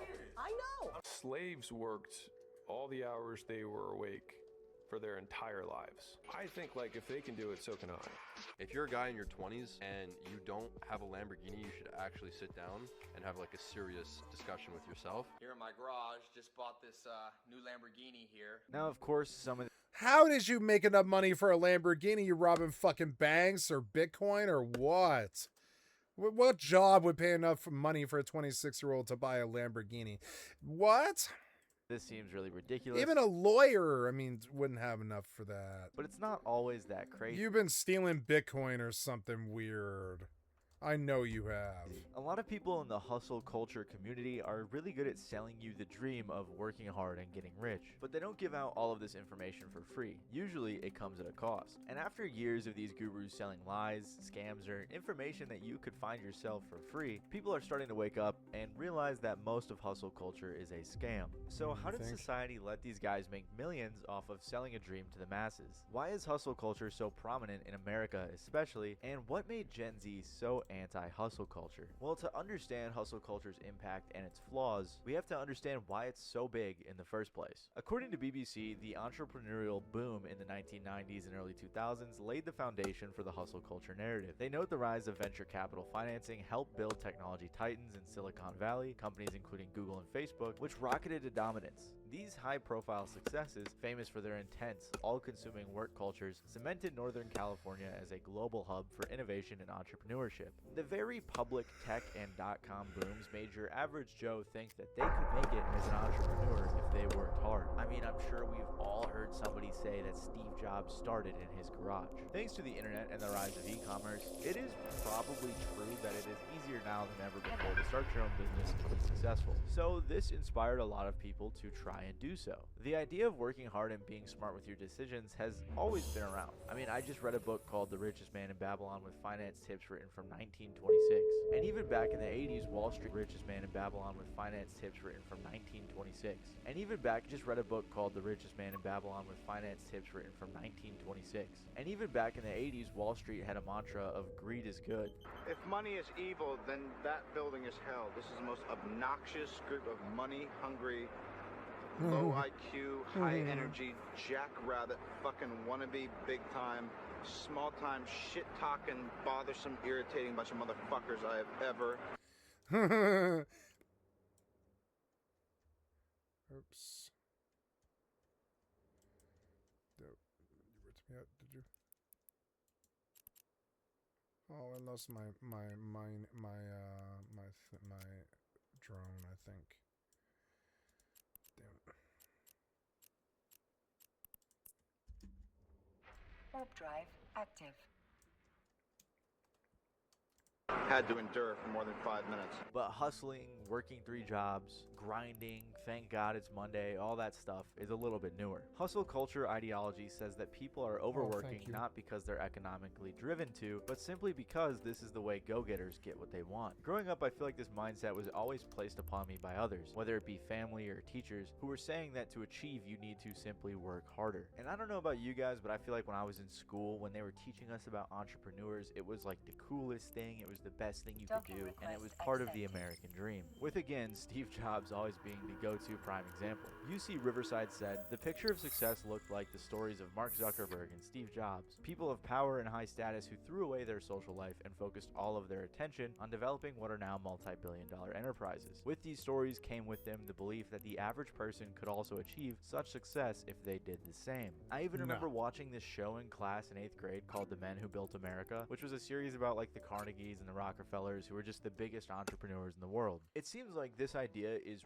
heavily ingrained in the American education system, and to be fair, it does make sense, especially for Americans. We've been hammered since we were kids with the idea of the American dream, the idea that everyone has the opportunity to achieve a better, prosperous life through hard work, determination, and initiative, regardless That's what I'm of where you doing. start. Ironically, the Wikipedia page for the American dream says that originally, the emphasis was on democracy, liberty, and equality, but more recently has been on achieving material wealth and upward mobility. I could be reaching here a little bit, but I don't think I am, and I think that the idea of grinding until you make it to the top is an idea or a value that's been ingrained in American culture. So obviously, this is nothing new, and it seems to have really taken off with millennials especially. According to Highbrow magazine, there was a time when bragging about 80-hour work weeks, side hustles that bled into early morning grind set routines, and LinkedIn posts celebrating unpaid overtime was a badge of honor. Hustle culture, America's favorite brand of self-inflicted servitude, thrived on the illusion that success was a meritocracy of exhaustion, where working yourself to the bone was the golden ticket to prosperity. Millennials bought into it hard. I worked my side hustles all weekend because the bills don't pay themselves and I honestly don't have a life. So these were all of my side hustles and how much I made doing each one.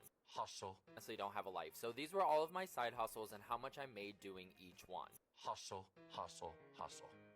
Sleep was sin in my household. Sin. I saw my dad asleep one time in my life. Yeah, I don't take naps. Or I do, but now that I'm older.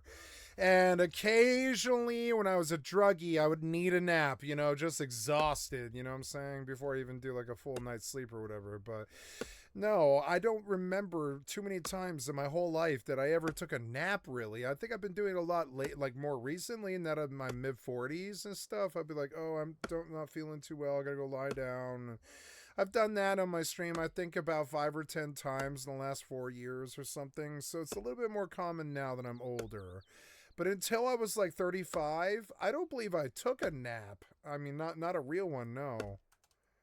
Can't teach hustle, folks. You either got this shit or you don't. I promise. You either got it or you don't. Yeah, it's like, yep. You're either a proactive monkey or you aren't.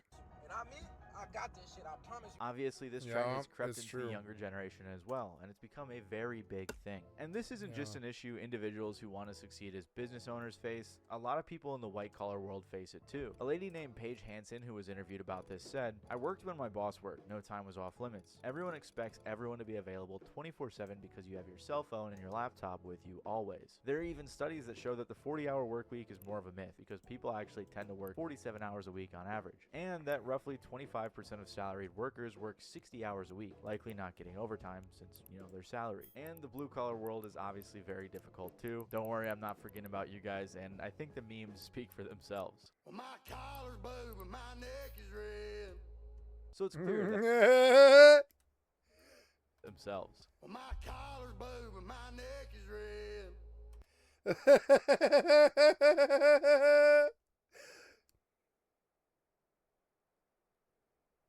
So it's clear that oh my god,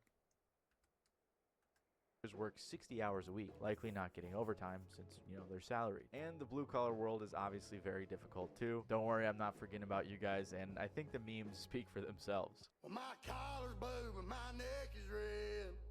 So it's clear that everyone in every industry is encouraged to work hard and hustle. What is that? My collar is blue, but my neck is red. What is that?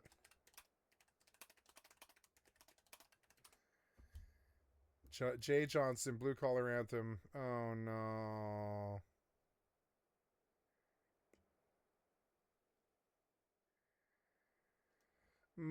Because my collar's blue, but my neck is red, my back is broke, but my family's fed.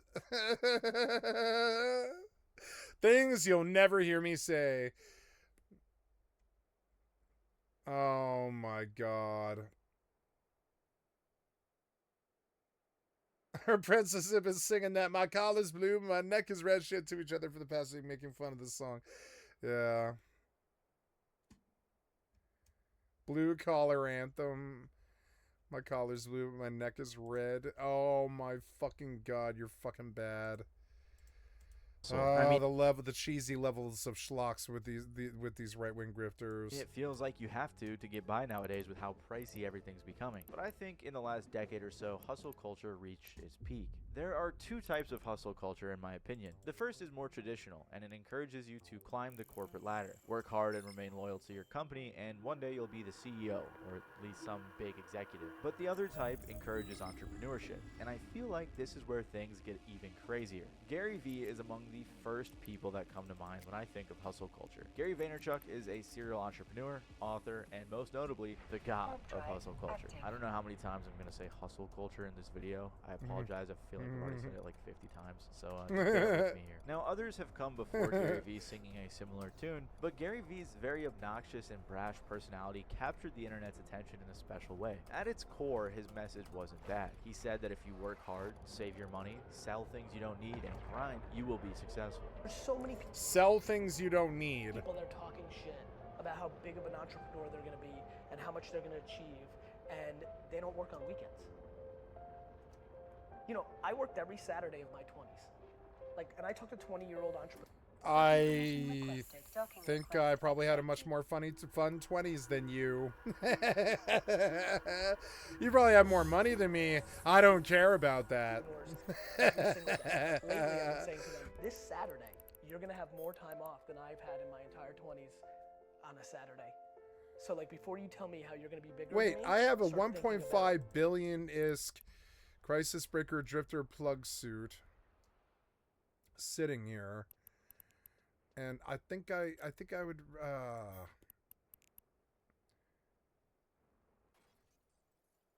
what's that sound? Oh yeah, somebody's crafting.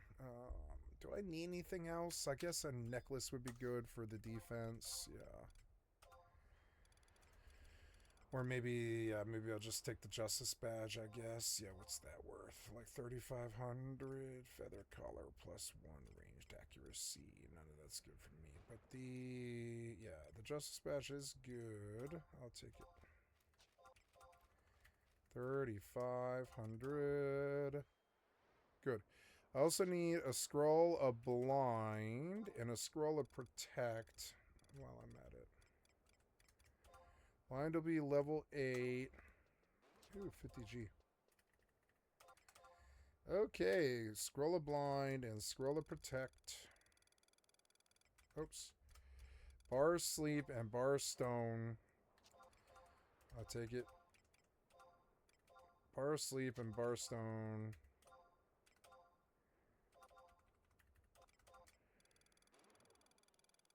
Cure, Dia, and I want Protect. Yeah, Protect.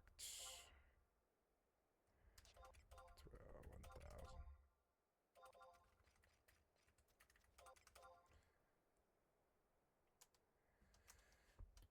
What? I want to see the SpongeBob thing. That was funnier. Oh no! Oh no! Play it. Oh, I don't have TikTok though. Here we go. TikTok CEO brain rot. You are not linking because you are incompetent. You fucking piece of shit. Fucking stupid ass software developer. Suck my dick, piece of shit software developer. Microsoft, Google asshole. Alright, so try again. This time do it competently. You're fucking stupid. Can you actually play it? I don't think you can you? Oh my God. Oh no. Oh no. Oh no. I've been working like a dog just to keep my family fed. Living off energy drinks and Marlboro Reds. What? That's a terrible idea. For this gas station food's gonna cause my death. What is this new blue-collar SpongeBob meme all about? In January 2025, TikToker Red River Redneck 1993 went viral with an original a cappella song about working-class life. It opened with the line, My collar's blue, but my neck is red. I've been working like a dog just to keep my family fed. The video and doing heroin, it seems. I can hear it in your voice. Too much alcohol and heroin, that's your problem.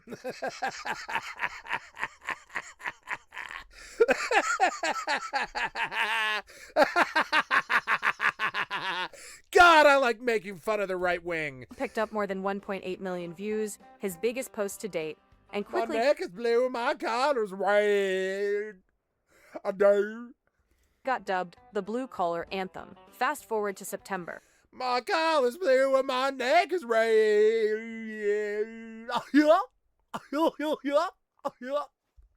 When a new version was my collar's blue and my neck is red. Was uploaded with added instrumentals, giving the song a more polished feel and kickstarting the meme. Well, my collar's blue and my neck is red. I've been working like a dog just to keep. Nope, nope. That might be DMCA. So, anyways, yeah, that guy seems like he probably DMCA'd that. We'll just see.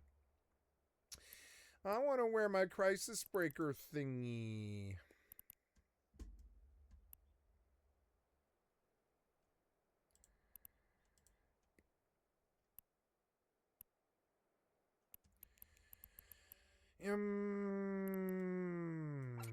Drone. And wow, yeah, look at all those cool centers and stuff. Station container. Ooh, yeah, lots of BPOs or BPCs for gas scoops and such. Small tractor beams, nitrogen fuel block, a mining laser optimization charge blueprint, mining laser field enhancement charge blueprint. What the hell is all that stuff for? Okay, well, thank you. I have a 1.5. You know what I want to do with this? Well, I should go put it on, but I want to take it to Jita and put it on the HyperNet, honestly, and make 3 billion off of it because I can't wear it anymore. I also didn't really realize how much of a target it makes me. Yeah, yeah. So